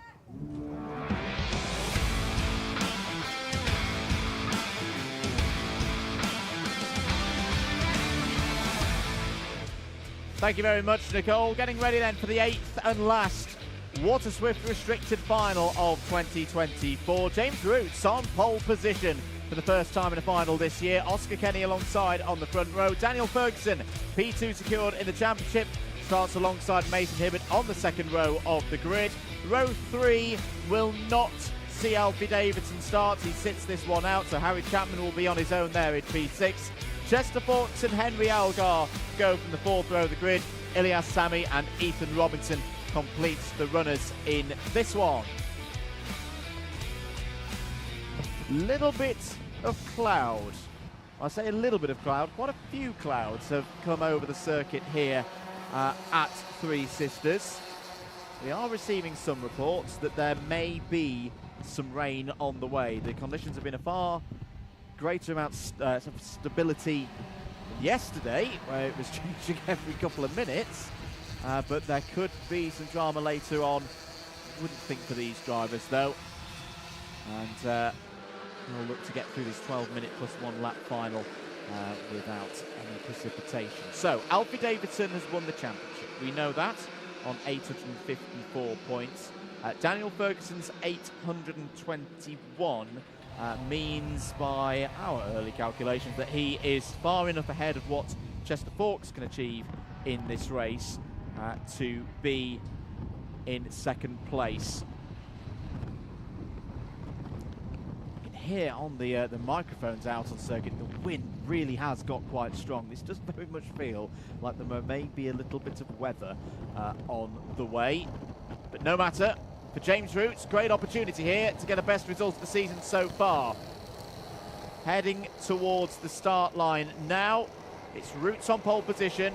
Oscar Kenny alongside. How great would it be for ORM to get a win on their last appearance in the Wera Tools British Kart Championships? We're green and racing. 12 minutes plus 1 lap underway.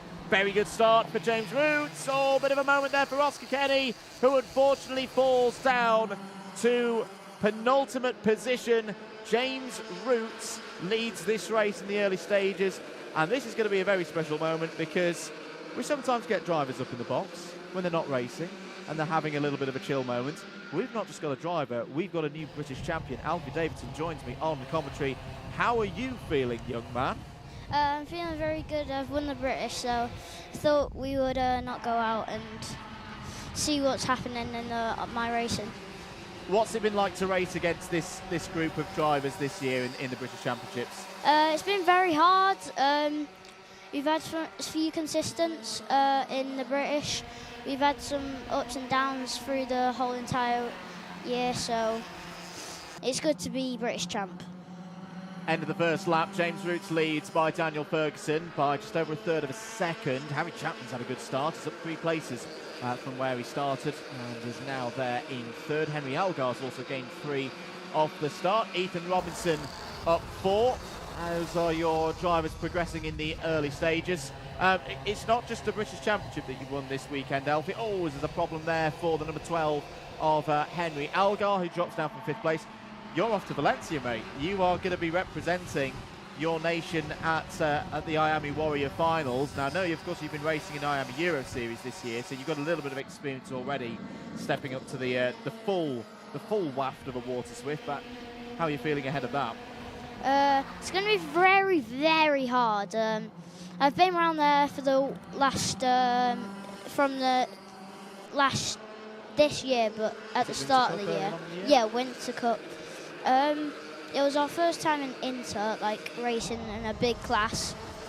We did quite well. We just need to work on a few bits in the class, which we can definitely do, and hopefully we can get a good finish in. And for those who are a bit newer to the class, because you can say from experience within this year, what are the main differences between a restricted water swift and the full one? It's a lot quicker down the straights and off the corner. It's very quick, so. Daniel Ferguson has taken the lead of this race, 49.6 seconds as well. It's been great fun for me and Henry to watch in the box your fights with Daniel Ferguson this year. How much have you enjoyed racing against him? It's been very, very hard against Chester Fawkes and Daniel Ferguson, all the drivers out there. And we've had really good pace the whole year, which I'm really happy with. Very good indeed. Hello to those of you in chat. Hello to Dan Ashton, who's on his last day in Malaysia. Says well done to you, Alfie, from becoming a British champion. And yeah, firstly, I said hopefully my first of many ARCS drivers to become British champion. Great to have you with us, Dan. We're missing you a lot this weekend, but know you're doing some great work out there in Southeast Asia. Good battles happening out on circuit. Ferguson and Roots breaking off the front of the order. It's Mason Hibbert who's come through to take third place ahead of Harry Chapman. Chester Fawkes in fifth place. Chester Fawkes who won the final yesterday here at Three Sisters. Ethan Robinson there in sixth. Another really good season for you as a team as well, Fusion Motorsport. How rewarding has it been working as Fawkes goes down the inside of Chapman? How good is it to be part of the Fusion family? Fusion Motorsport really helped me along the way with data and stuff, which really helps a lot with the tracks and stuff, which every track we've been very fast and we've had very good pace from Johnny Shocks, which has really helped us along the way. And yeah, just Fusion are so good with us. Yeah, indeed. Chester Fawkes, though, has just moved past the Fusion Kart up into third place. With this result, Chester Fawkes could be achieving a podium for every single round. Daniel Ferguson hasn't achieved that. He's had a couple of rounds where he's been off the podium, so that would be a bit of a feather in the cap for Chester Fawkes. He'd be the only driver to achieve that across the course of 2024. Harry Chapman there in the yellow, white and green liveried machine, running as a privateer for this weekend, trying to hold that tighter line to get a bit of a draft off the back of Mason Hibbert there. Take fourth place. 7 minutes of this race remaining. Chapman looking down the inside, but not alongside Hibbert, so correctly just chooses to slot back in and wait for another opportunity. I've got a poll going as well. Do you think that there's going to be some rain towards the end of the day? Alfie, do you think there's going to be some rain towards the end of the day? Well, there's some dark clouds and there's some blue clouds, which it will definitely be a rush to get wet tyres or dry tyres on. It's going to be a mix, I think. 6 minutes and 20 seconds to go. Daniel Ferguson still your race leader. James Roots has got the fastest lap of the race, though, 49.42 seconds. As Ethan Robinson looks to the inside, this is for fifth place on Harry Chapman, and with relative ease, breezes past Chapman there to take that position. Another thing that we try and explain, myself and Henry, in the box for the viewers at home is this stage of the race. You know, you've been up at the front with Daniel in various races this year. Explain to the viewers, why is it we don't see as much fighting at this stage of the race than maybe towards the end? Because you need really to get the top two or the top 4 or 3 to get away from the other pack, and on the last 2 laps, and then that's the point where you can have a really good battle and start defending. It's rather to be pushing it with 5 minutes and 20 seconds to go, and then we can have a fight with probably about 50 seconds to go, maybe. Yeah, and is that quite hard, like trying to keep the concentration up when you're in this part of the race?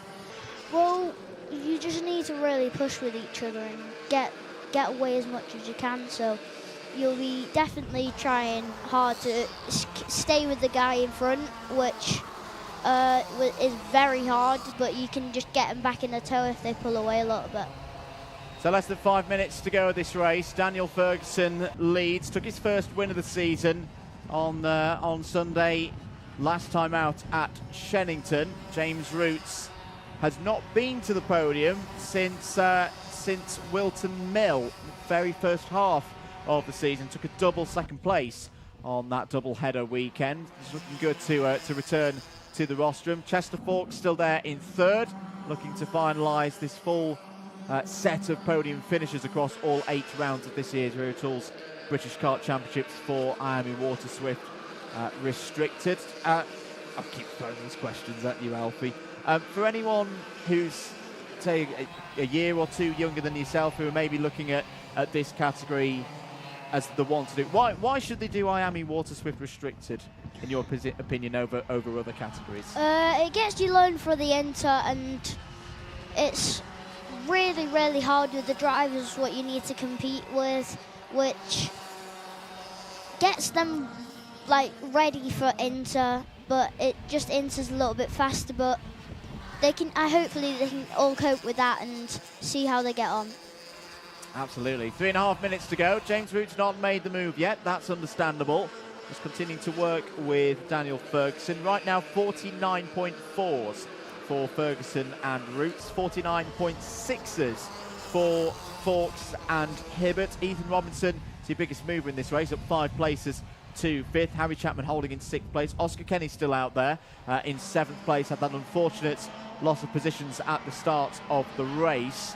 Then we are seeing a couple of changes in the top 10 for the championship order, because of course off the back of these results we will see the plates being awarded for 2025 if drivers elect to stay in the Iami Water Swift Restricted category, of course. Mason Hibbert has taken 5th place away from Oscar Kenny, and remember, when there is a tiebreaker at the end of the season, and there is one at the moment between Hibbert and Kenny, 779 points apiece, it's decided by whoever finishes higher in the last race. So Hibbert's 4th versus Kenny's 7th is deciding that. But if Kenny can find a way through past Chapman, he's going to break apart that tiebreaker, move to 780 points.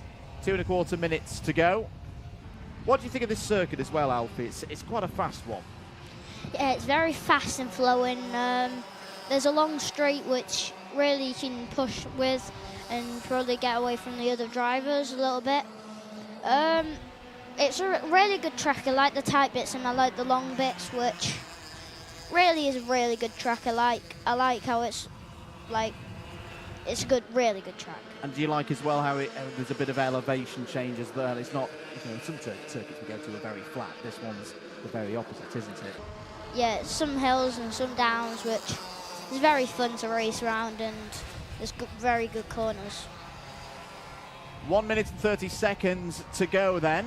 It's at this stage of the previous race, Alfie, that you went on the attack for the race lead. What do you think will be going through the brains of both Ferguson and Roots at the moment? I think Daniel will start thinking in about probably about 15 seconds you need to start defending, and Roots will be trying to get past him as much as soon as he can so he can start defending. Change for 6th place. Oscar Kenny has got through past Harry Chapman. That has broken apart the tiebreaker scenario between himself and Mason Hibbert. So right now Oscar Kenny has got the number 5 plate back in the last racing appearance for Oliver Rowland Motorsport. It's the single ORM driver in this race. They have got more drivers, of course, to come up in the Iami Water Swift category. Looking forward to 2025, Alfie.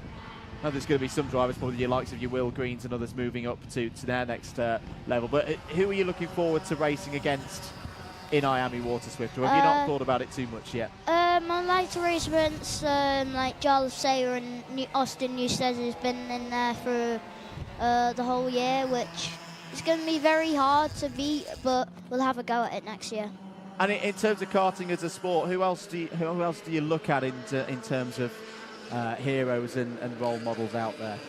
Well, Freddie Slater is one of the big ones. There's quite a lot of people who's gone up to a lot like F4 and F3, which is very, very achievement for them, and hopefully a lot of drivers in the young class and the big class that can hopefully get in. Absolutely. I'm glad you've mentioned Freddie, because we should send our congratulations. Freddie Slater, crowned Italian F4 champion this weekend. Right, last lap for Daniel Ferguson. Ferguson looking to take a second finals win of the season. Did so at Shennington. Can he do it again here at Three Sisters? James Roots is looking round the outside, but there's not enough speed and grip round there through turn 1 to make it work. James Roots has not had a win so far this season. He's had a couple of second places. This is going to be his last chance to take victory in a round of the Wera Tools British Kart Championships for 2024. Ferguson defends into Paddock Bend. Roots not able to find a way through yet, but has still got the best opportunity of all. We've already seen one final victory decided with a run to the line out of Luna Bend. The top 2 are there now. Daniel Ferguson has got to get on the power. Can he hold on for his second win of the year? Can James Roots finish the season in style? It's going to be side by side over the line. It's Ferguson who takes the win, holds second place in the championship.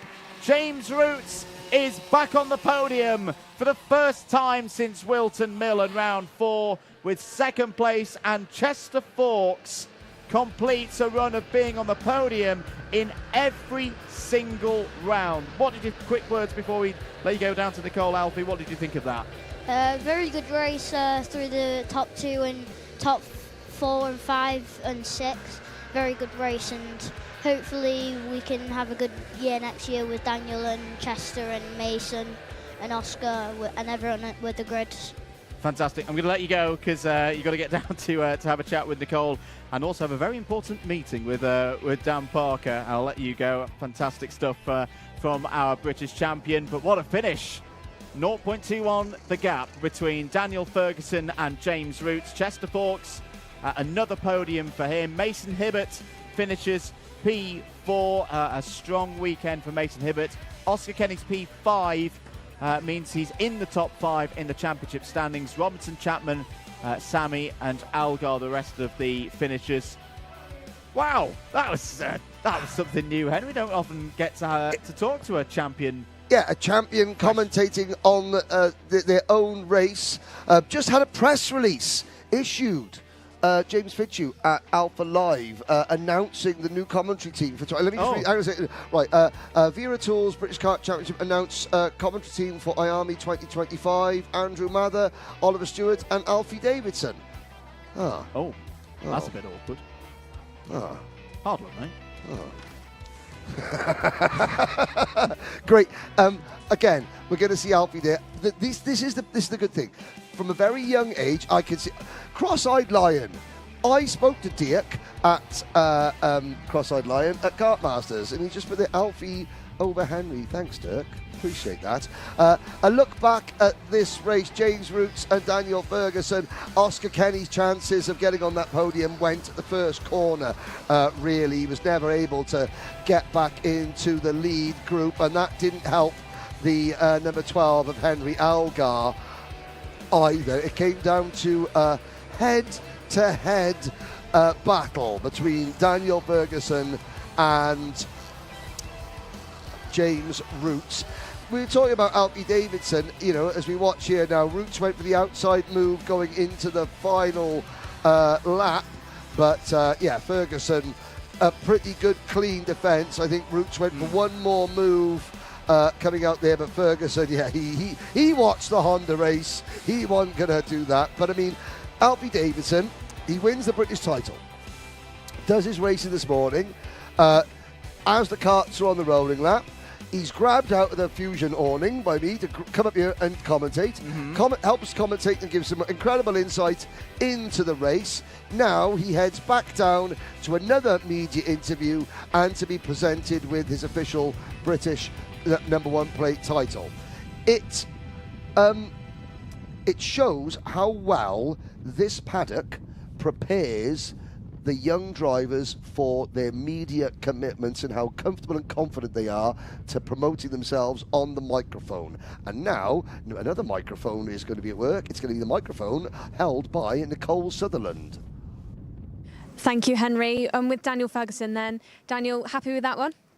Yeah, definitely. It was a really good race. James and me pushed away from the pack, and then it was just last 2 laps, and I just defended, and it was good, yeah.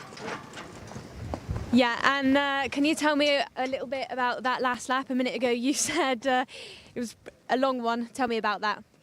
Well, I was going into the last lap and I was looking behind, and then I see James trying to go around the outside.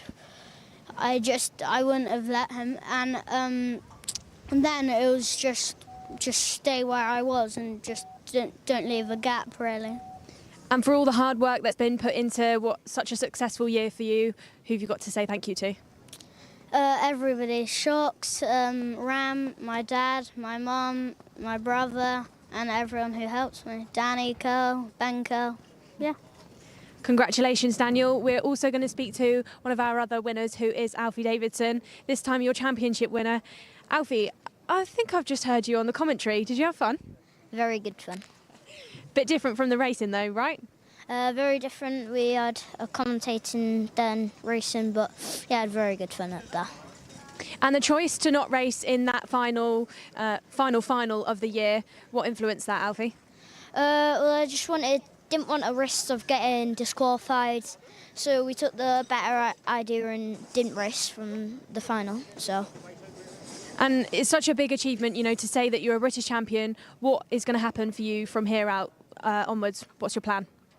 Well, I'm going to celebrate it with all my family, and I'd like to say a massive thank you to Fusion Motorsport along the way. They've helped me so much, and I couldn't have done it without them. Fusion Motorsport, Johnny from Shocks with all the really good engines, and obviously Ollie Walker, who's mechanics me. Thank you very much. Congratulations, Alfie. Great to speak to our Water Swift restricted drivers then. Dan Parker has got your big #1 plate. Good job. If the racing doesn't work out, the commentating could be a future. Well done. Thank you. Well done, mate. Up to hear from Wera Tools then, and then on to the next race.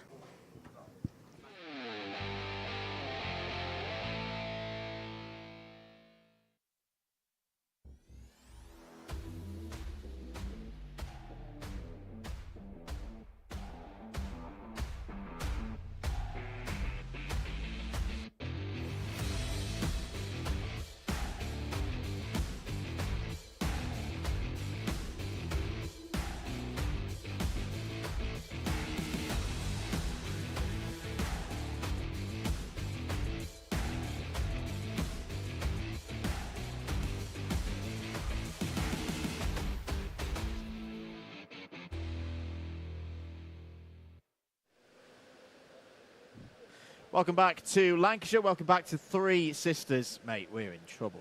We're in huge trouble. Well, I'm in trouble. You're the one that always turns up on time. Getting ready for Iami Water Swift, their 8th and last final of the year. Let's head down to Nicole Sutherland.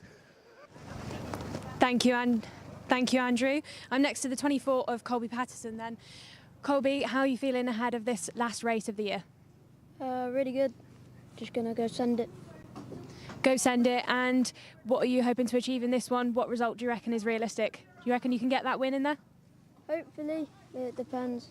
If get a good start, go, and then see where it goes from then. Great to speak to you, Colby. I'm going to head behind you and try and catch up with Christian Kobe, who's also in the ORM team. Christian, how are you feeling? Yeah, really good. I'm hoping we can get away with the top 3 here. I think it's in range of me. I think this has been the quickest I have been in British all year, so I'm just hoping we can take advantage of that. And as for the championship then, it's been a bit of a different setup where every weekend has been a double header. What have you thought of your progress this year, your results? How would you summarise it?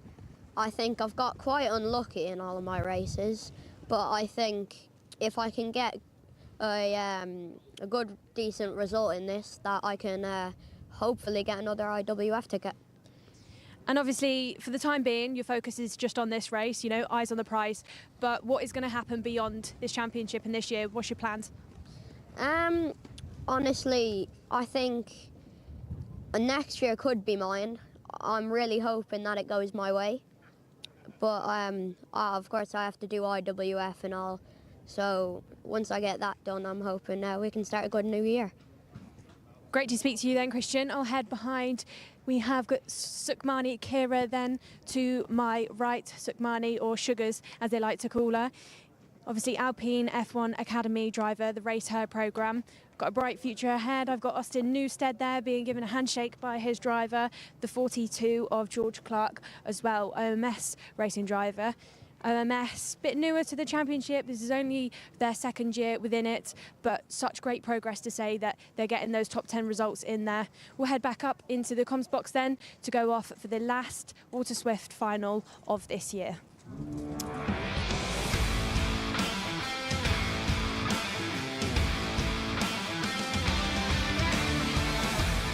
Thank you very much, Nicole. This should be a good one. Lots to be decided in the 8th and last final of the year. Will Green has the championship sewn up. Can he take his 4th win on a Sunday? He starts from pole position alongside Austin Gibson. Colby Patterson and Finley Lyons starts on row number 2. Next up, Christian Kobe and Jarlath Sayer. Row 4, it's Sukmani Kira and Blair Smith. On row number 5, Austin Newstead and Luca Narroway. George Clark and Teddy J. Porter are next. George House and Freddie Wood in row number 7. Harry Williams and Harley Musk are next. Night Measures and Andy Stewart go from row 9. Max Mason and Sophie Campbell will look to move forward from row number 10. Charlie Clough and Grayson Wortley start on row 11 ahead of Callum Graham and Oscar Miller. Completing the field on row 13, it's Ian Carey and Baron Alton-Soy. Orion Meta and Joseph Davies go from row 14. Johnson Stewart 29th on the grid. Very, very quickly, before we get to the machinations of the points and who's going to get the IWF tickets, the wind has picked up considerably, as you would have noticed from Nicole Sutherland's hair. Sorry, Nicole. It is coming from behind Coward Summit. So it's coming from the right-hand side of the circuit as you're looking at it now. Will there be rain? Apparently it's raining in Liverpool. But let's have a look. Point situation, ticket situation, Andrew Mather. Ticket situation, Will Green and Jarlath Sayer already have their tickets to Valencia booked through the Iami Euro Series, which means 3rd, 4th and 5th of the championship could be taking tickets. Lyons, Newstead are nicely positioned. There's 3 or 4 drivers who could get in the top 5. There's the plates for the top 10 as well to be contended for. And Will Green is not there. That is a very good point. Will Green is not there. He's missed his chance to come and commentate, but I'm thinking about job security and I'm not going to go and find him. we go. We're going to go for an extra lap. Is that an extra lap so I can go and run and find Will Green? No. So, I mean, that's beautifully timed because it means we can just give a little bit more context to, as I say, the ticket situation. So, Lyons has taken 2nd place in the championship away from Sayer. Yes. So there's still that to be decided as well. So at the moment, your ticket holders for Valencia would be Green, Lyons, Sayer, Newstead, and Gibson on countback. On tiebreaker with Sukmani Kira. There is a gaggle around 5th place. Gibson and Kira both on 7:41, Porter on 7:38, Williams on 7:34. By my calculations, Blair Smith could still get himself in amongst it as well if he has a belter of a race. He's currently on 7:23. I'm excited for this one, Henry. This is going to be good. So really, the fight within the fight for the tickets to the IWF finals between Gibson in the 52, Kira in the 8, Teddy J. Porter in the 66, and Harry Williams in the 44, with the number 15 of Blair Smith also in with an outside shot. Here we go then, towards the line. Lights are green, racing in the final for the last time this year in Iami Water Swift. There's a problem for one of the drivers towards the back. It might have been Baron Alton-Soy. Gibson has the lead. Oh. Finley Lyons trying to wrestle the lead away from Gibson there as through they go into, it's really getting a bit squabbly down in the middle of the pack. But I tell you what, Austin Gibson this weekend, he has stepped up. Yes. The winner from Restricted last year had a difficult start to the season, but in this second half of the year, he has properly found his rhythm. Yes, indeed. I have noticed. Thank you, Niels, on the live chat. Yes, my political career, that'll be interesting. Out of Luna Bend, there is the recovering Austin Newstead. Unfortunately, it looked like it. Who was the driver that was oiling up at the start? It was Ian Carey. Oh, for the Norris Carey Motorsport team. Ian Carey out of the race. Now, the three leaders come through Joey Dunlop curve. There is Ian Carey cruising back to the pits. Obviously, the plug is oiled up and it is not going. And David Whitehouse making a good point. In 1997, Jamie Green won the British JICA title, and his son Will now wins Water Swift. It is his son, not his nephew. Yes, there we go. Interesting little statistic. Back at the front, here is your lead duo. Coming through turn number 1. Gibson holding off lines.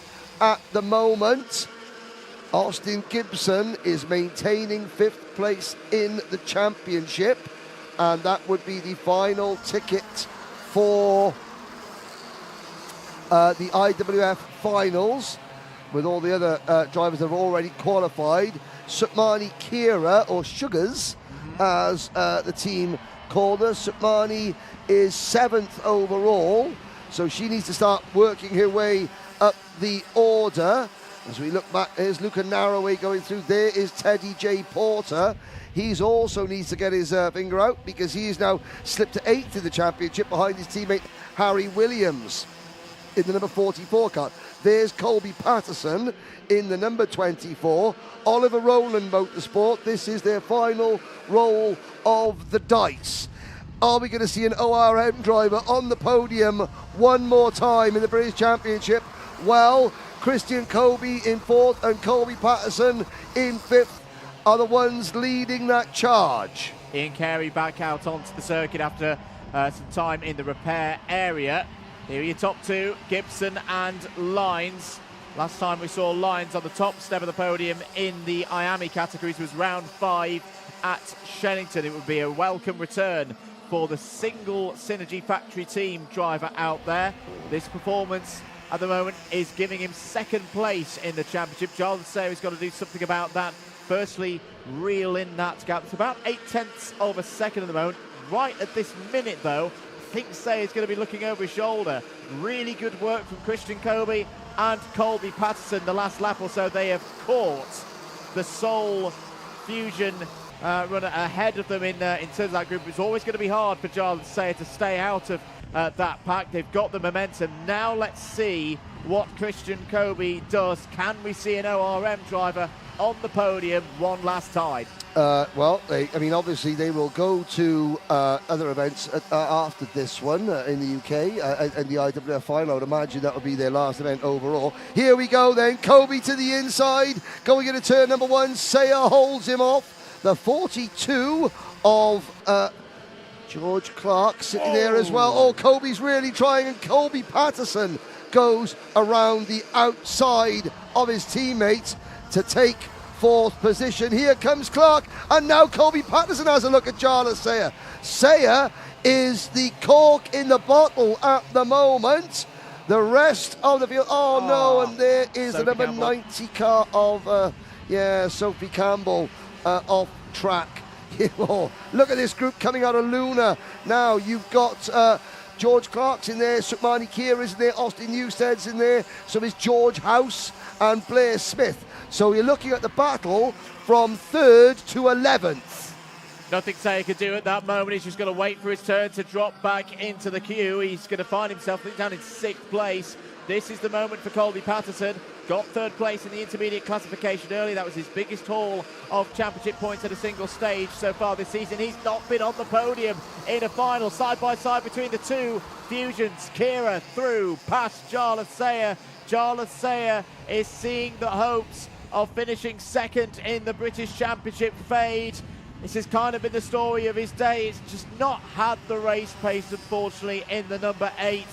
Such big hopes at the start of the weekend. He'll go to Valencia. He's had some very good form in the Iami Euro Series this year. Will be a good bet in that race, but it's just not going to be his day here. Oh, I'll say that. It's just gone back down the inside of Sukmani Kira. A bit of an assist from Austin Newstead. Newstead, 7th on the road, is holding 4th place at the championship pretty solidly, so that, by our calculations, would mean ticket time.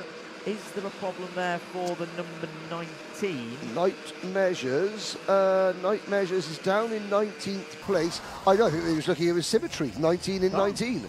No, 19. Paul Hardcastle, anybody? No? Okay. Right, what I'd like to see, Emerson McAndrew-Uren on the live chats supporting Finley Lines. Those two drivers, they've battled hard all year in Minimax, and yet Emerson is cheering on Finley there. Here we go. There is Sutmani Kira. Is that Jarlath Sayer moving back? Sayer, yeah, Jarlath Sayer is coming back into play. And Jacob Hume. No, what happened is that he remembers Sheddington when Dylan Briley was our camera cart. What happened was, Christian Colby running wide, is that we did put the camera back on Dylan Briley's cart, but Stuart, his dad, was so busy tightening the airbox that the camera fell off. No, we don't have any onboards this weekend. Don't worry. You tune into another event that Alpha are covering later this year, and you'll see some onboards. That big one in Italy? That big one in Italy. Okay. A different manufacturer, not Iami. We'll talk about the Iami Warriors final today. Let's give them their due. Max Mason, new fastest start of the race, 47.31. Well, I think Charles Say must have heard me. He's gone, no, be quiet, Andrew. I'm going to fight back onto this podium and give one last hurrah for the 2024 Wera Tools British Kart Championship season.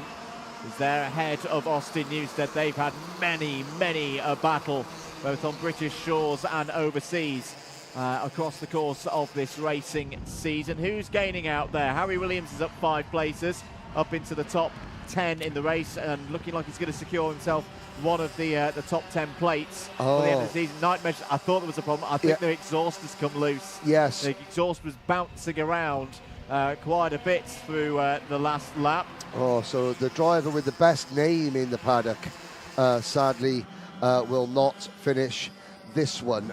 Now, some eagle eye, MDT photography. Let's talk about, do you know what, Andrew Mather? MDT photography, he's only right. Have a little look at the radiator on the number 8 kart of Jarlath Sayer. Let's have a little look the next time we get a chance. Now, look at that radiator. What is different about that radiator to every other radiator, Andrew? The angle of attack on that radiator is getting worse and worse. This could be a problem. This could be a real problem for Jarlath Sayer. He's not going to be getting anywhere near the level of cooling efficiency through the powertrain that he needs. Look at this, a much shallower angle compared to the 2 karts behind. Now, what can happen sometimes with water-cooled engines is they get very quick before they go pop. And they are closing in on Finley Lines and Austin Gibson here. This could get a bit interesting. Yeah, there have been occasions where a driver has done the fastest lap of the race just before engine go bye-bye. Thibaut Ramekers did it in Franciacorta in Iami Euro Series. Yeah. That's the best example I can think of it so far this season. In the Iami, it's getting worse. That is a great spot by there in the chat. 2.5 minutes of this one remaining. Austin Gibson.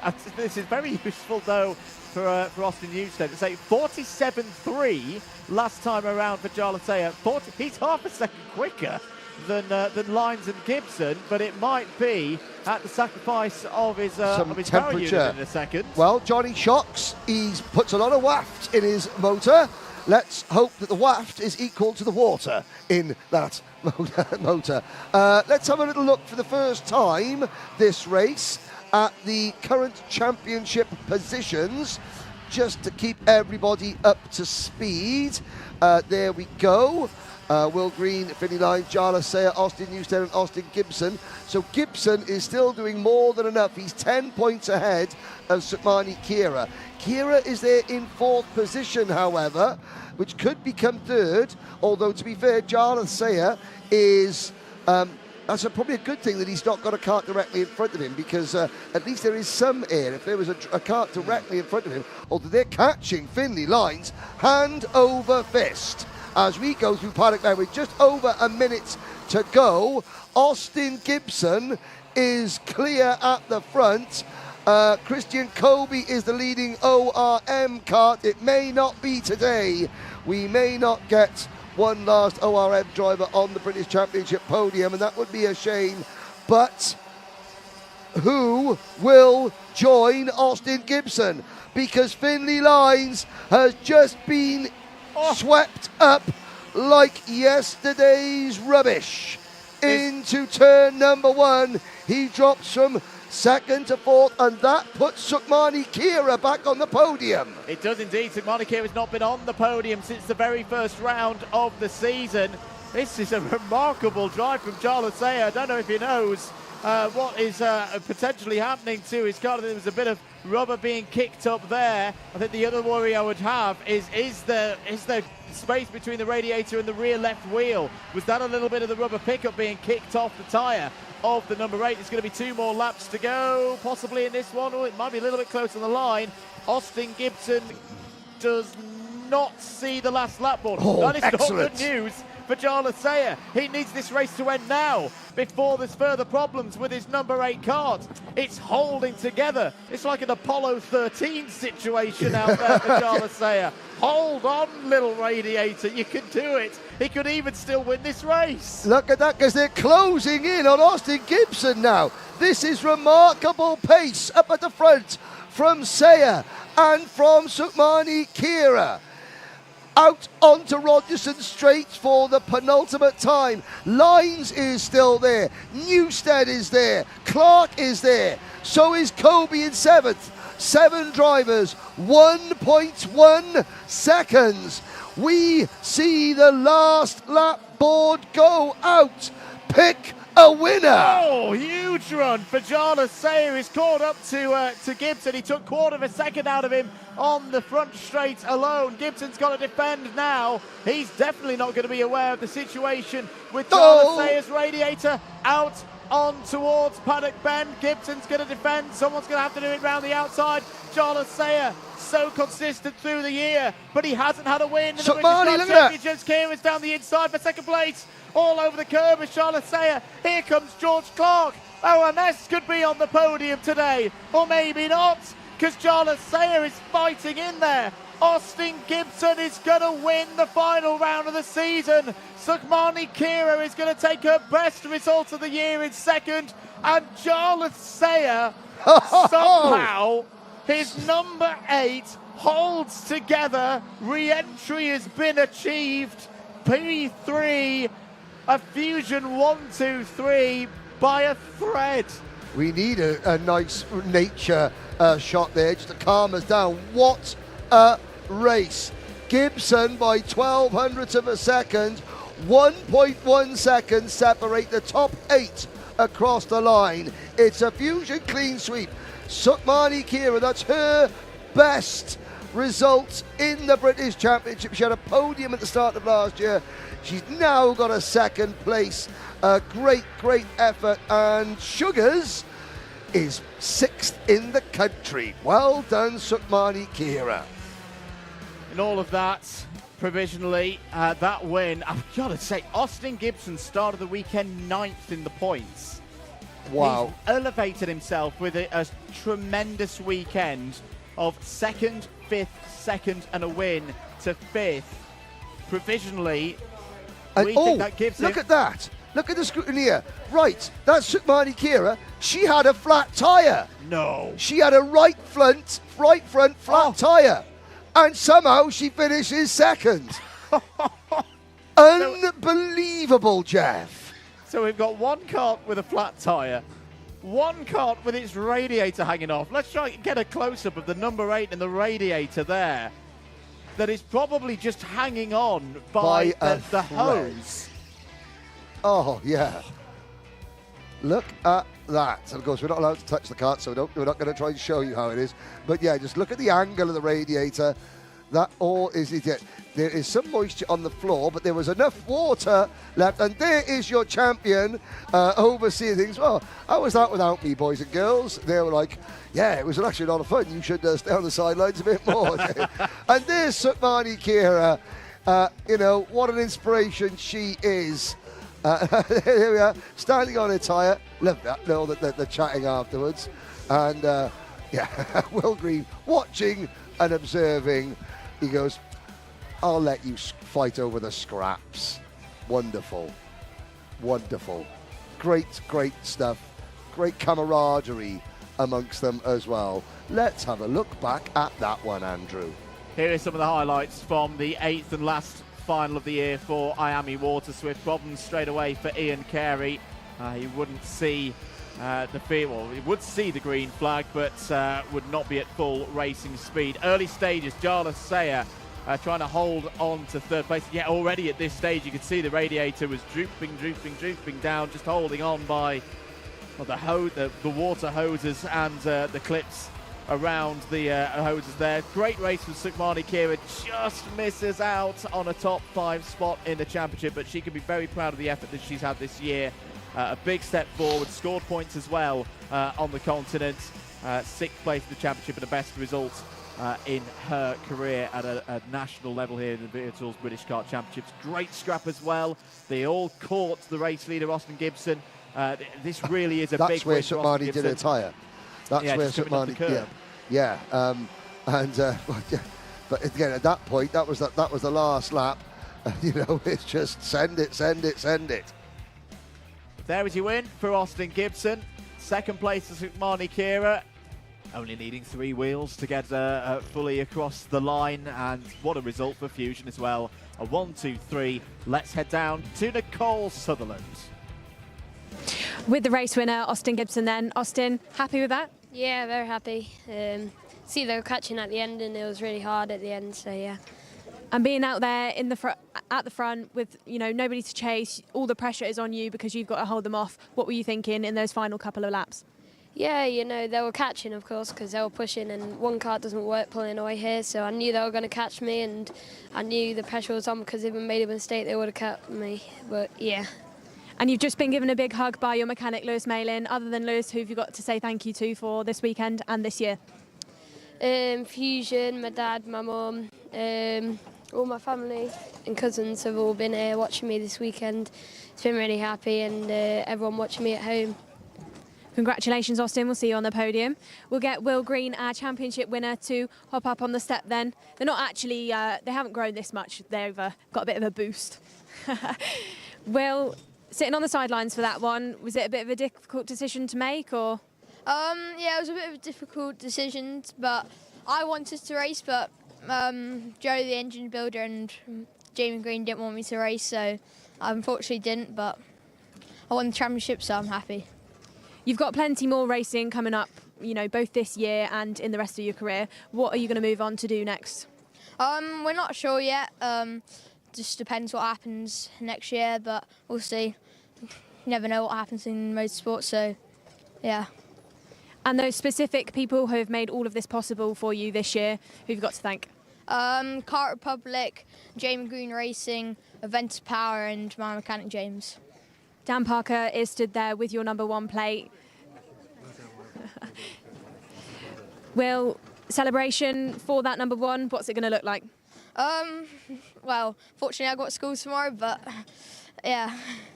An early morning and early night then? Yeah. Congratulations, Will. Before we head off into our next race then, let's hear from Wera Tools.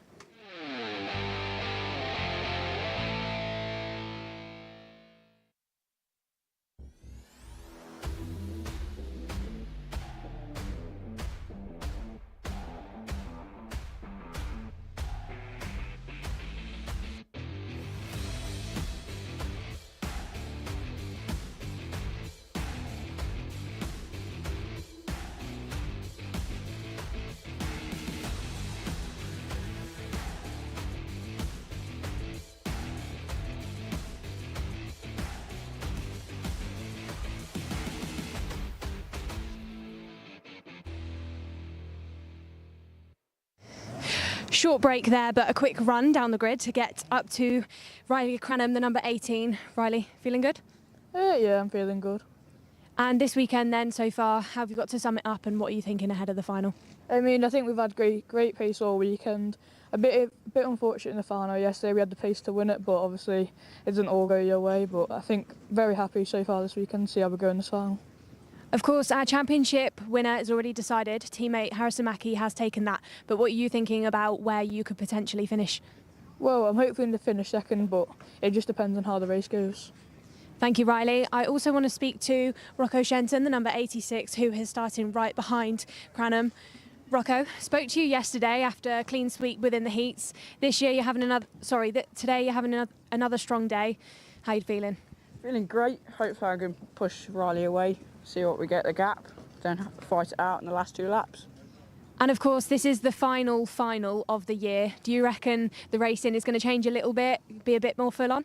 I don't think it'll be too bad. It's just a normal race, isn't it? So we'll just see how it goes. And then Rocco, beyond today and beyond this championship, what are your plans? What are you looking forward to in the future? Hopefully we can win next year and see how that goes. Thank you, Rocco. Heading off then for the final junior race of this year. Let's see how these drivers get on.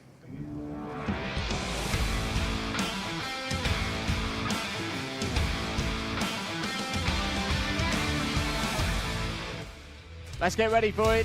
For the 8th time this year, X30 Junior go for their final. Riley Cranham on the front row of the grid, joined by Harrison Mackie. Thomas Minspearing and Rocco Leon Shenton start on row number 2. Morgan Moore and Aaron Richardson have a good chance there from the 3rd row of the grid. On row 4, it's Joey Brown and Harrison Whitcomb.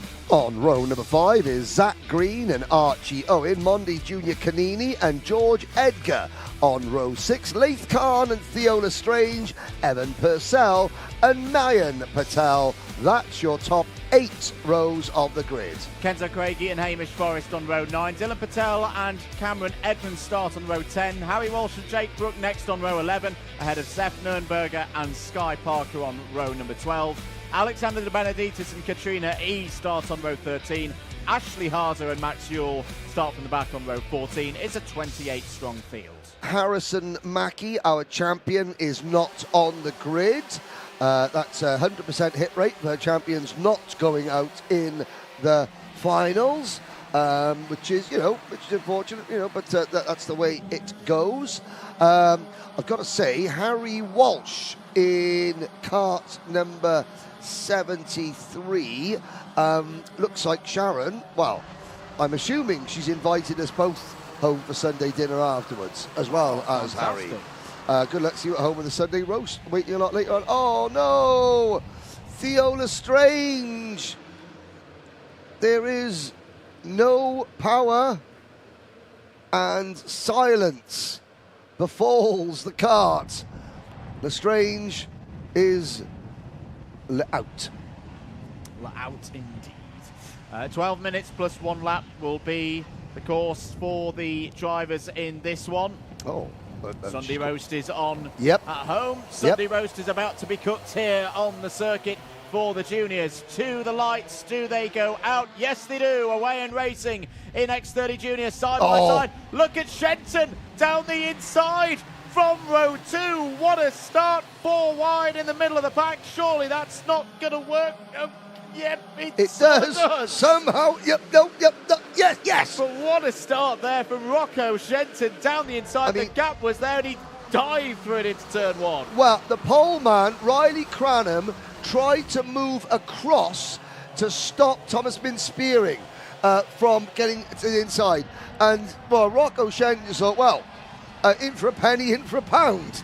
And we go. He's the one who told Nicole at the start of the race, no, I'm not expecting this race to be any wilder than usual. It's just a normal of the race, isn't it? As he goes 3 wide to take the lead into turn number 1. Now, can the privateer hang on?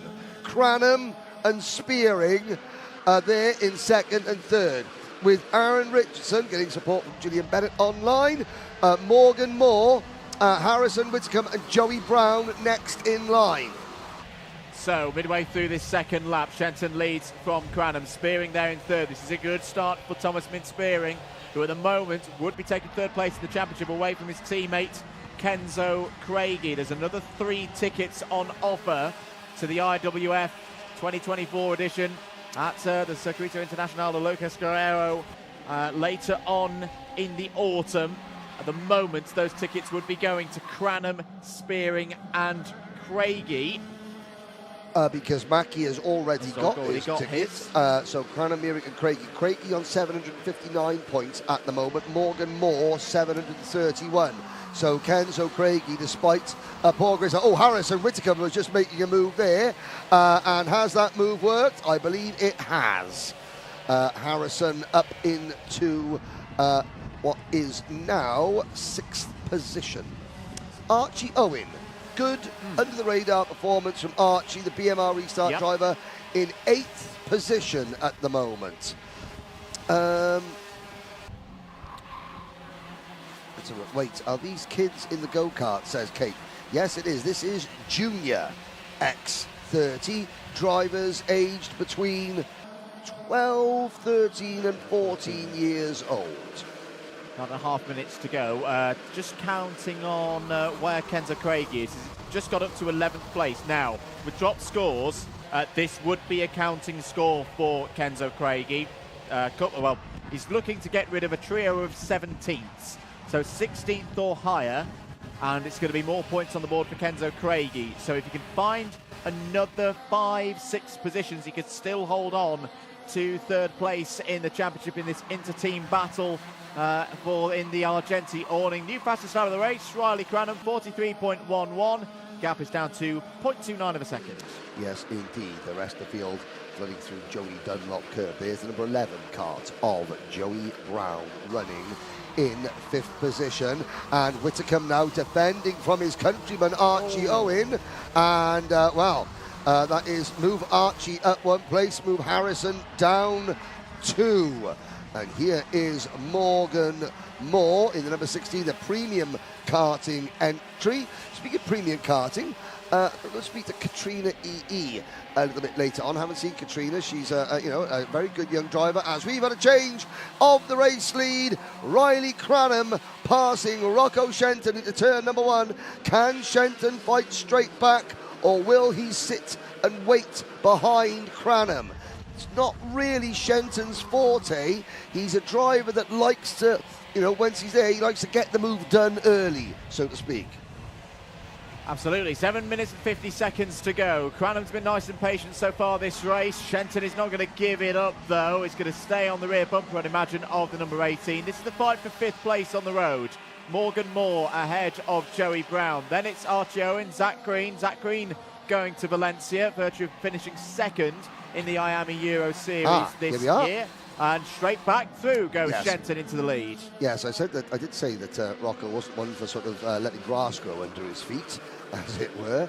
But, of course, now they both know a strength and a weakness of the other. They've almost given away one little move in their arsenal. Thomas Min Spearing, here's Spearing closing in 3rd position for Argenti Motorsport. There's a big gap now, back to Richardson 4th. More on your screens in 5th, with Joey Brown in the number 11 kart just behind it. Then it's Zach Green, followed by Archie Owen. Evan Purcell, haven't talked about Evan Purcell, up into 9th position. Evan has moved over, no MDL racing here this weekend. No, he's in the Argenti tent this weekend. There is a noted difference with the livery, because of course he's running his VDK Racing livery this weekend. And I've got to say, so much has been happening this weekend, we've not had a chance to say it. Evan Purcell has taken a huge step forward. He turned up to Belgium for the last round of the Iami Euro Series and performed it. It was one of those of like, where has this pace been? He carried on, he ran in the OK Junior at the World Championships 2 weeks ago. As I say, he's not going to figure in the top 10 in the championship scores, but watch out for this driver over the next 6 months as we start to go into the 2025 season, because Evan Purcell is on a very strong upward trajectory. He's got Joe Turney looking at the data this weekend as well. Has been doing some great work with him. He is a driver very much on the rise. He is indeed. And now we're watching this battle for the lead, and I got a feeling this is going to rage on, so we may not have a chance to do this again. I was wondering at some point if we could start looking for driver number 20 Mayan Patel for the Jade Racing team, that red and white Birrell kart. Mayan is currently running in 16th position. I'm going to get to my point very shortly. There goes a couple of Jades across the line. He's the first, and he's just in front of Harry Walsh. There's Harrison Whitcomb. That's the number 78 kart of Laith Khan. There's Mayan Patel briefly on your screen. Why are we talking about Mayan Patel? Well, because Mayan Patel, there he is. He is the leading rookie in this race, and as a rookie, at the moment, he is on course to finish 10th in the British Championship and take the last national seeded number. Now, that is a fantastic achievement in any class. To do it in this class against the amount of competition that he is up against is even more special. So we're going to head back to the battle for the lead very shortly. But there you go, Mayan Patel, leading rookie, and he's on course to take a national seed. Well done. And if you want an example of a step up in performance, I was just reminding myself from early in the season, mine was in the repechauges at the start of the season at PF International. You know, it's had a really, really tough start, but the way he turned it on from Wilton Mill onwards has been a credit to the Jade Racing team. 4 minutes to go. Shenton in the lead ahead of Cranham. Cranham has just set the fastest lap of the race at 42.87. Spearing there in third. He's got a 6-point advantage over his teammate Kenzo Craig. He's a little bit further down the order. He's in 12th. Has moved up 5 places, but has kind of hit a bit of a progress roadblock, it would seem. Cameron Edmonds is back up into the top 10. Brilliant drive from Cameron Edmonds, who switched into the fledgling Geraghty Motorsports awning for this weekend. Has gained 10 places in this final. This is the fight for 5th place between the two fusions of Aaron Richardson and Joey Brown. Morgan Moore once again performing admirably for Premium Karting. The Irishman is up to 4th. Yes, indeed. Now here's a move. That is the number 11 Fusion kart of Joey Brown, passing his teammate Aaron Richardson for P5. And now Joey Brown will set his sights on the Premium Karting number 16 of Morgan Moore. This battle taking place nearly 4 seconds, though, behind these two drivers, Rocco Leon-Shenton and Riley Cranham. Cannot emphasize how well Shenton has done this weekend. He has taken the fight to the main contenders, and he's not in the top 10 in the championship. Nope. He missed a round. He did. Was that right? He missed a round. So again, he's not in the top 10 in the championship, but he is on course for a podium, potentially a very good podium finish. Riley Cranham, however, will have something to say about that. Oh dear, that's Ashley Haase out of the race. The Jamaican driver, he's about to get the mechanical flag. Well, look at the bright side, Ashley. At least when you're looking at your go-kart in Parc Fermé in about 1 lap's time, while everyone else is still going round and round in circles, you can say, dang, that's a good-looking go-kart. 1 minute and 45 seconds to go. No move from Cranham yet. I think he's just biding his time. He knows he can find a way past Shenton. He's already done it once in this race, but he also knows that if he goes to the move, Shenton will respond. He's got to time this to perfection. He's got a good gap in there. There is Ashley Haase. Trying to work out what the problem may well be. Ooh, yeah. Another radiator that's come loose. Chris Derrick down there. One of the main scrutineers saying, yeah, that is no good. That's a safety issue. That's Haase out of this race. Why was, I hear the question asked, why was Ashley Haase given a mechanical flag and Jarlath Sayer wasn't? Well, the bracket had completely broken on Haase's kart, whereas with Sayer it just leaned back. Leaned back a bit, and the radiator was touching the exhaust as well there. Yes, that would have got very warm in a hurry. That's one of those from automotive engineering. You've got bits of interference that you definitely do not want. That's an unfortunate moment for Ashley Haase. 40 seconds to go. This has been a great battle Oh, all yes. weekend. You see the commitment from the drivers turning in. Left-hander off the Rogerson straight, sweeping through the right-hander. Warning for Evan Purcell in the number 46. 2 laps to go. Here we go. One last battle to enjoy for this season in X30 Junior. Shenton takes a nice line through the first couple of corners. No opportunity there for Riley Cranham to go around the outside. Down into Joey Dunlop corner. Threading the needle is Rocco Leon Shenton. Nicely done again. This driver who's come up through the ranks. The privateer trying to get one of the strongest, if not the strongest, privateer result of any class, of any entry so far this season of the Wera Tools British Kart Championships. One more lap to go. Can Shenton hold on? Riley Cranham gets a good run coming out of Luna. Shenton will hug the inside line.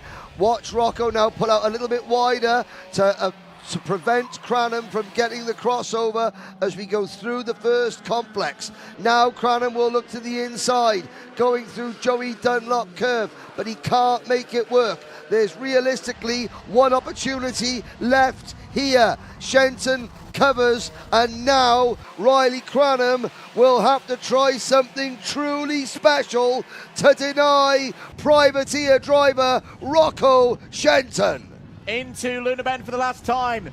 Cranham has still got the slipstream run to the line. Is it going to be long enough now? No, he knows. He didn't get a good corner exit. Shenton's going to win. Rocco Shenton, the privateer, wins at Three Sisters. Riley Cranham finishes P2. Thomas Mintz Spearing on the podium. And we wait to see over the line. Yes, Spearing takes 3rd place in the championship as well in the final race of the season. Morgan Moore in the top 5 again. 5th for Joey Brown. That's got to be one of the strongest results of the year for Brown. He repeats the result that he had 24 hours ago. Richardson, Green, Owen, Canini and Edmonds in the top 10. Kenzo Craigie won't be happy with P11, but he has got P4, and by our calculations that's going to be a ticket to Valencia. We talked about it with Ethan Jeff Hall that he could be a double winner. The other thing.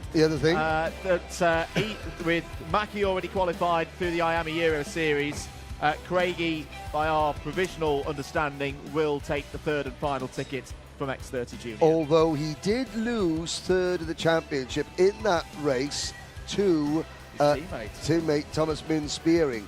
Morgan Moore beats George Edgar on a tie break for 5th in the championship, and Zach Green comes home ahead of Monde Junior Canini, who finished that race 9th for 7th in the points. So Green 7th, Canini Junior 8th, Whitcomb 9th in the points, and Mayan Patel, leading rookie, 10th in the points table.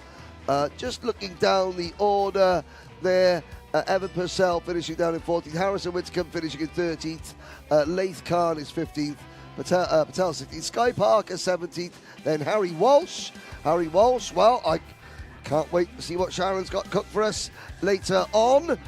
Sunday roast. The Purple People Eater finishes in 22nd, and Kirsty Brooke has just watched her son Jake finish 21st. Let's have a look at some of the highlights from that final in X30 Junior. Shenton and Cranham off the front of the field very, very early on. That was the move from Cranham down the inside of Spearing. Good effort there. It shouldn't be understated how strong a run that has been from Thomas Mintz Spearing, particularly in the second half of the season. He had a really, really tough start to the year at PF International, and he's fought back up through the order, and he's a thoroughly deserved recipient of that number 3 plate. Not the race that Harrison Whitcomb could have wanted. He lost the position there to Zach Green. Latter stages, Joey Brown and Morgan Moore had a good fight over 4th and 5th places. There was the move from Cranham down the inside of Shenton for the lead on, I think, around lap 4 or 5. Shenton would fight back, retake it from the number 18. Also good runs in that one for the likes of Aaron Richardson, Zach Green and Archie Owen, all up in the top 8. As the race went on, it was clear it's going to be between Shenton and Cranham. one of those two to take the win. This was a nice move from Joey Brown down the inside of Aaron Richardson for P5. This final run, you saw the frustration there from Cranham. He knew at that point he wasn't going to be close enough to draw alongside Shenton to take the win. Rocco Lee and Shenton wins the final. A brilliant display from the privateer. Let's head down to Nicole Sutherland. Rocco, a first win then since back in the cadet days. I think it's well overdue, well deserved. Tell me about it. Yeah, it was a really good race. Riley put up a good fight. It was just had a bit of luck and got the win. And thoughts then when you were leading out there, how tough was it to kind of deal with that pressure, keep Riley behind you? It was tough because I didn't know when he was going to overtake and defend, so I just had to keep my head forward and just carry on. And then as for next year and moving on from this championship, you reckon next year could be yours, you could get that title win? Yeah, I could win next year. Hopefully we get a bit more pace around other tracks. Hopefully we can take the win.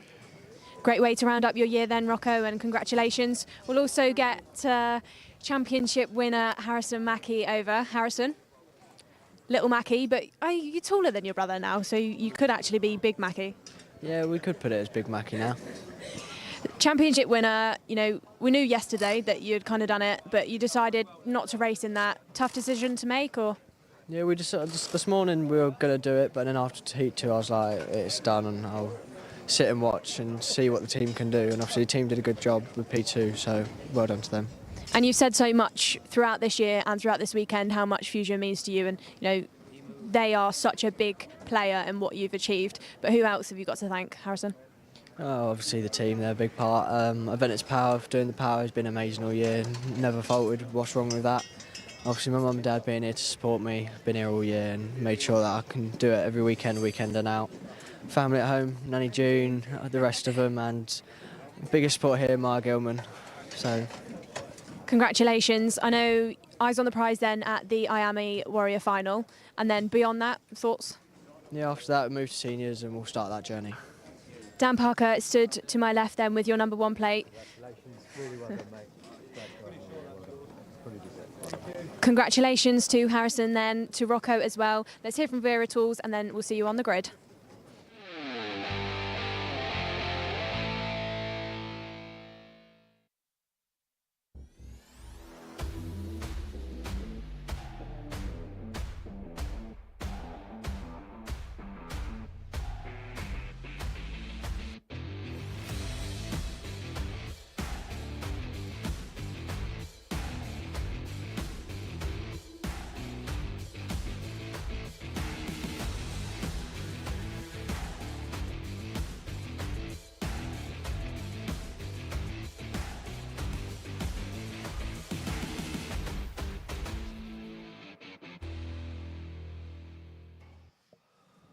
Two races to go here at Three Sisters for event 9 of the Wera Tools British Kart Championships.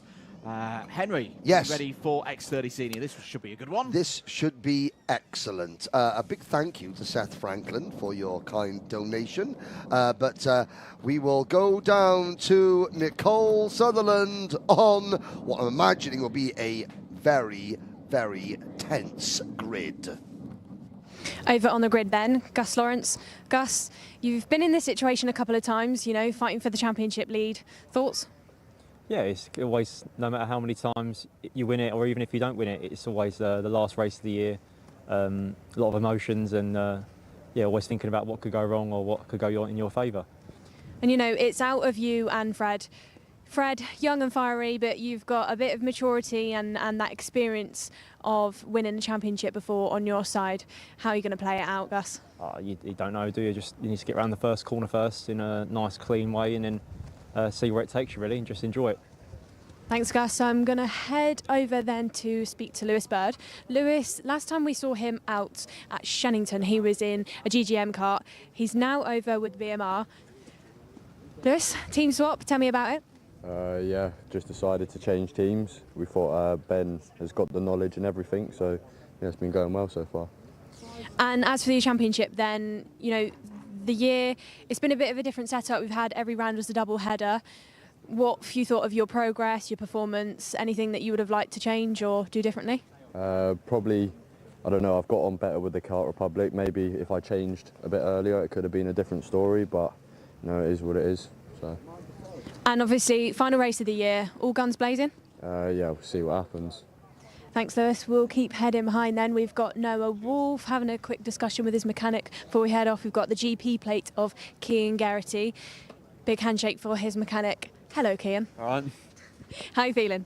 Yeah, confident. We didn't have the pace at the start of the weekend, but we've definitely got there in the heats. We're not really in a fight for a championship position, so it's just, for me, just go and try and get a win. Head down then and heading off. I think everybody's getting in their carts as you are about to head off. Any final words, Cian? No, I'll just see what I can do. Try and go out on a good one. See what you can do. We've got Henry Gregory. He's just stood in his seat. You can sit down. It's all right. Is it the microphone you had earlier? It is, yeah. And the camera. Henry stole the mic and the camera earlier on, so he's might swap the karting career to a camera ops career. Might be working for Alpha next year. We'll see. I'm going to watch the playback of your camera. It was very good. He interviewed Cian. They're heading off then. Andrew, over to you.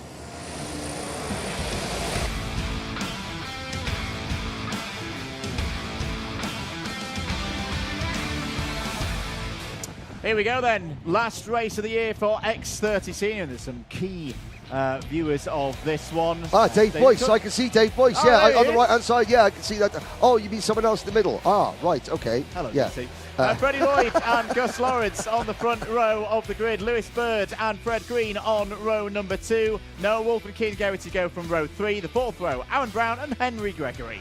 On row number 5, we have Hayden Eldridge and Alistair Cresswell. Sam Lewis and Harvey Roth are on row number 6. Archie Tillett and Oliver Rands, row 7. Oliver Stilp and Ty Stansfield are on row number 8. Tayton Coulthard and Michael Gray go from row number 9. Conor McMullen and Dylan Briley starts on row 10. David McIntyre and Freddie Housley on row 11. It's a 24-strong field, completed by Casper Piecki and Harry Ewell, although I think they've got problems. Harry Ewell is not reported as out on track in the number 65, neither is David McIntyre in the 83. So I have to say a massive big up to the Beccles Soapbox crew, who are cheering Dylan Briley on with great gusto.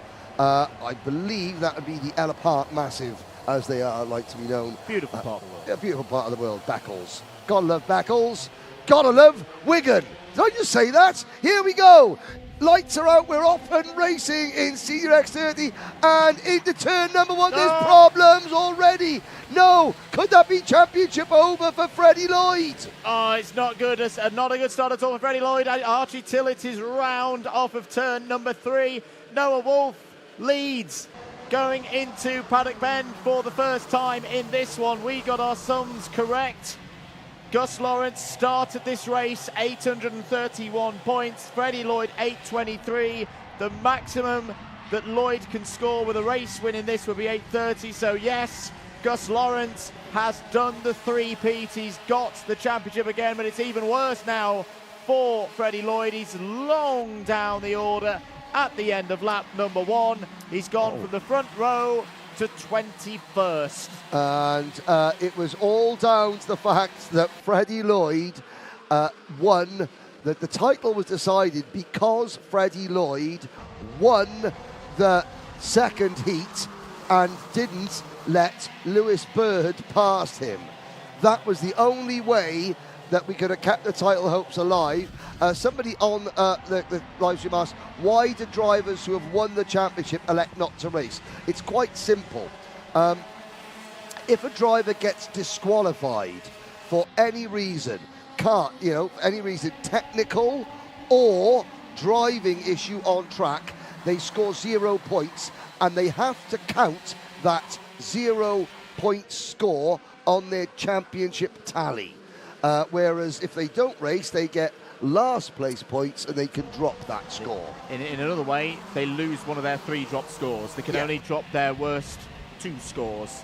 Yes. And as they carry that 0. So it's just giving them that insurance policy before the end of the season. I still don't like it, but you know. No, I tend to agree. And by racing in the heats, they get the 20 bonus points for having been present and competing at every single Yellow flags. round. Yellow flags out in. They were waving at the Rogerson Straight, so somebody has gone off. I think it might be Piers Sexton Racing's Freddie Housley, who has not come round, sadly.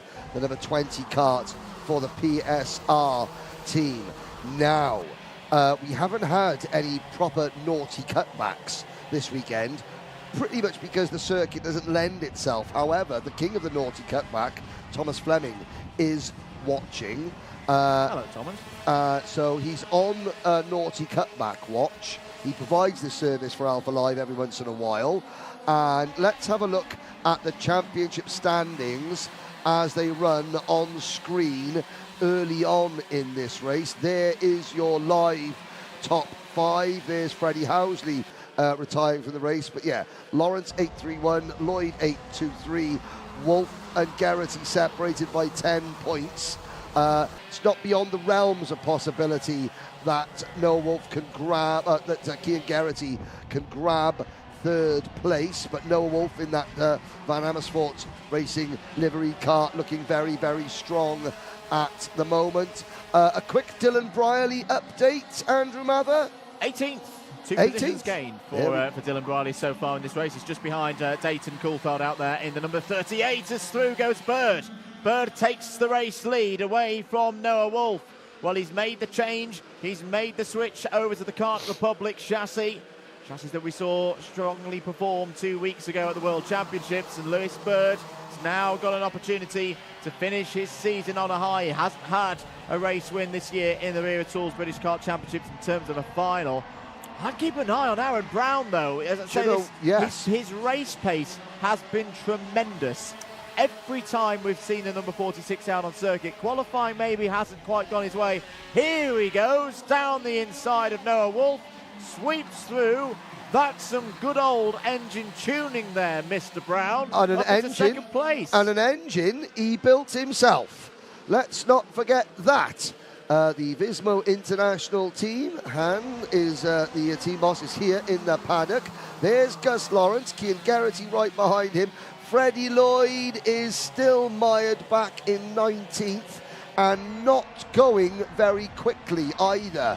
So I'm not sure if there's an issue with that kart as a result of the opening lap skirmish. Oh dear, indeed.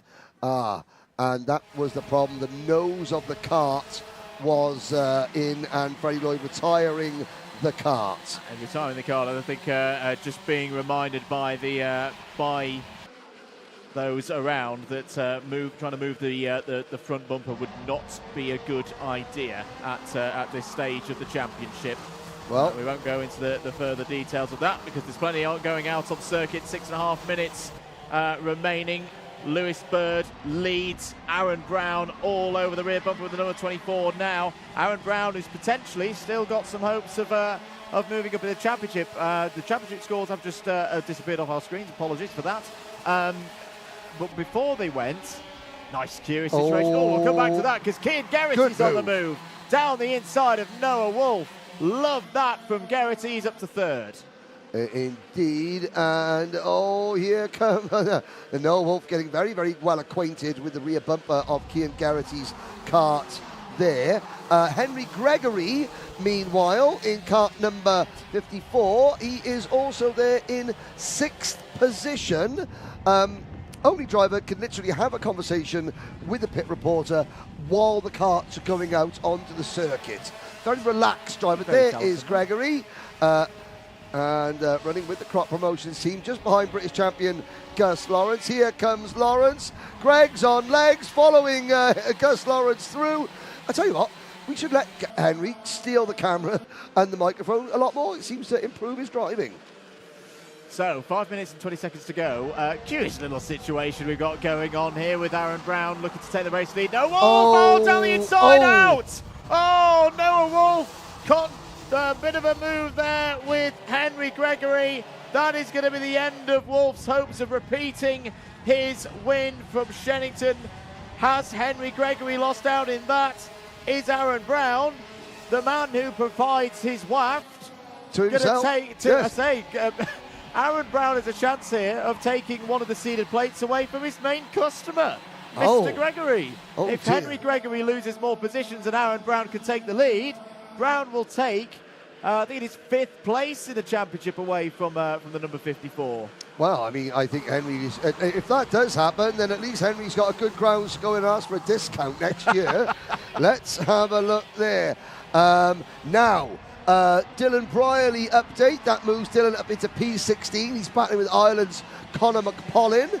Conor McPollin getting some support from Ian Carey on the line. But here's Aaron Brown. Bird and Brown. Could we have a new winner in the British Championship this year? I don't believe that either driver has won a round of the British Championship. Nope.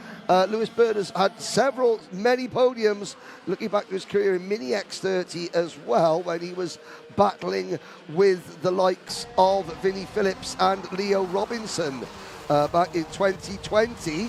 But I don't think he stepped on the top step of the podium yet.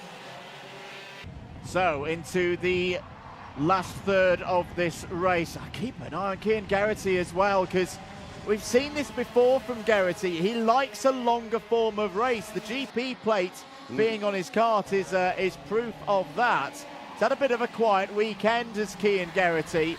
And how great is this scene as well? Lewis Bird leading this race, knowing the engineering side of it, knowing that he needed that change of chassis. Aaron Brown with all of his expertise, doing his own engines. Cian Garrity runs his own team now. And these drivers who don't just do driving, excelling this season in this championship. And how can we not talk about Gus Lawrence in that respect as well there for the PF International karting team in 4th place. This would be a drop score for Lawrence at the moment, but he is once again due to be your champion. Indeed he is. Fred Green runs 5th. 2.6 seconds down. Here comes Garrity up the inside, going into turn number 1. Aaron Brown saw it coming. And then Brown gets it crossed up on the curbs. This is going to give Gus Lawrence doesn't want a part of it. Gus Lawrence thinking, just drive. Just drive. I'll sit here. I'm happy to sit here. I'm happy to sit here. I'm just going to drive. We come through the S's now. We didn't spot when the Noah Wolf incident happened. It was poor old Hayden Eldridge who collected Noah Wolf and sort of sent Noah Wolf's back pointing the right direction across the grass. I would imagine that has come at the detriment of Hayden Eldridge's nose cone, and there's a move. Wow! What a move from Cian Garrity. Cue the replay, please, Mr. Director, because that was special. Here he comes. He's not even close to the... He sets up Lewis Bird, and Lewis Bird doesn't give him enough room, but now Garrity forces the issue. That was brave stuff from Cian Garrity. I'm going to quote Mr. Will Buxton here. Oh, shut up. That was fantastic. That was brilliant from Cian Garrity, a driver who started the year with a podium in the Iami Winter Cup in Valencia. Could this be the kind of drive that could maybe send him back to Lucas Guerrero in the IWF team? He's leading this race now. It would improve his score to 810. Where is Wolf in all of this? Yes, it would. Cian Garrity on our scores is going to move back into 3rd place in the championship here, and at the last possible minute could be on the plane to Valencia. That move was colder than polar bear poo. Fair play. Fair play. 45 seconds to go. 2 laps then to decide this one. Cian Garrity could have won a round at Shenington in some level of controversial fashion, lost that race victory. He's got a 2-3-4 kart length gap to Lewis Bird behind. He doesn't need to defend at this stage, because if this is a setup one of like just letting the kart come into play, come into that purple patch in the second half of the race. This has been a brilliantly constructed performance on and off track by the British Grand Prix winner earlier in the year at Kart Masters. He's not had a race victory in the British Championships since Wilton Mill. Can he do it here? Final lap board is out. Is the GP plate going to take P1? Well, it looks... Oh no, Dayton Coulthard retires the Simon Wright Racing Development car from what was about 12th position, but the man of the race, Cian Geraghty. Let's think back to Shannington, where he over-defended and it cost him a win. Now you look at the maturity to pull off a move like that for a new team this year. Cian Geraghty finishes on top of the podium, but finishing on top of the Senior X30 Championship for a record-breaking third year in succession is Gus Lawrence. Well done. There is your provisional results. Geraghty P1, Lewis Bird takes second place for BMR, and they thoroughly deserve that after the great weekend they have put together. Aaron Brown on the podium for Vismo International. The WAF powered him to a podium there for the number 46. A rookie as well. We shouldn't forget this is his first year in the Wera Tools Fantastic performance from Aaron. Gus Lawrence fourth. It's a drop score. It doesn't matter for Gus Lawrence. He is champion again. He has kept his cool under extreme pressure from the likes of Freddie Lloyd, from the likes of Cian Geraghty, who by our calculations may well have taken third in the championship and the third of the IWF tickets. What a performance, what a champion. Fred Green, fifth on the road today ahead of Noah Wolf, Henry Gregory, Oliver Stilp, Hayden Eldridge and Alistair Cresswell.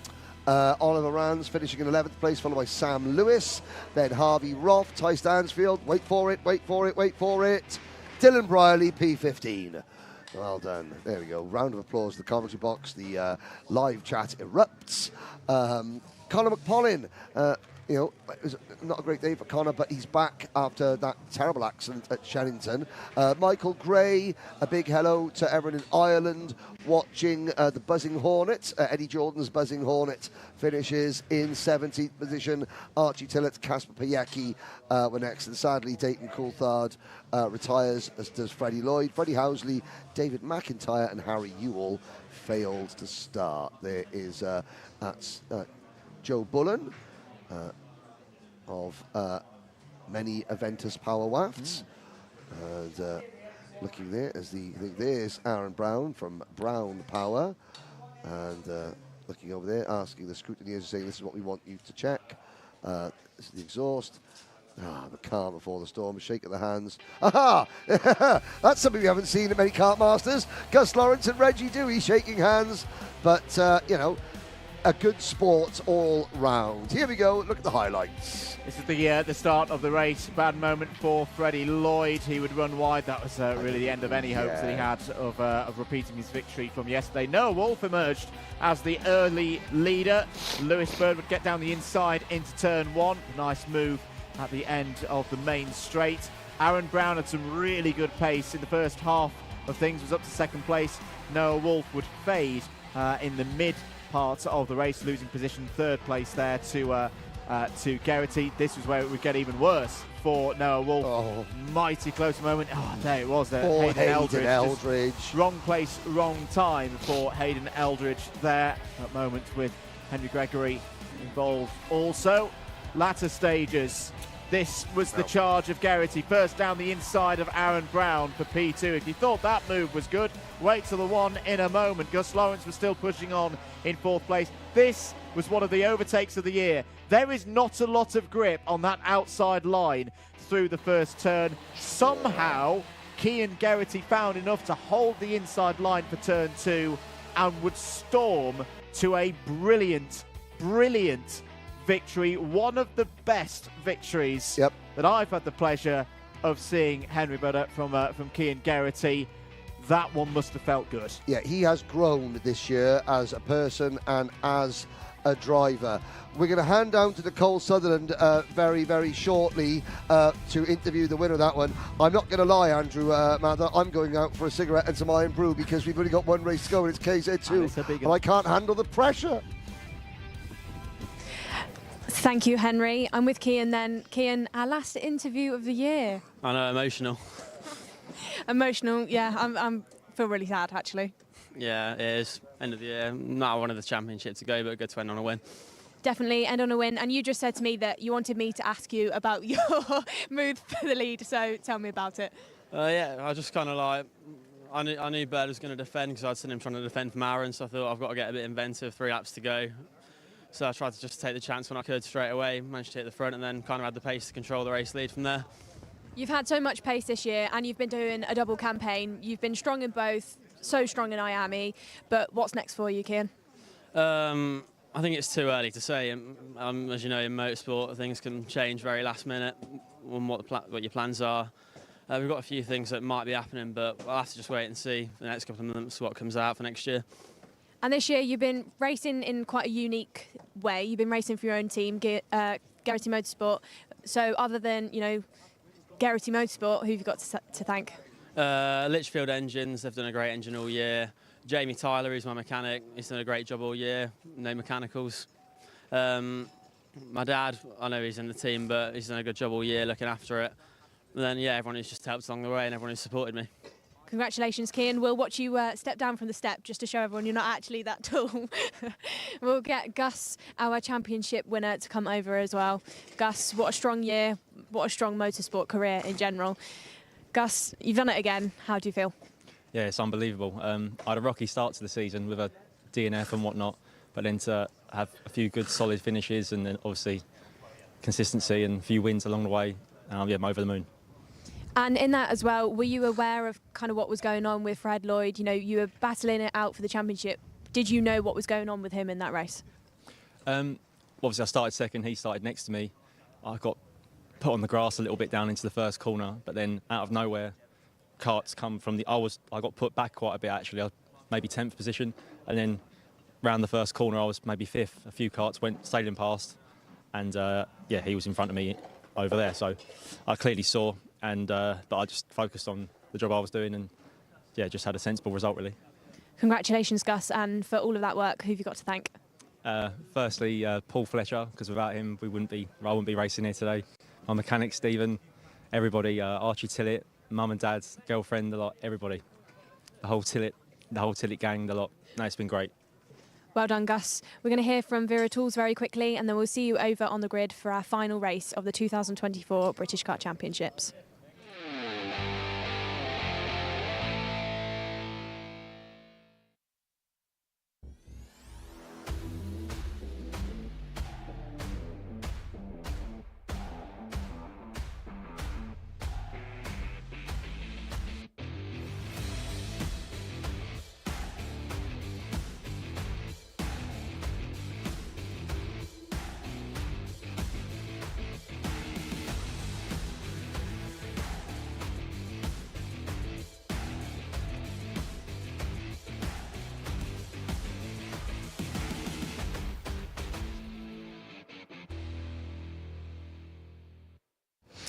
Hello, Ashley Lewis. Hello. Second interview with me this weekend. Yeah. How are you feeling after that first one?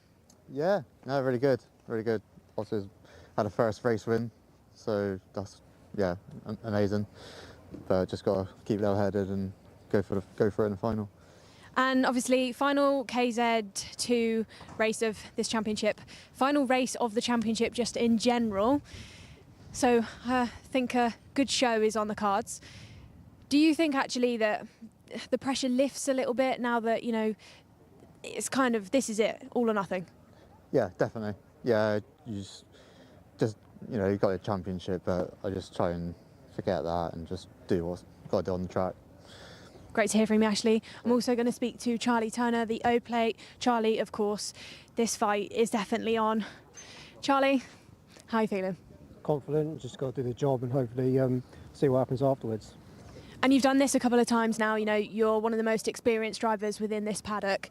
How are you going to use that to your advantage? Well, we've got 12-minute finals, so just about being patient in the first few minutes and just go for the front. That's how we can do it. It's obviously 6 points, and Josh has actually had the advantage this weekend knowing this track, but we've just got to do what we can do and see what happens at the end. Most definitely. And Charlie, this race, is there any predictions at all, or do you think it's not even remotely you can't even forecast it? I hope it chucks it down with rain, that's what I hope for. I've got the wet helmet on. You got your wet helmet on. Is it similar to your dry helmet though? 10 years old, but I just use it as a wet helmet. 10 years old. Wow. Right, great to speak to you, Charlie. Good luck. This is it then, guys. Your final KZ race of this year within this championship. Let's see how they get on. Let's see how the championship battles out. Boys in the comms box, up to you. Thank you very much, Nicole. There's a nervous energy in this commentary box because, Henry Paddock, you've just been outside. Yes, I have. How's it feeling? It's feeling tense. I went down on the grid, had a chat with a couple of people. I want to make an apology. First of all, I did say earlier that Sam Moore had suffered some sort of a family bereavement. He hasn't, although he did ask me, now that I've jinxed it, could the missus go and check to see if the hamster's still alive? No. So I apologise about that. It was someone else called Sam Moore who was on my social media that suffered a problem with somebody, but not our Sam Moore, not Sedba Sam the coal man. Rain is on its way. Will it arrive before the end of this one? It's unlikely, but you never know. What twists and turns are there left for this one? There is the aforementioned Sam Moore smiling away. I've made my apology. Yeah, just go and see if the cat's all right, Mrs. Moore, back home. Here we go for the final time in 2024. Let's go racing.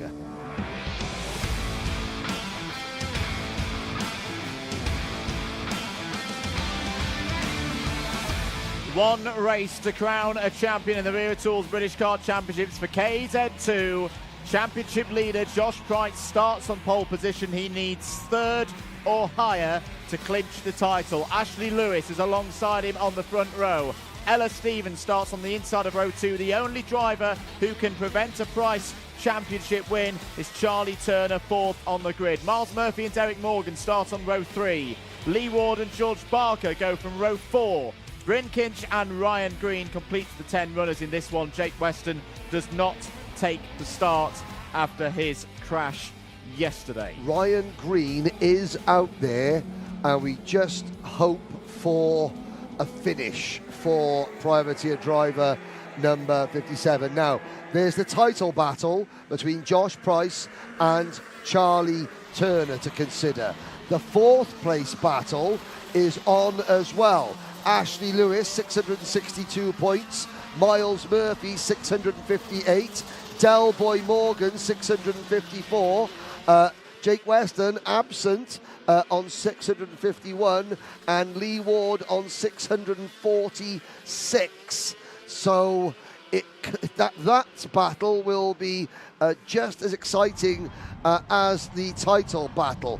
If Charlie Turner wins, then then Josh Price can afford to finish second, but he would only but Josh would win the title by about 2 points, and then it gets a bit more complicated.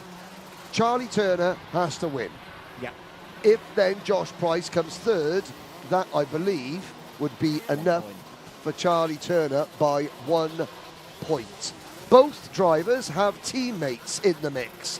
Charlie Turner has Ashley Lewis starting from the front row, and Josh Price has Miles Murphy starting from P5. The wild card in amongst it all is the red and white J Racing Birrell ART of Ella Stevens. Can she get it off the line?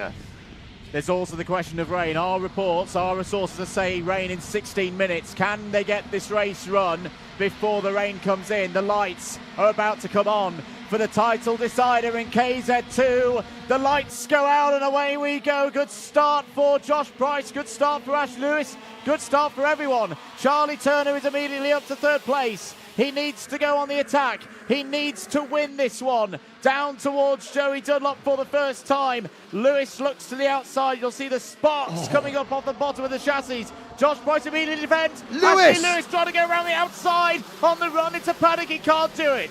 But opens the door for Turner. Yeah. Turner up to second place. If he can find a way through past Joshua Price, it puts the pressure on Price. Remember, Price has to finish third or higher, irrespective of a win for Turner, and he will win the championship. Turner has to win. It's win or bust. And we are hearing in our ears, Yes. Henry Baudet, that the rain has started. This is early. This is earlier than forecast. They are getting reports of drizzle on our camera points. Well, that's from the Alpha Live camera crew out on the circuit. Sparks flying over Coward Summit they go. Is it raining? They don't know as they turn in at 95 plus miles an hour.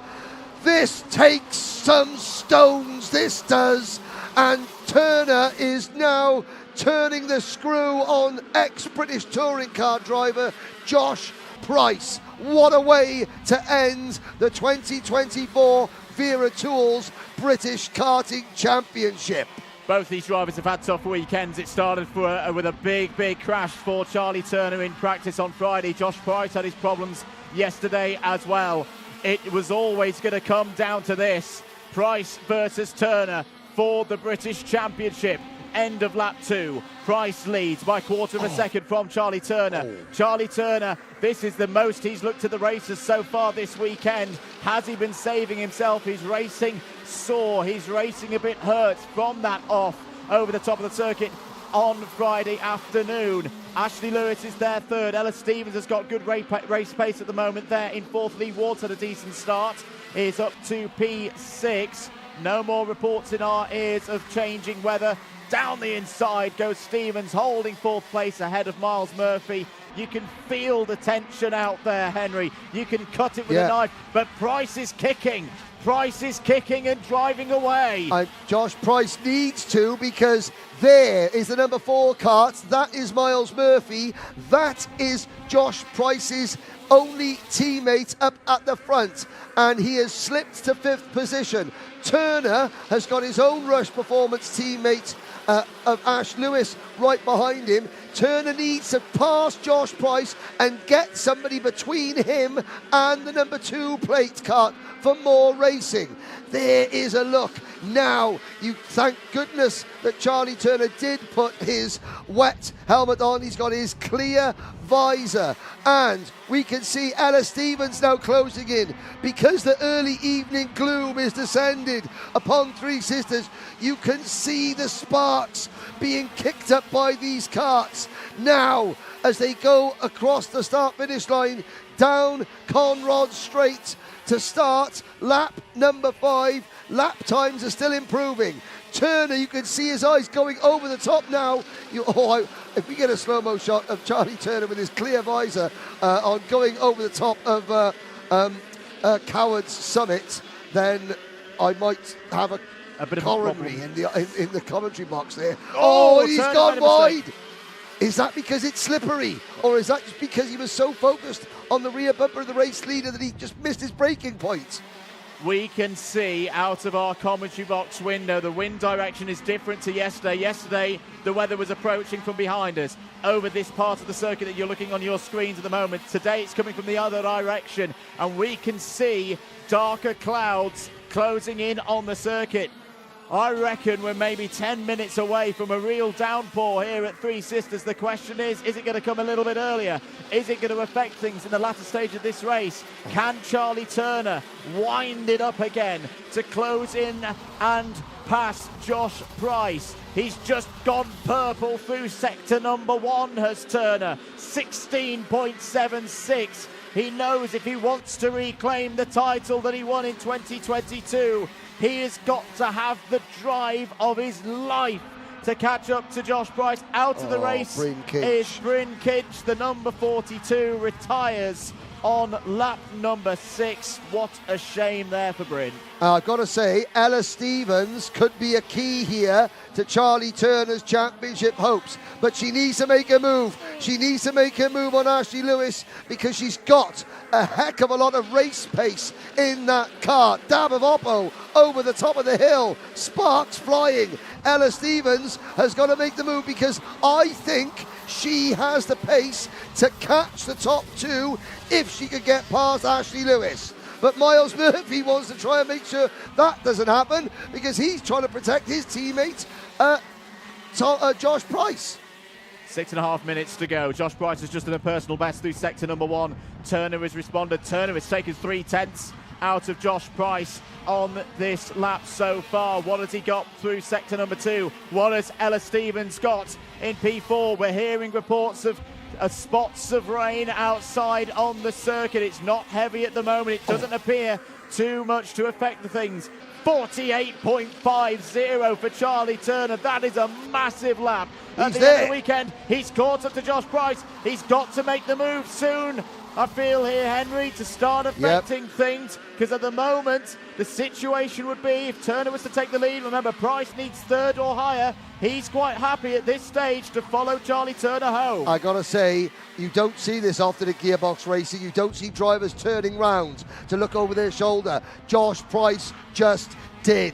I think that's a sign that Josh Price is now a bit concerned about Charlie Turner, but he wants to look at the big gap behind Turner. 2nd would be enough for Josh Price should Turner win. Up and over that, there's a little cut in the tarmac there that the chassis just ground out. Now Turner, his eyes out on stalks, throws it through Joey Dunlop and up towards Paddock Bend. They come past our commentary box window and there are growing spots of rain on the commentary box window. It's coming early. We thought it might come on the last lap. We've got 5 minutes to go.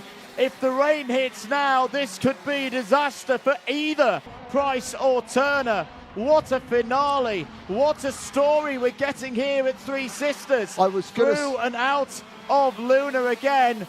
This is on a knife edge. I was going to say the commentary box has got incredibly dark here. You can't see it on the cameras, but it's got very, very dark because there is an ugly, ugly black cloud about to descend upon Three Sisters. It is just behind the car parks, which are just behind the paddock, and it is heading this way. Lap times are not quite yet dropping. There it is the sign that the drivers did not want to see. They don't want to see it because, quite frankly, this circuit is terrifying enough for them in the dry. Imagine going across the top of the summit in the wet on slicks. Turner had a huge snap there on the entry into the Lunar Bend complex. It's like a lunar eclipse out there at the moment. It's gone that dark very, very quickly indeed. You can see the sparks coming off the bottom of the chassis as they go over the top of the hill, drifting down towards Joey Dunlop corner on lap number 11. The lap times are dropping. The lap times are dropping. That was a 49.0 last time around for Price. This is the part of the circuit that's wettest. Through the infield section, the slowest part of the circuit, where they're not able to get the grip as much from a little bit of downforce compared to over the top of the circuit. 3.25 minutes to go. Josh Price is holding on at the moment.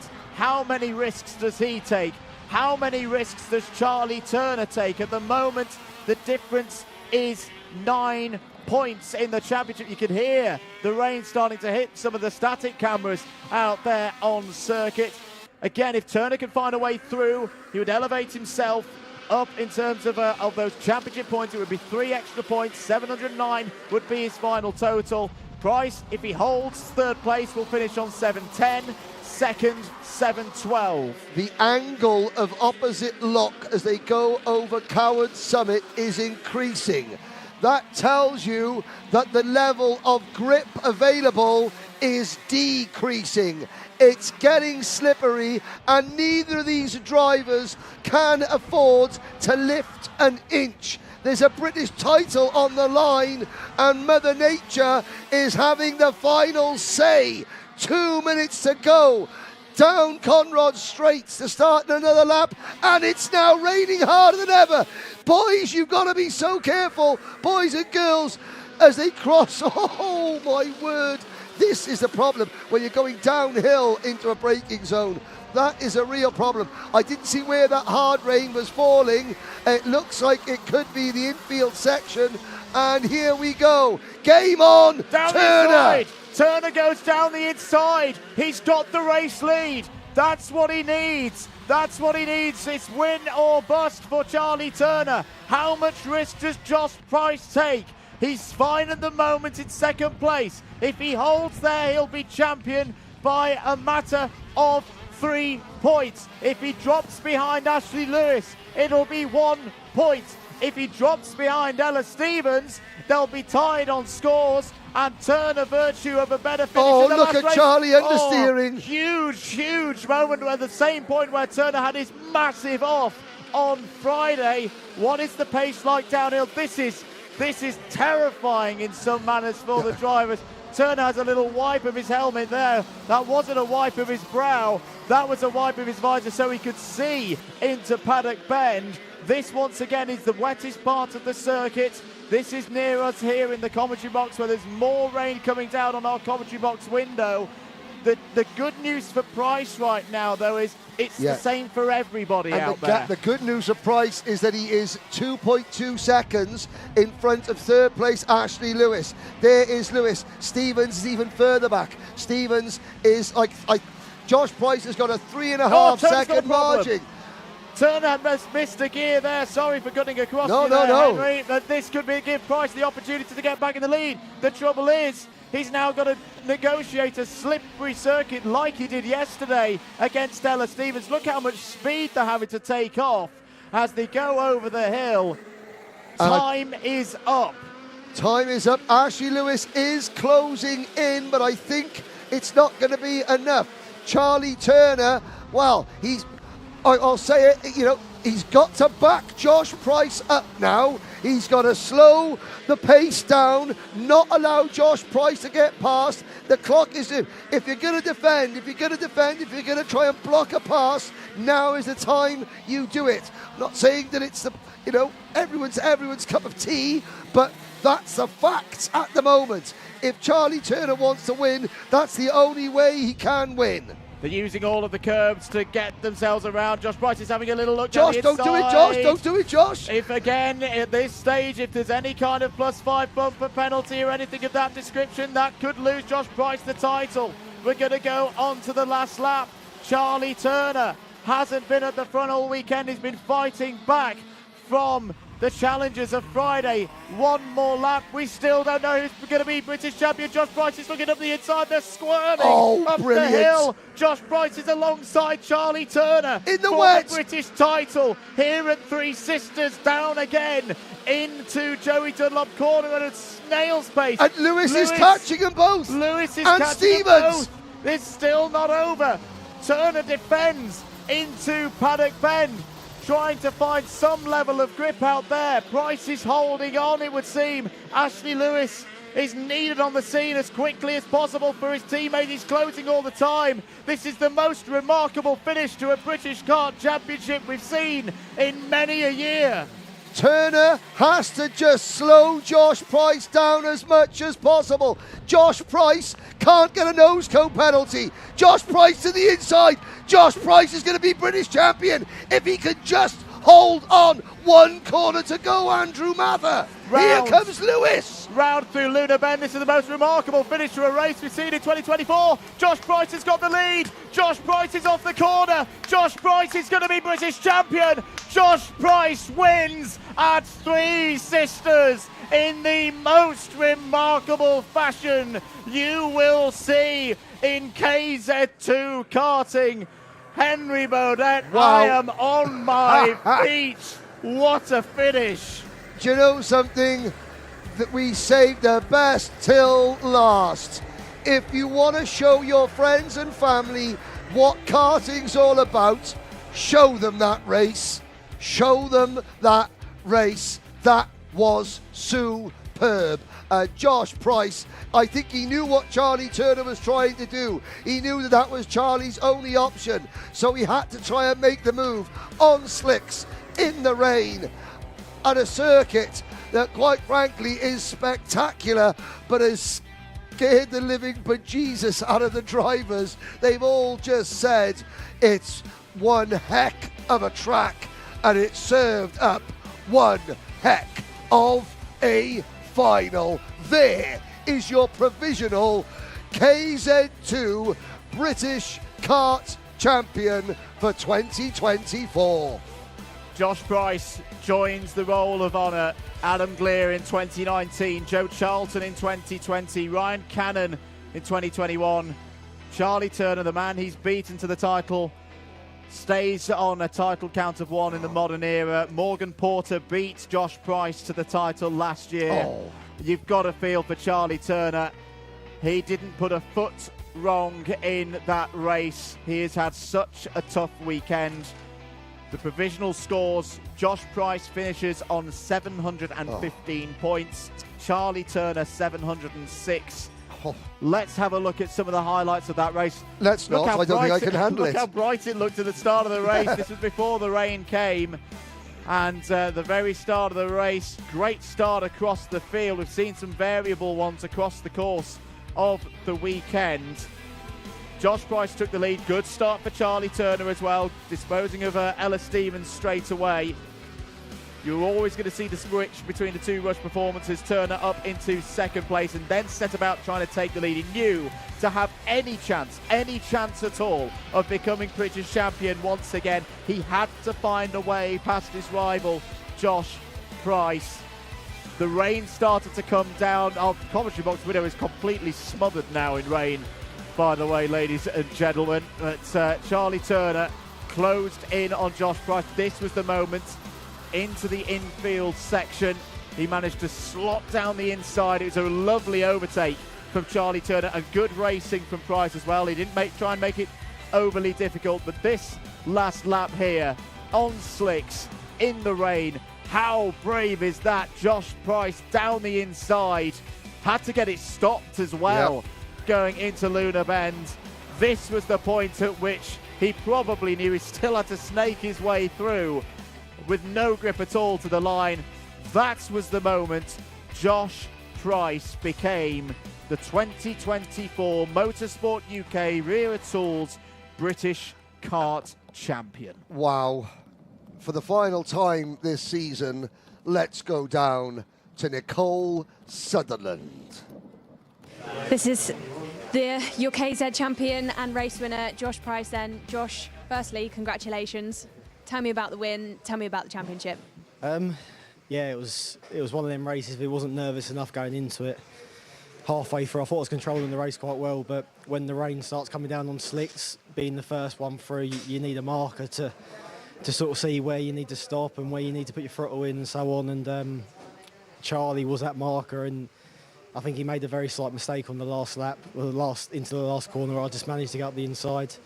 But he drove blind in race as well. It's been a really tight all year. I'm not sure how many points were between us, but I bet it's hardly anything. But 3 points, right, okay. But yeah, thanks to more racing, Galifa, my dad, who's been on the tools all year, he's done a really good job. I'm really happy to round it off with a win.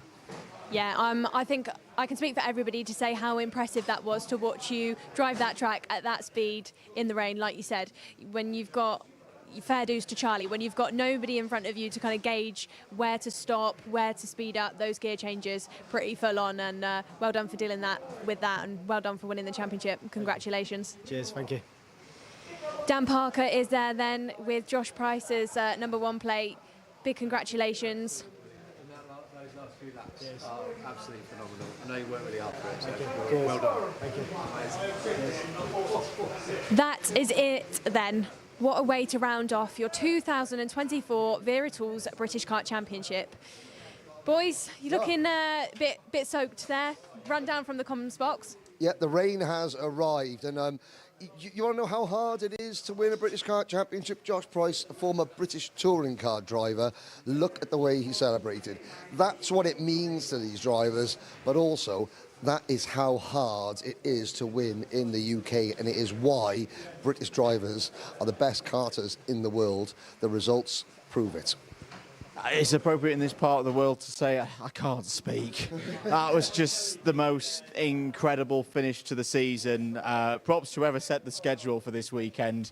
We always knew that KZ2 would go down to the last race. It delivered, but I don't think even we were expecting it to finish like that. What a race. Almost as if it was scheduled in there for the rain to come down and to give us such a spectacular final. What a year. To have come onto this side of the fence for my first year of commentary, not being a racing driver anymore, has been pretty spectacular. And, you know, the work that goes in is incredible. Yes. Hang on a second. First things first. This young lady has been fantastic. Less than a year ago was the first time you picked up a microphone, and I just want to say everyone in the team from Motorsport UK, Alpha Live, want to say well done to you for what is the start of an extremely long and successful career on this side of the microphone. But really, we have to say thank you to everybody involved in this championship, the stakeholders. We have to thank the marshals at every single circuit, the people that put the trucks up and lay the tyres out and put the tyres away and set the scrutineering bays up, and the technical team, and all the people who are here hours after we've gone home taking down all the bits that make this the best championship in the world. Now you can have your microphone back. I couldn't have said it better myself, Andrew. Yeah, just an incredible year. For many of the drivers, it's not over. Big congratulations to those who've won tickets today to go to Valencia for IWF. Personally, really looking forward to that because I'll be there for that one, following all the British drivers and making sure that I'm completely neutral, of course, when we head out back to Spain. But yeah, fantastic season. Roll on 2025. To our army of sponsors, competitors, Motorsport UK, the whole team, thank you so much. I'm Nicole Sutherland, this is Henry Baudet and Andrew Mather. We'll see you next time.